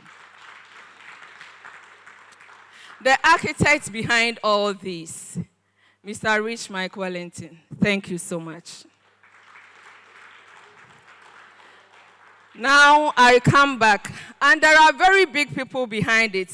From UNESCO, Mr. Prosper Nyavo, who pushed so hard, to my colleagues at ATU. I call them colleagues because in the heat of it, we fought, we argued, we did everything. But here we are to a very beautiful ceremony. Prof. Prof. Winfo, God bless you. And your team. I won't do closing ceremony, so I'll go straight to my assignment. So, Prof. Chair, standing on existing protocols, ladies and gentlemen, good afternoon once again. It is indeed an honor for me to present the Rapporteur General Summary Report of the 2024 Africa Regional Conference and Exhibition on Education and Skills Development, organized under the auspices of the SDEF Foundation Africa and the Accra Technical University, with a target audience including policymakers, educators, the youth, and other stakeholders. The goal was to equip diverse stakeholders with innovative solutions to address challenges facing Africa's youth. As has been well discussed today, the Sustainability Development Goals are off track on several of its key targets, including equal access for all women and men to affordable and quality technical, vocational, and tertiary education, leading to high unemployment rates across the continent. For this reason, the conference served to address these issues and contribute to finding solutions to Africa's unemployment and skills development challenges, raise awareness about the importance of skilled youth for socioeconomic progress, promote technical and vocational education and training and other skills development programs, as well as facilitate interaction among stakeholders to reverse the downward trend in achieving SDG 4.3 and 4.4 targets. Mr. Chairman, the conference had 3 plenary sessions. The first one was redefining education to address skills gaps for youth employment, the need for a broader policy framework for African governments. The second session was leveraging emerging technologies and pathways to address youth employment challenges in Africa. And the third one, which we just rounded up, digital transformation in education and skills development in Africa. On the plenary session 1, redefining education to address skills gaps for youth employment, the conference benefited from 3 presentations focusing on the need for governments and stakeholders to continuously delve into the imperative task of redefining education to bridge skill gaps for youth employment in Africa. It emphasized a comprehensive policy framework. Professor Piero Dominici urged the paradigm shift in education, prioritizing human agency and socio-emotional skills alongside technological advancements. This he viewed as a priority for Africa. Dr. John Mugo highlighted the transformative potential of holistic education, which he exemplified by the flagship Ujana 360 program in Kenya. This was followed with our panel discussions, which underscored the pivotal role of technical and vocational education and training in addressing skill gaps, advocating for adaptability for technological changes, skills alignment with industry demands, equity, inclusivity, while creating lifelong learning opportunities for all. Professor Benovellen, the UNESCO Chair for Global Understanding for Sustainability, highlighted how the General Declaration could contribute to unlocking Africa's youth potential. He emphasized the need for collective action for sustainability initiatives, respecting cultural diversity, and community-led programs. This aligned with the session's overarching theme of mobilizing citizens for a more inclusive, resilient, and sustainable future in Africa. Under plenary session 2, leveraging emerging technologies and pathways to address youth employment challenges in Africa, Professor Fenchu Miao threw more light on the important subject of developing AI competencies of students and teachers, a subject which UNESCO has prioritized in its work with African member states, and Professor Miao has been its chief advocate. This session focused on promoting a human-centered approach to AI in education, highlighting key initiatives and accomplishments. UNESCO's Digital Learning Program has made significant strides with major publications addressing AI in education. UNESCO's recommendations for Africa emphasizes adopting AI technologies that enhance learning experiences and address regional educational challenges. African governments and educational institutions are therefore encouraged to use UNESCO's guidance on generative AI to ensure ethical and responsible integration. Additionally, it emphasizes that the implementation of UNESCO's AI competency frameworks for both students and teachers will help build a digital literate workforce that are prepared to navigate the complexities of AI technologies to improve education quality and accessibility towards improvement in education outcomes on the continent. Professor Nam Dinwulu's presentation about leveraging emerging technologies for youth employment in Africa explored the potential of blockchain and AI to tackle youth unemployment and boost productivity in Africa. The presentation underscored the significant skills gaps that limits youth employment and productivity in this area, a scenario which continues to deepen the digital technology gap. The key recommendation emanating from the presentation include integrating these technologies into educational and training programs, thereby equipping young Africans with the necessary skills for the digital age. Promoting entrepreneurship in emerging technologies through startup incubators, funding opportunities, and mentorship programs was also outlined to be essential for navigating this challenge. Likewise, the need to integrate these technologies into key economic sectors like manufacturing and agriculture, which also has the potential to increase productivity and job creation in Africa. Collaboration among policymakers, educators, and business leaders were underscored as crucial to support the widespread adoption of these technologies, fostering youth empowerment and economic growth on the continent. Dr. Jami Hassal of the University of Huddersfield presented a well-researched report on an innovative route to confront youth unemployment in Ghana. The report, which has been contextualized in a policy brief for the government of Ghana, highlights the critical role of social entrepreneurship in addressing youth unemployment in Ghana amidst high levels of unemployment and environmental challenges. It emphasizes the importance of higher education in driving entrepreneurship and innovation, suggesting that the evolving classification of social enterprises should inform policy decisions to regulate these entities effectively and clarify their relationships with other organizations.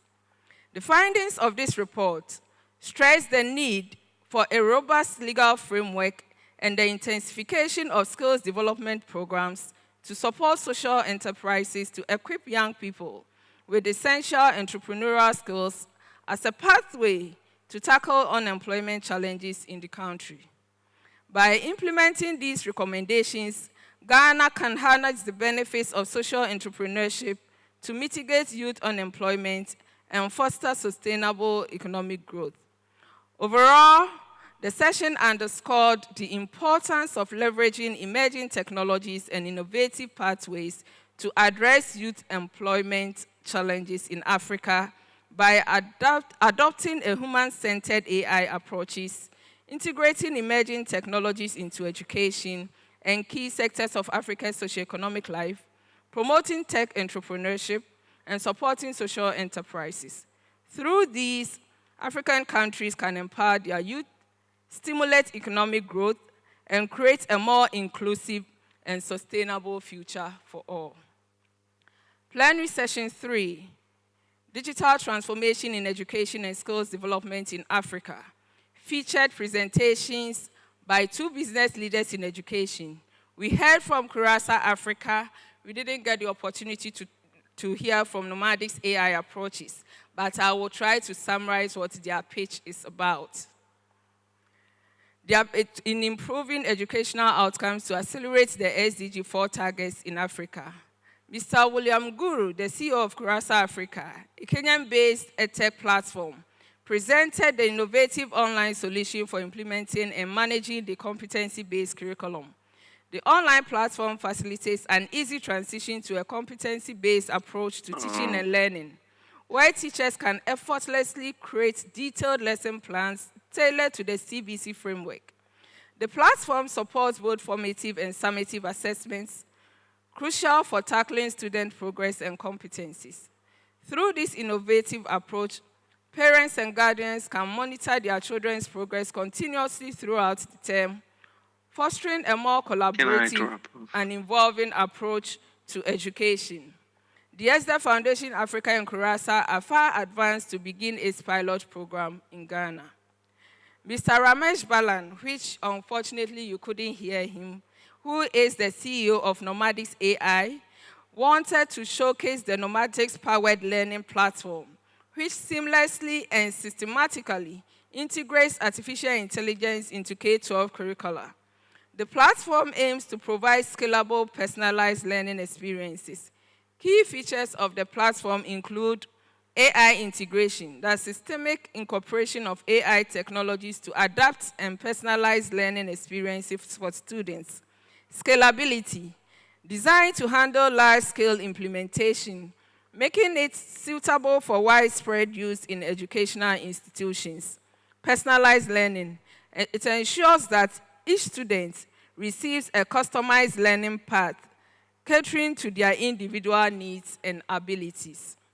This plenary session underscored the potential of digital platforms like Curasa Africa and Nomadics to revolutionize education in Africa by enhancing curriculum delivery, fostering personalized learning, and increasing parental engagement. These innovations are pivotal in addressing educational challenges and improving skills development across the continent.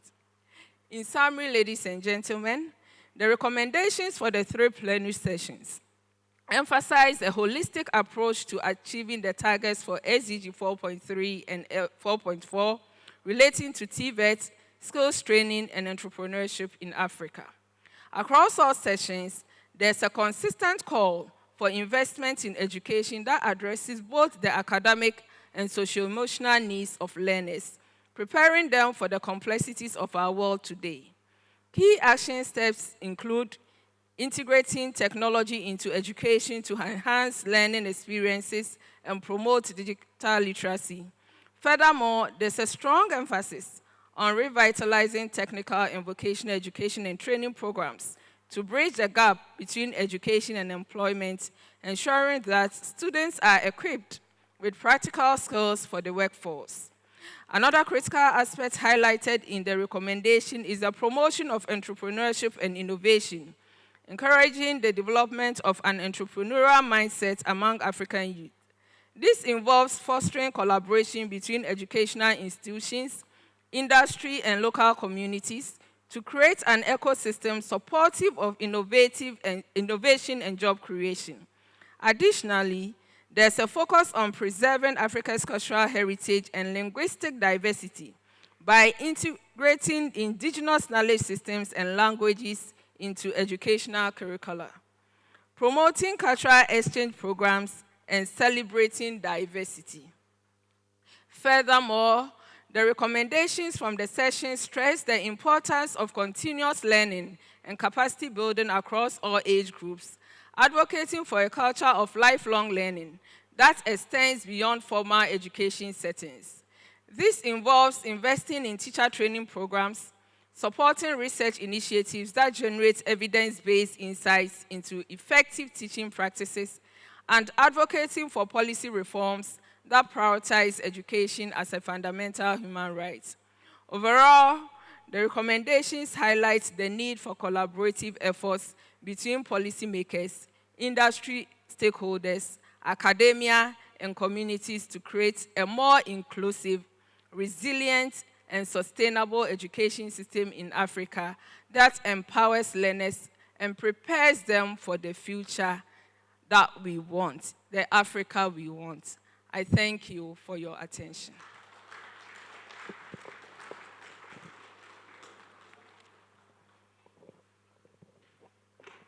Thank you, Sarah. Okay, so it is almost our daytime, and you know our day usually at the end of every semester, we have the chance to have our day, and it is almost time for that. So I want you to hold on and hold up, and do not worry, we'll get there soon. So the bosses that be, or the powers that be, says that we missed one other presentation, and I think that he's online. Dr. Ramesh, are you here with me? Dr. Ramesh, can you hear me? All the way from Texas, USA. Please, is he still online? If not, he's still online. Okay. So he's still online. After his presentation, Dr. Glenn Jima, who is a lecturer at Accra Technical University, will take over with the exhibition. Please, when he's done, I won't come back on stage. So, Dr. Jima, immediately we have Mr. Ramesh Balan done. Please come on stage and take over. Okay. Thank you. Hello, everyone. Good afternoon. Hello from Dallas, Texas. Thank you so much for this opportunity to present to you, and I feel privileged to be part of this amazing event that's being put together by SDEV Foundation Africa. I hope everyone can hear me, okay? Okay. I am going to share my screen, and I will do a quick presentation and also a demonstration of where we are in the development of AI. And as you may have heard already about the great potential of AI in leveling the playing field and how this is going to transform education and skills development. I think we are all seeing the potential that AI has in achieving this goal.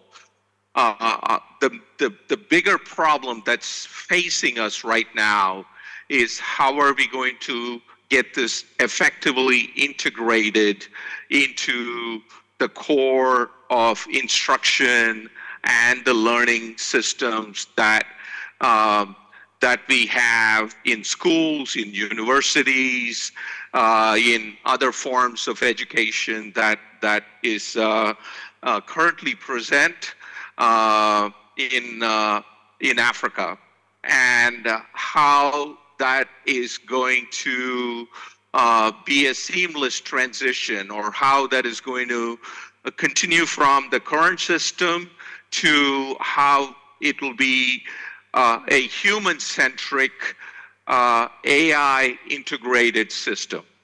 I want to give a quick background of Nomadics. We are a 9-year-old US-based learning platform company. We are coming at it from a different angle. We are not going out and building another AI. I think there's a lot of work that has gone into artificial intelligence. You have OpenAI, you have Google, and now you have XAI coming up. And they're all doing a fantastic job in increasing the capabilities of this artificial intelligence. What is missing out there that we see, the huge piece that is missing, is how AI is going to be systemically integrated into active forms of digital learning. So that's not an easy process. It's a very time-consuming process.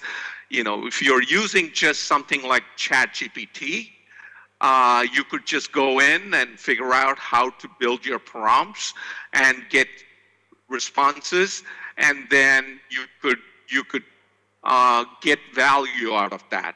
But that's not how it works in a educational system. We have a lot of different types by which the students learn.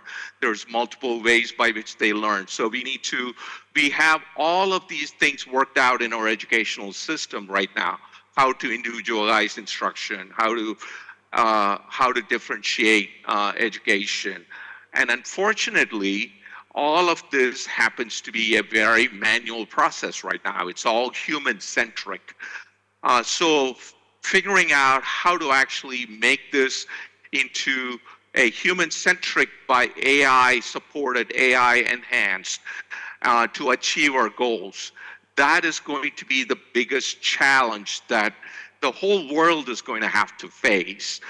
And what our company is focused on, we announced the first AI operating system that is focused only for learning and education. It's across the board.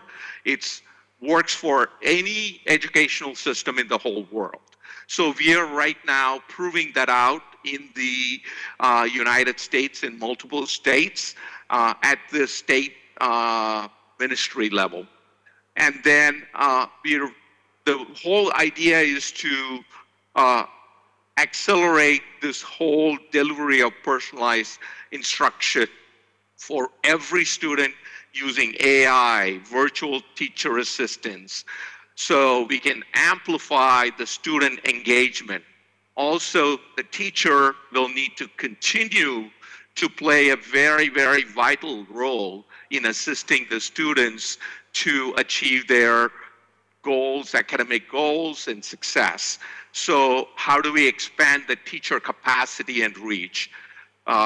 Just to give you geographically, our headquarters is in Dallas.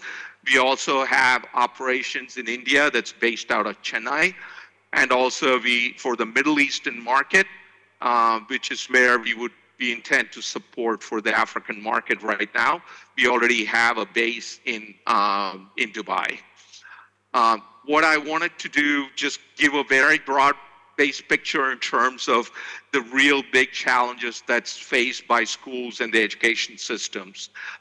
This is around the world, and this is even in the United States. There's a huge shortage of very high-quality teachers.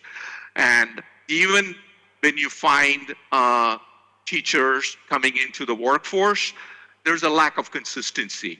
Okay, so you can do only so much by increasing the teacher training and all that, but in order for you to actually be able to deliver consistently high quality of instruction, you're going to have to come up with some other ways to augment technology with it.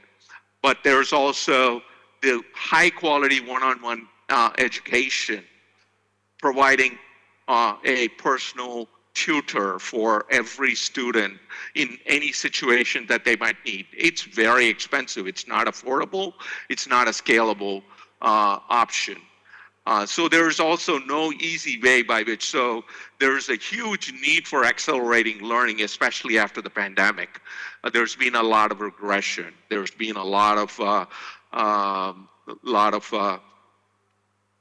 teachers leaving the workforce. So how do we actually, with the limited amount of resources that we have, how do we accelerate learning and propel academic success? What it comes down to is we have to just look at reevaluate our educational infrastructure and the delivery capabilities. AI can definitely be an answer, but the real question is going to be, how do we accelerate the AI innovations?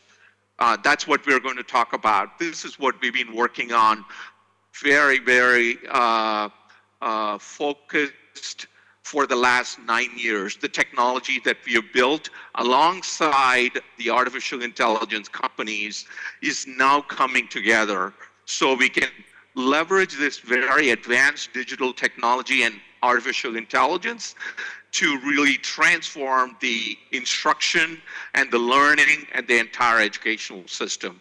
The focus and the key objectives are to be able to maximize the outcomes with the current amount of instructional resources that we have.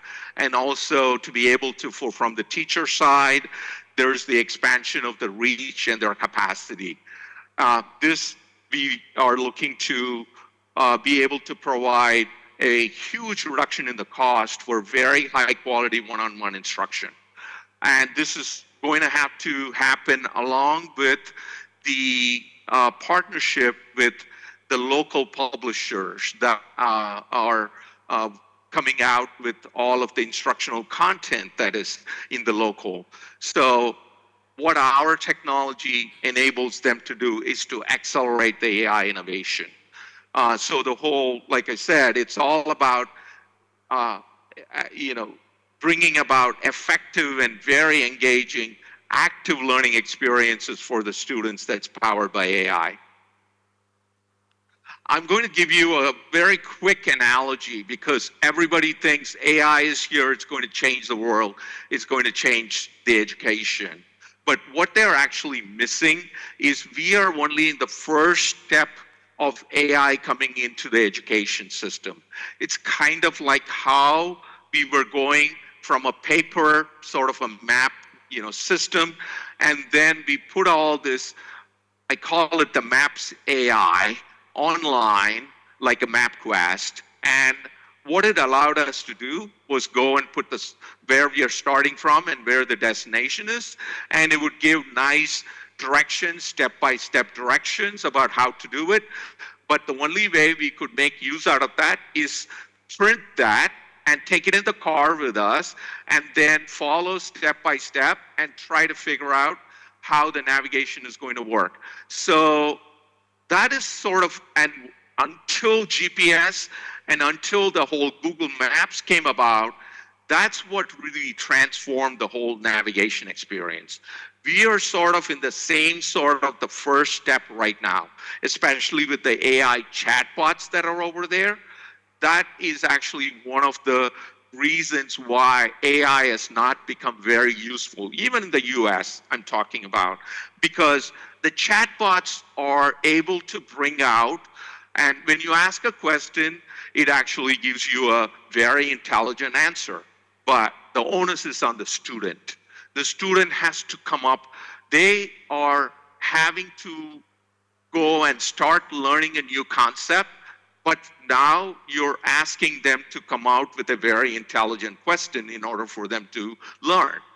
And that is an impossibility. So that is why the whole AI system needs to be much more tightly integrated so that students are not having to ask the question, much more like how if you have a human tutor, the human tutor has a responsibility to actually know exactly where the students are. They're constantly monitoring them.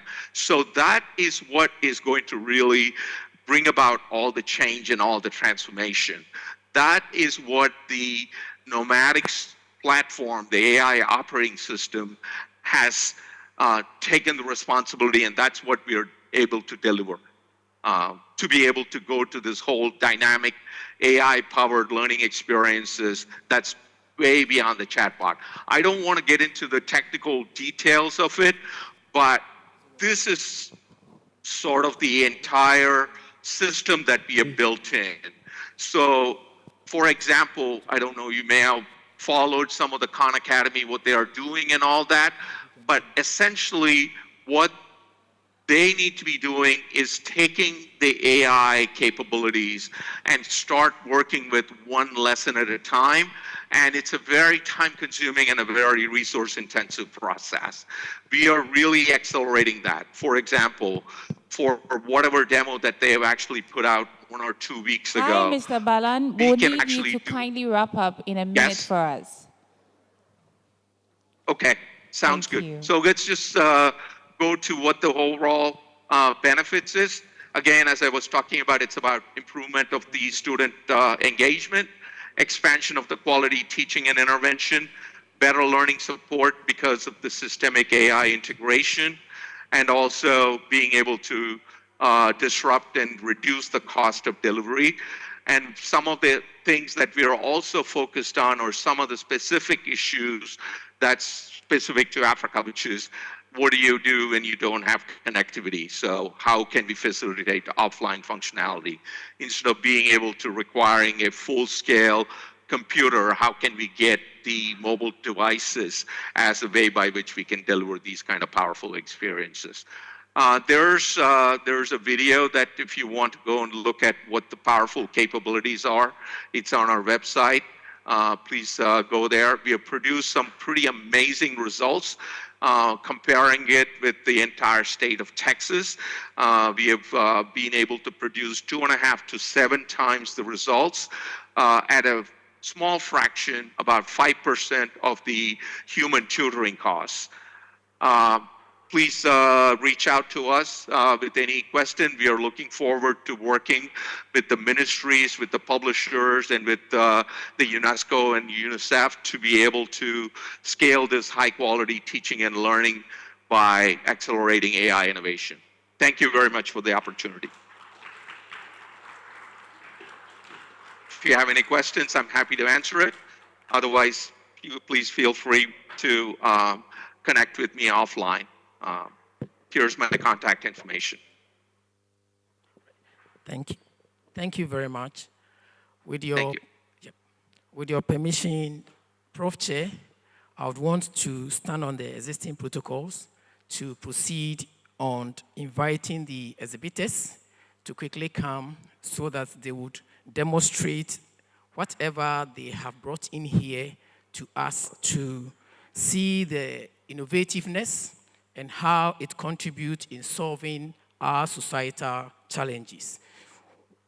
In no special order of priority, I would want to invite the person who demonstrated on the roof tile, that is King Solomon from Koforidua Technical University. King Solomon from Koforidua Technical University.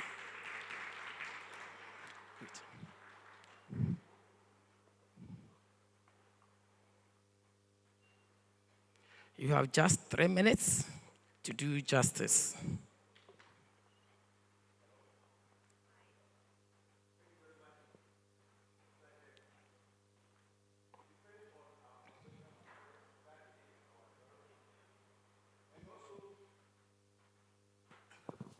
Thank you. That's good. Professor Chair, depending on conventional materials that deplete our environment and also our waste that cause us environmental problems that bring birth to this beautiful artifact you can see with me. So I use water bottle, waste, and that of sawdust to create this beautiful artisan so that we can solve unemployment. All right. Let's give him a round of applause as he walks towards the stage.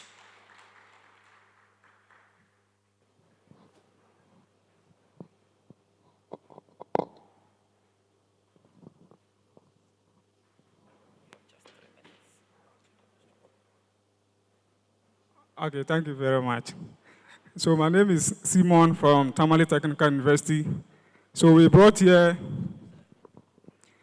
a multi-purpose solar generator, which we made it to be very portable so that we can use it anywhere we want to, in case there's there's light out at where you are using it.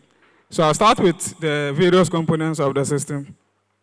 The system is composed of three major components. So we have the solar panels that we assemble in our school. So basically what we did is that we imported the solar cells and then we laminated the solar panels in our laboratory back at Tamale Technical University. And then we made a solar generator.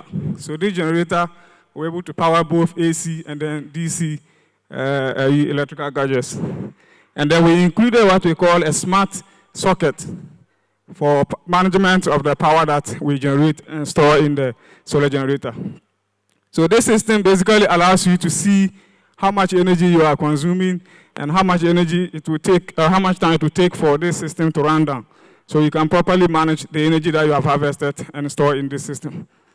And then we have included what we call a mobile app. You can actually also monitor the charging rate of the system in case you place it somewhere in the house and you are far away. So basically the problem we are seeking to solve is to build a modular solar energy system that can be used at remote locations or at emergency situations where you don't have the power grid connected to the place. So thank you very much. Thank you, Simon. You are also able to stay within time. All right. The next is the Internet of Things-based energy monitoring. Mr. Brian Opoku from Koforidua Technical University.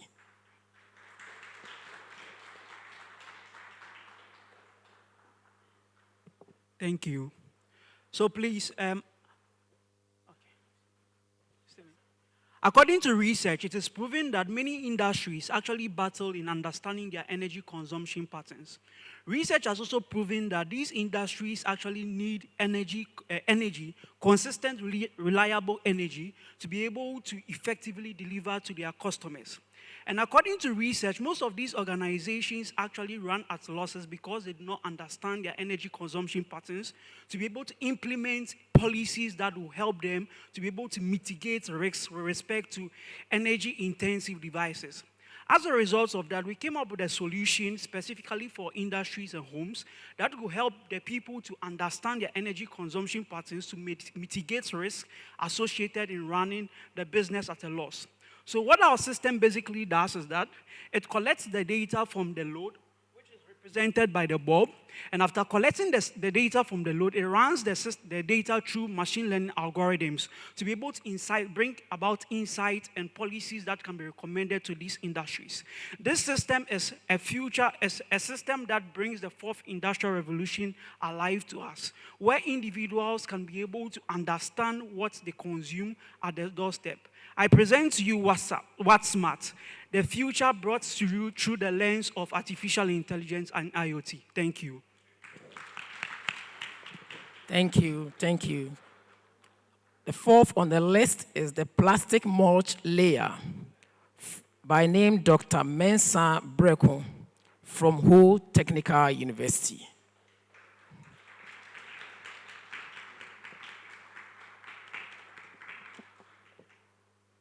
let's do it to them as they come. It's not easy. They've invested time, energy. Right. Could you move this way a bit? Right, that's fine.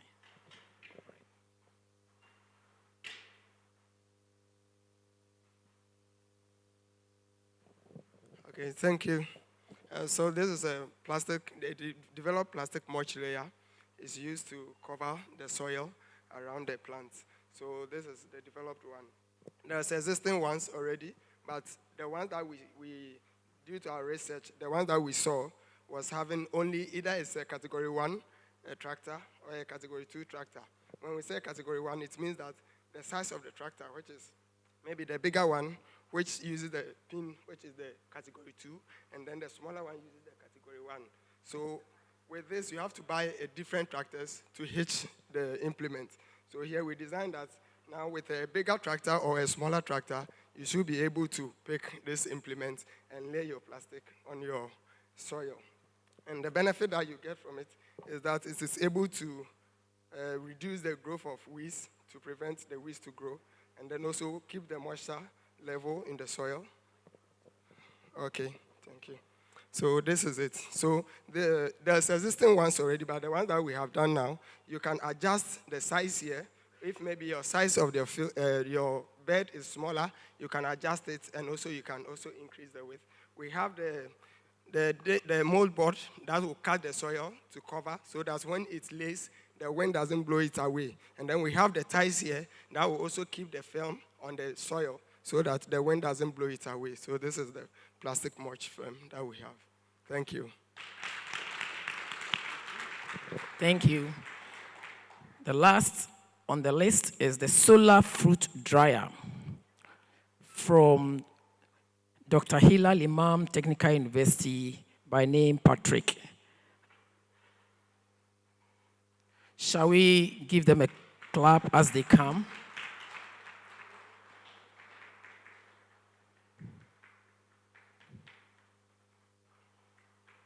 All right.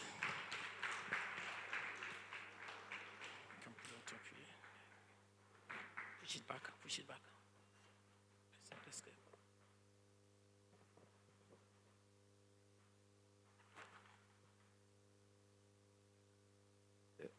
This solar fruit dryer, and the purpose of this is reducing post-harvest losses of produce. Every year, there's always cultivation. Farmers produce fruit, but however, most of these farmers don't get access to solar drying facilities. So we intend of manufacturing this device to help solve the problem of post-harvest losses. So our dryers is made up of plastic and transparent plastic, who serve as the radiation trappers. It traps heat from the sun. It uses direct sunlight. As the produce here are samples of mangoes we dry using the direct dryers. The essence of this, this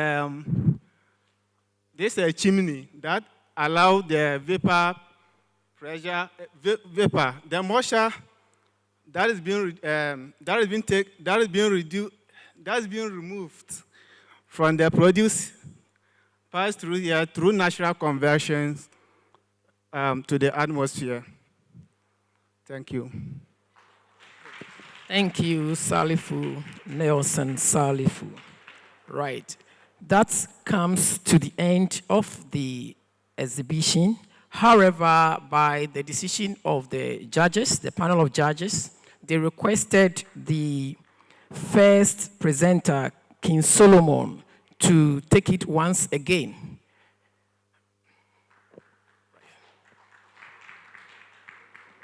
Thank you very much.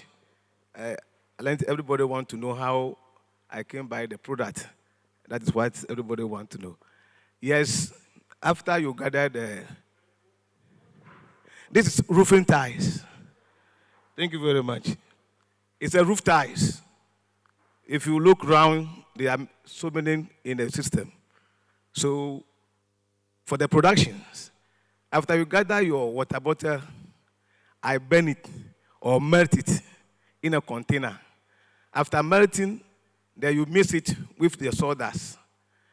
The mold is there, but I can't bring it here now. So then you pour it into the mold. But you don't just pour it into the mold, but it must be under control proportion. So this one is 75 plastic, 25 sawdust. Those proportions are controlled until you get a very good product. So this product is just a plastic melted with a sawdust without any other admixture or chemical. Purely waste. Thank you very much. Thank you, King Solomon. Right, so I believe we've all enjoyed this session and we've witnessed the innovation, the creativity, and the ideas that had enabled them to develop their various projects. Just to give you a bit rundown on the road to date. The work of the panel of judges started on the very day there was a closure to the online submission of the exhibits. 29 exhibits were received from all the technical universities. With the help of the panel of judges, they were able to shortlist only 10, of which the least of them had 2 approvals out of the 3 judges. And today, 10 of them were called to come and exhibit at the conference. And in the course of the conference, the judges in person did interact with them and came out with the best 5 that we all witness here as being pitched for youth to know what the content and what actually contains in their project. So on this note, we would want to quickly move on to the panel of judges, the chairperson, Dr. Sarah, to come and lead us in awarding the best 3 for this session. Shall we welcome her?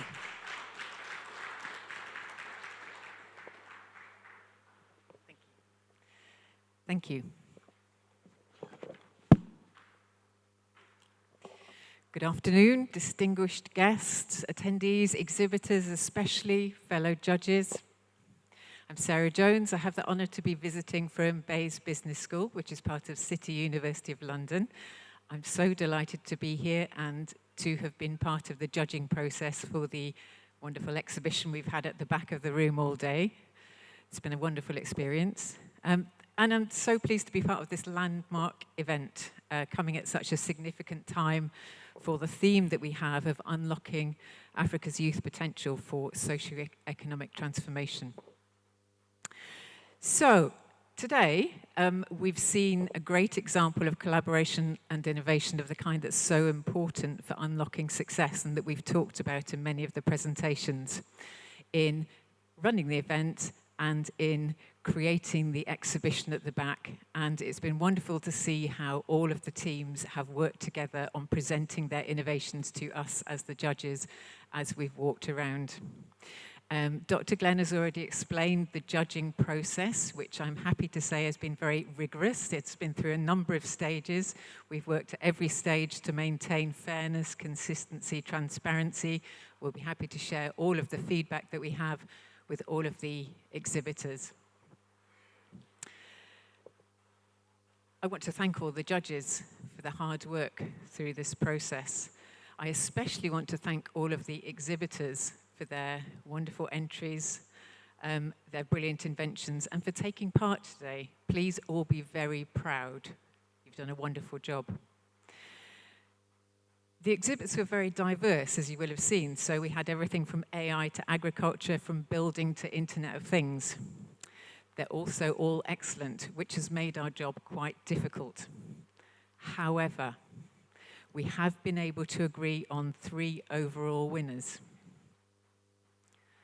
Are you ready? In 3rd place was an excellent prototype already tested with great explanations from the team of how it improves on existing approaches. And it's something that will really help enhance crop production. I think you may be able to guess. In third place is the plastic mulch layer.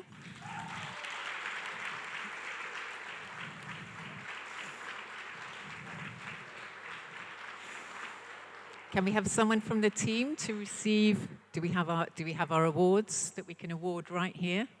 Otherwise, at the very least, please come to the front and have a round of applause.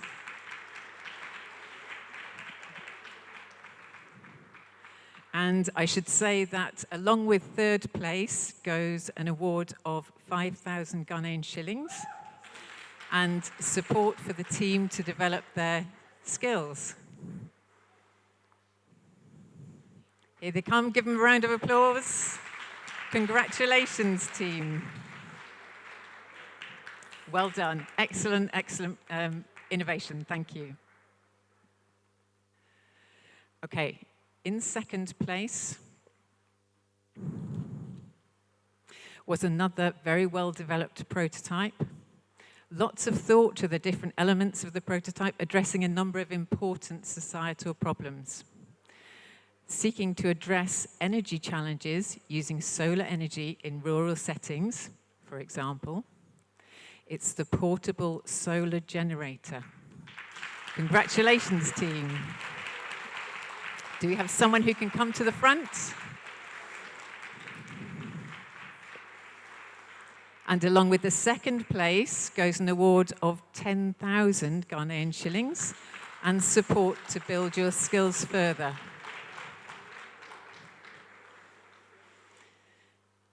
Congratulations, team. Well done. Okay. In first place was a simple but powerful innovation, a great circular economy concept, reusing waste to make a product that appears to have benefits over existing similar products. In first place is the roof tile.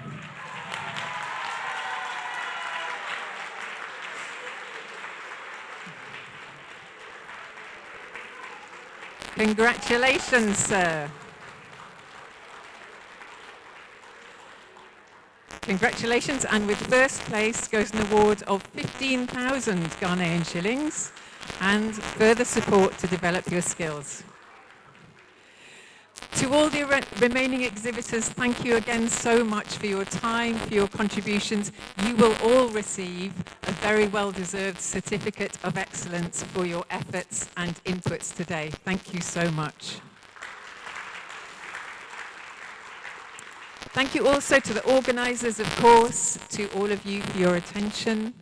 Please do feel free to pass by the exhibits one more time before you take your leave for the day. And with that, I will end and just wish you all continued success with your own endeavours. Thank you.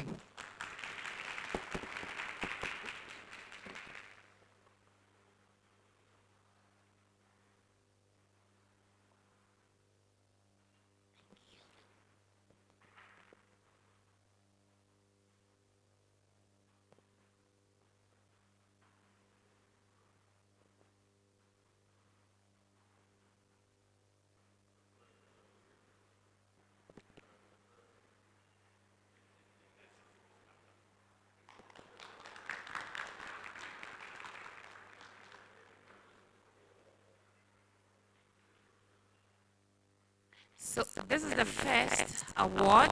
Congratulations for really turning waste into something very useful. Thank you very much. Well done.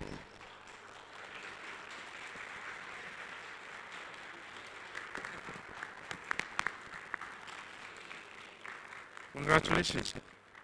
The second, please. Should I read it so that you feel very big?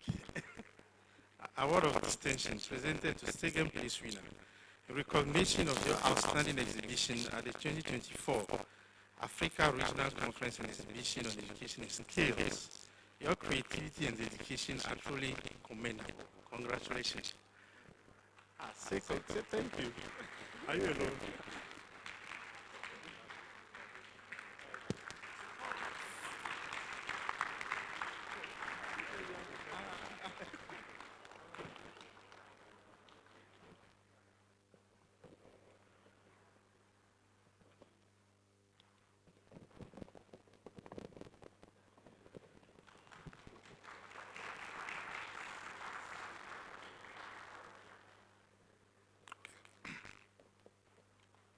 So this is the third place winner. Award of merit presented to the third place winner in recognition of your outstanding exhibition at the 2024 African Regional Conference and Exhibition on Education and Skills Development. Your talent and hard work are highly appreciated. Congratulations.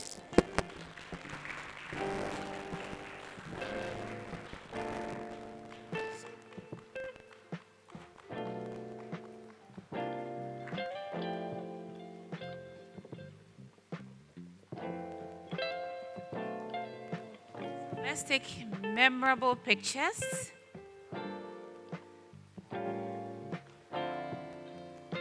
So today you realize really that there's so much importance on education than a passport, right? Or both will go hand in hand.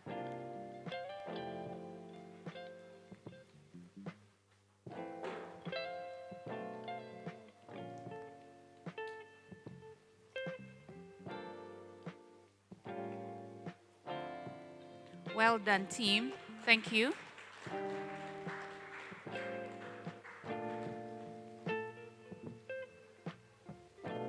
All right.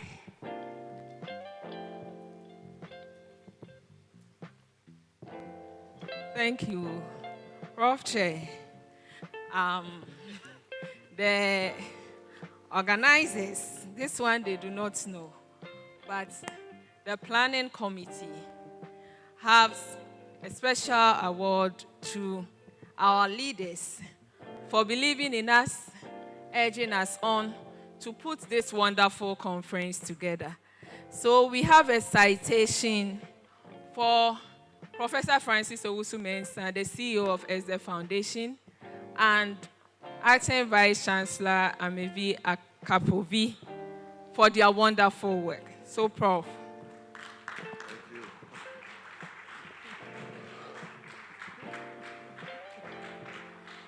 Citation of honor, proudly presented to Professor Francis Owusu-Mensah, CEO, ASDE Foundation Africa. We honor you for your distinguished leadership in distance education, e-learning, and developmental psychology. Renowned for your impactful work on both national and international educational projects, your extensive expertise and dedication to inclusivity have significantly contributed to the development and implementation of quality assurance guidelines for Ghana's colleges of education, benefiting esteemed institutions such as the World Bank, UNESCO, and the British Council. This citation celebrates your dedication to fostering an inclusive, dynamic educational environment and inspiring excellence and innovation in education. Congratulations. Congratulations.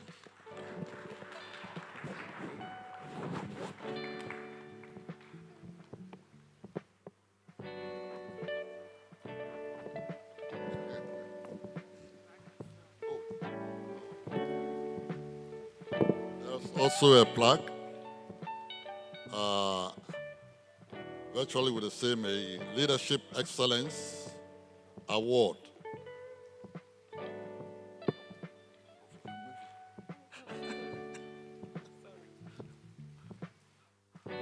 Leadership Excellence Award, awarded to Professor Francis Owusu-Mensah, CEO, ASDE Foundation.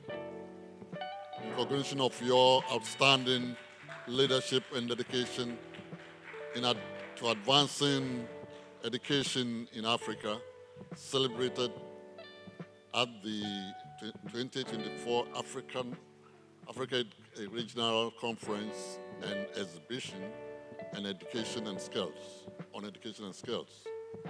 Your visionary efforts continue to transform the educational landscape, ensuring quality and equitable education for all. Congratulations.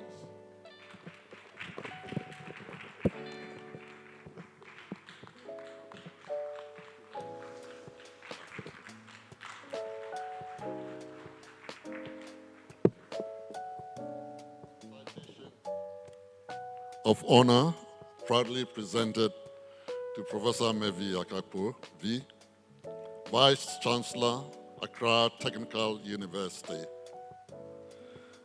Your unwavering dedication and remarkable achievements are celebrated at the inaugural Africa Regional Conference and Exhibition on Education and Skills. Your trailblazing contributions from prestigious awards to transformative leadership at our ATU have garnered global acclaim. Through strategic collaborations and visionary initiatives, you have propelled the institution to new heights. Your pursuit of global partnerships has seen the establishment of bilateral collaborations and exchange programs with esteemed universities in the United States, UK, and China. Your efforts have also culminated in the accreditation of a multitude of BTech and MTech programs. Your continued commitment to driving progress and fostering collaboration ensures a bright future for academia and beyond. We commend you for your exceptional service and dedication to the future of Ghana's youth. Your legacy will continue to inspire and guide future generations. It is with great pride that we celebrate your achievements at the 2024 ARC-EDS and present you with this award as a token of our deepest appreciation and respect. Congratulations.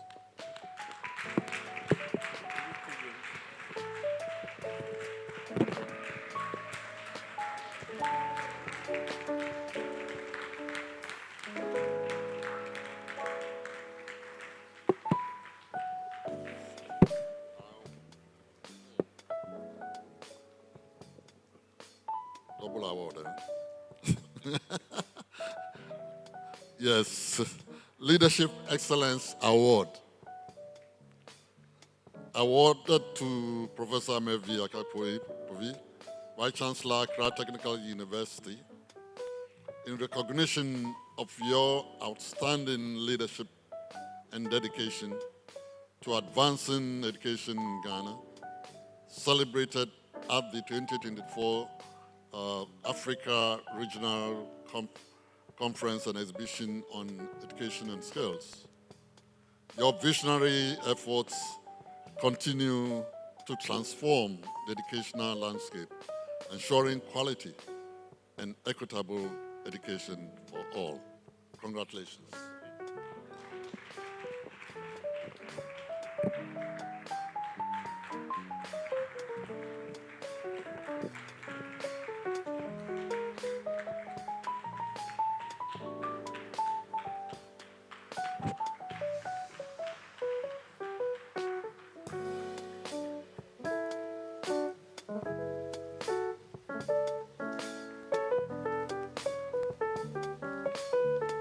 I will be calling Madam Florence Plocky to give us a vote of thanks. If she's here, she can stand by. Before our chairman, Professor, would give us the closing remarks. In fact, if there had been a day that I felt that I should have done PhD, would have been today. And I think that it's not too late for me because I have been in the midst of academia. Today we have learned a lot. It's been such a wonderful day. And to see the amount of talent that had been exhibited here and the conversations that have been had. Thank you very much for staying with us. You remember the story in the Bible of the 10 virgins, right? And I'm sure when we read them, usually we'll say that the other 5 were really foolish. However, I think it has to do with energy. And I think each one of us that is here at this time represents the 5 that were still waiting for the bridegroom. So please clap for yourselves. You have fueled your oils and you have been with us from morning till now. Now you deserve really some our day. So clap for yourselves again. But there is a man and Madam Florence that are in between you and your our day. That is Prof, our chairman, who will give us the closing remarks. Thank you very much for coming. It has been the 2024 Africa Regional Conference on Education and Skill Development. We have been discussing the theme, Unlocking Africa's Youth Potential for Socio-Economic Transformation. It was brought to us by SDEV Foundation Africa in partnership with Accra Technical University. Our key sponsors have been the UN, UNICEF, UNESCO, and Vanuatu Trade Commission in Ghana. My name is Joyce Sakite Ahiadome. I am a communications and PR consultant and professional. You can find me out on LinkedIn. I love to tell stories. I love the SDGs, and I love reading. And today had been a very wonderful day. Thank you for coming, and do enjoy your cocktail. Madam Florence, are you here for the closing prayer? And then we would have the closing remarks. Sorry, beg your pardon, the vote of thanks, and then the closing remarks. Thank you very much, Madam Florence.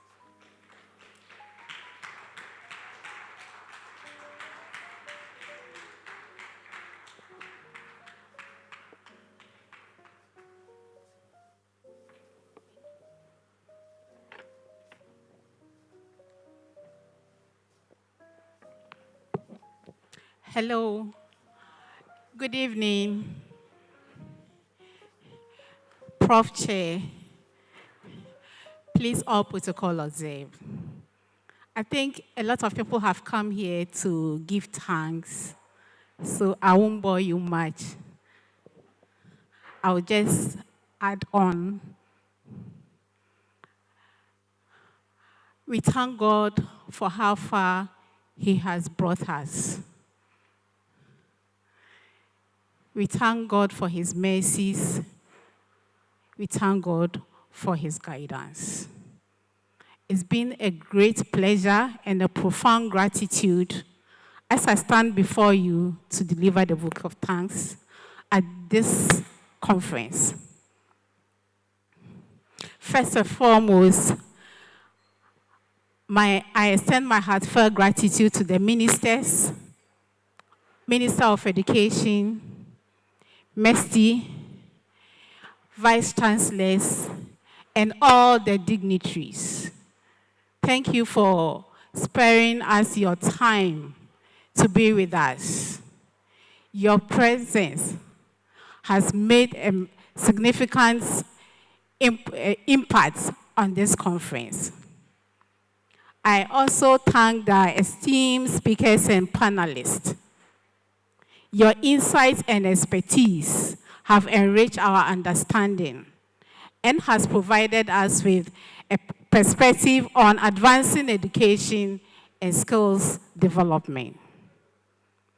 I also express my appreciation to the initiators of this event.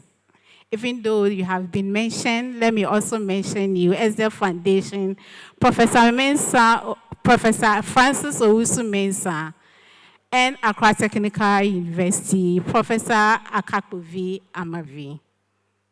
Your vision and leadership has set the stage for a meaningful dialogue and collaboration.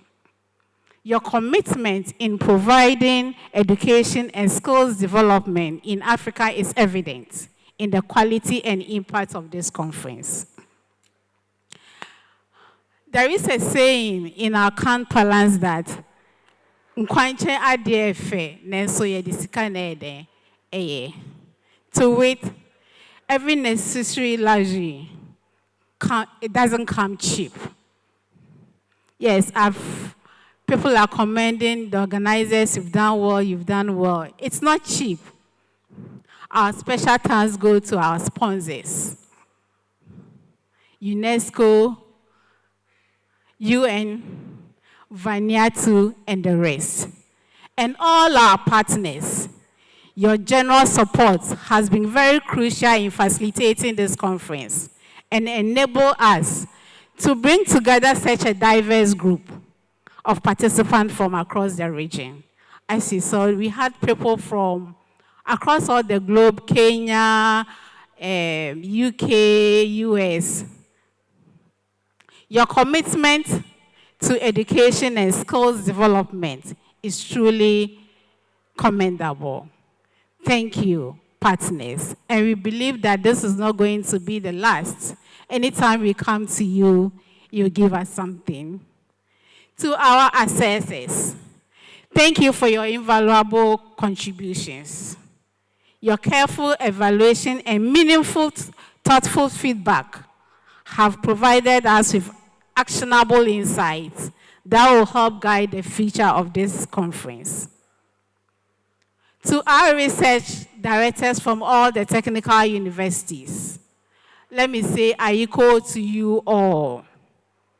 You coordinated very well with us to enable us get the exhibits.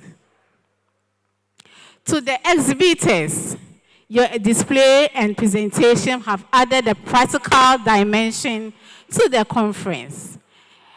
So it isn't like a conference that you go and it is all about talks. It is say we should walk the talks. Indeed, we have seen it. Thank you very much. I would also like to express our sincere appreciation to the event organizers.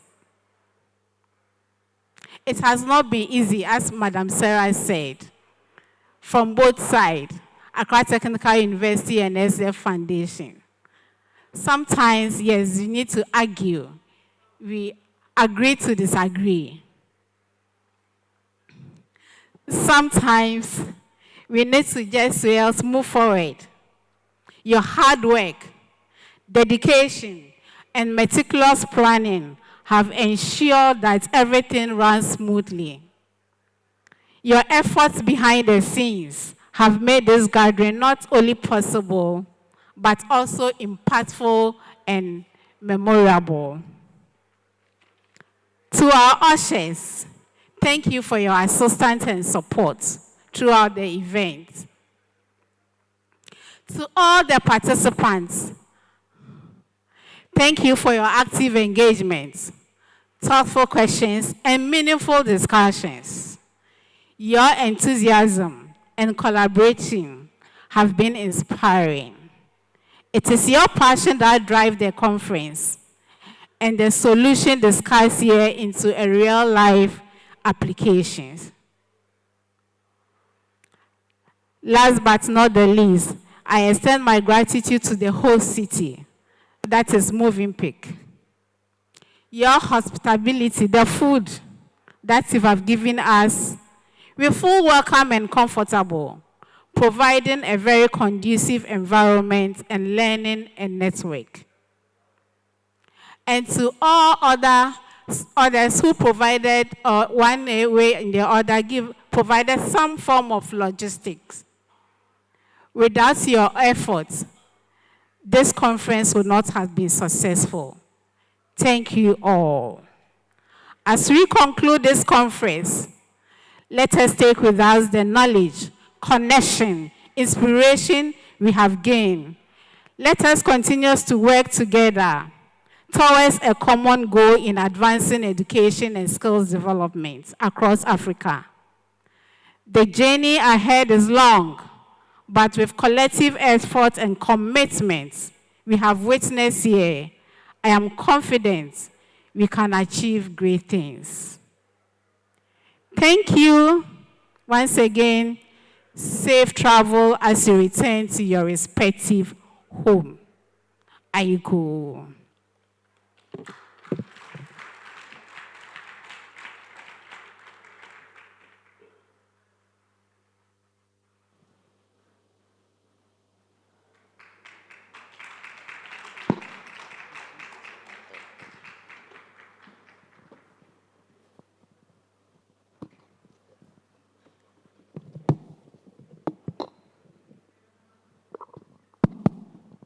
Well, unfortunately, or is it fortunately? I know you are tired. So, unfortunately, you are going to go home now. But unfortunately, you know, the wonderful things we've been hearing and so on, and the discussion that are going on, we're going to miss it, you know. But all the same, I believe that we're going to continue this, as has been said. The networking should continue. We should continue to link with each other and share ideas among ourselves.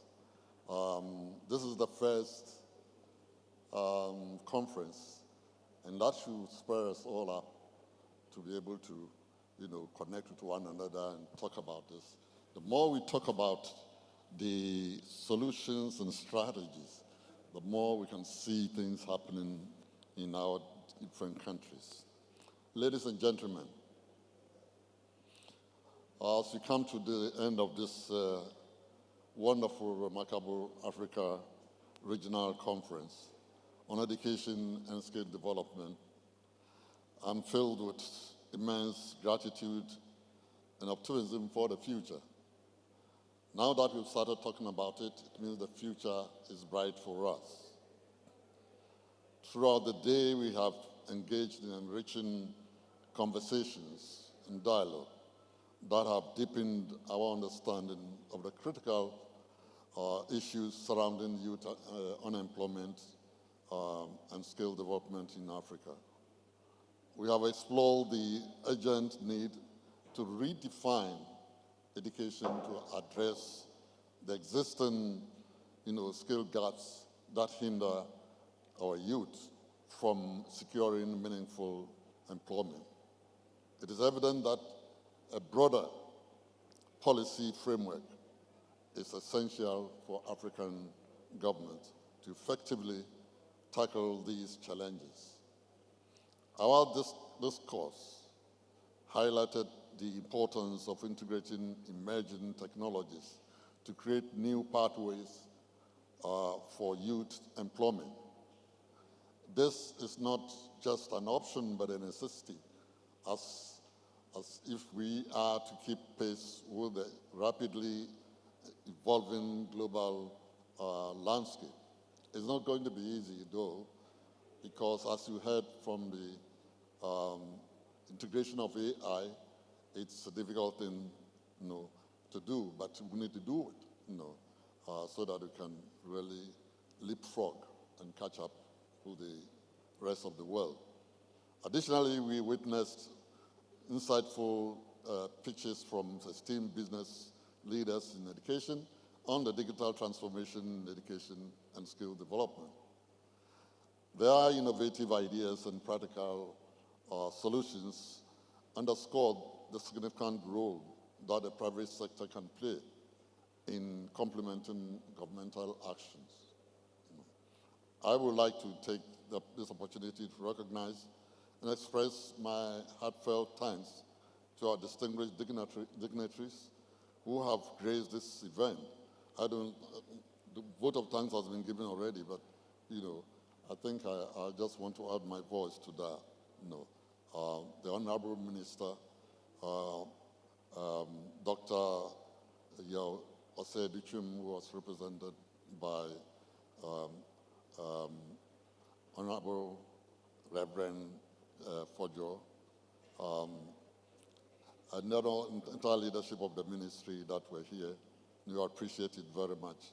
Because we cannot work alone. We need to work with governments. We need to work with people who make the policies and so on. Once we can interact with them and provide evidence for them to see that it's important for us to change here, move from the track path that we have been taking all the time, but move in the other direction.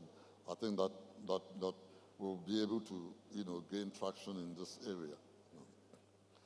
We also want to, we're very grateful for the UN representation here, the coordinator and others who are here, commissioner and so on, the Vanuatu ambassador who was here with us. We appreciate it so much. I think his presentation also gave us hope that indeed we have partners who can really join us to make a difference in the life of the youth in Africa.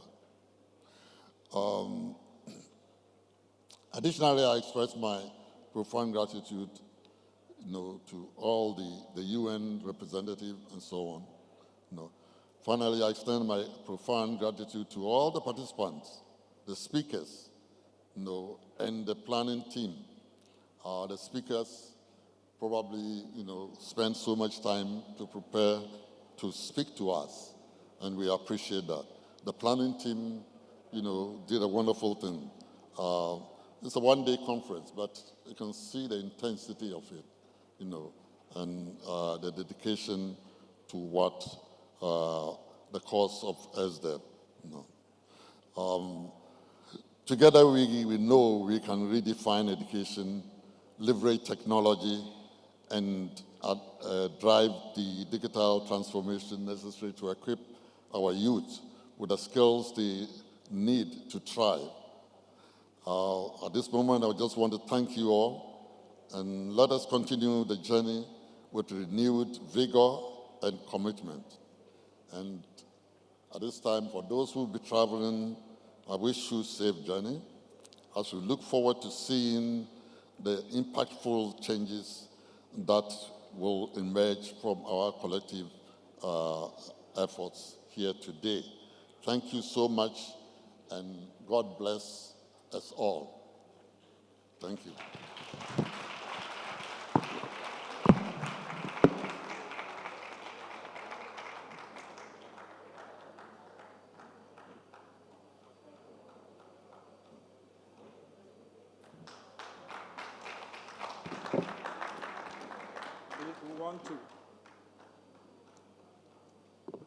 Please, we want to rise for a prayer.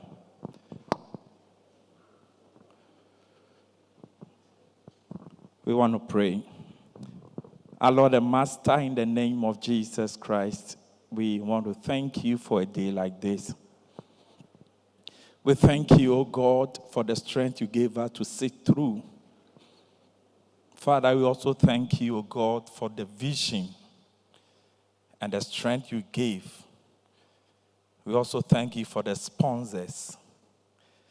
My Lord, we thank you for the youth of Ghana, and we thank you for the youth of the world.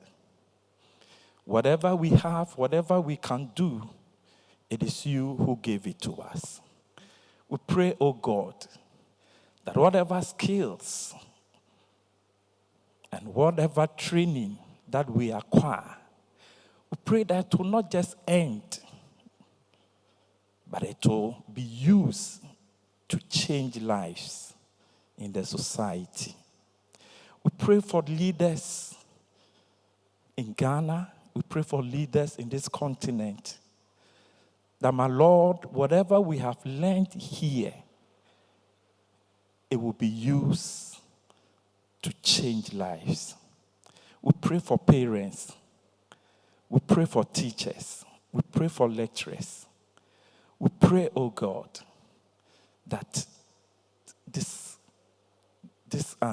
country and this continent will be transformed by these skills and by the the training and insight you've given to us. We pray, oh God, that as our leaders are training us, we pray that as they move on, you will give us new hearts and new minds that would also pick after them and also go ahead and train more people so that Africa can change and be transformed. My Lord, we want to pray, even as we are leaving, that your presence will go with us. Africa shall rise, and Ghana shall remain the hope of Africa. In Jesus' name we've prayed. Amen.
You give me purpose, my provider. And when my enemies surround me, got me tied up. When they throw me in the pit inside the fire, you are my God and my King and my Father. Light to my path in the darkness, hope in my heart when they heartless falling. You reach out and caught us. You're the lover of my soul, love is flawless. They don't understand my gardens. Keeping me high, I know they go low. Cause me, I know they so low. It's my gyre and I make my key. It's a man and he go. You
God no give you away you, away. Tell them away you, away, away you, poverty away, go away, depression away, go away, addiction away, go away, sickness away, go away. I'm a child of God, I've been bought by blood. If it can't hurt God, it can't hurt the boy. Who can be against me? Nobody. When my God is for me, nobody. Cause I'm his righteousness, someone they can't touch the boy. I have no more debt, someone they can't fault the boy. Go away. I say tell him go away.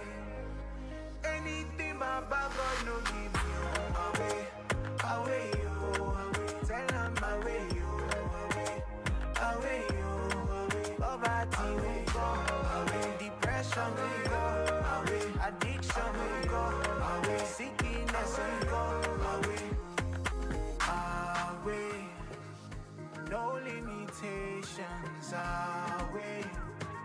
Oh, I am winning, not by power, not by might, by His Spirit that's in me. I'm assured of my place. I'm in the center of His will. Nobody I know you come around, I don't see anything that go hinder me. Cause I love when my daddy, they give me on daily, they ginger me. They won't give me the dollar, I say no. They won't give me the pounds, I say no. They say make a sign up, I say no. But I don't know you, I want you, no. If you want to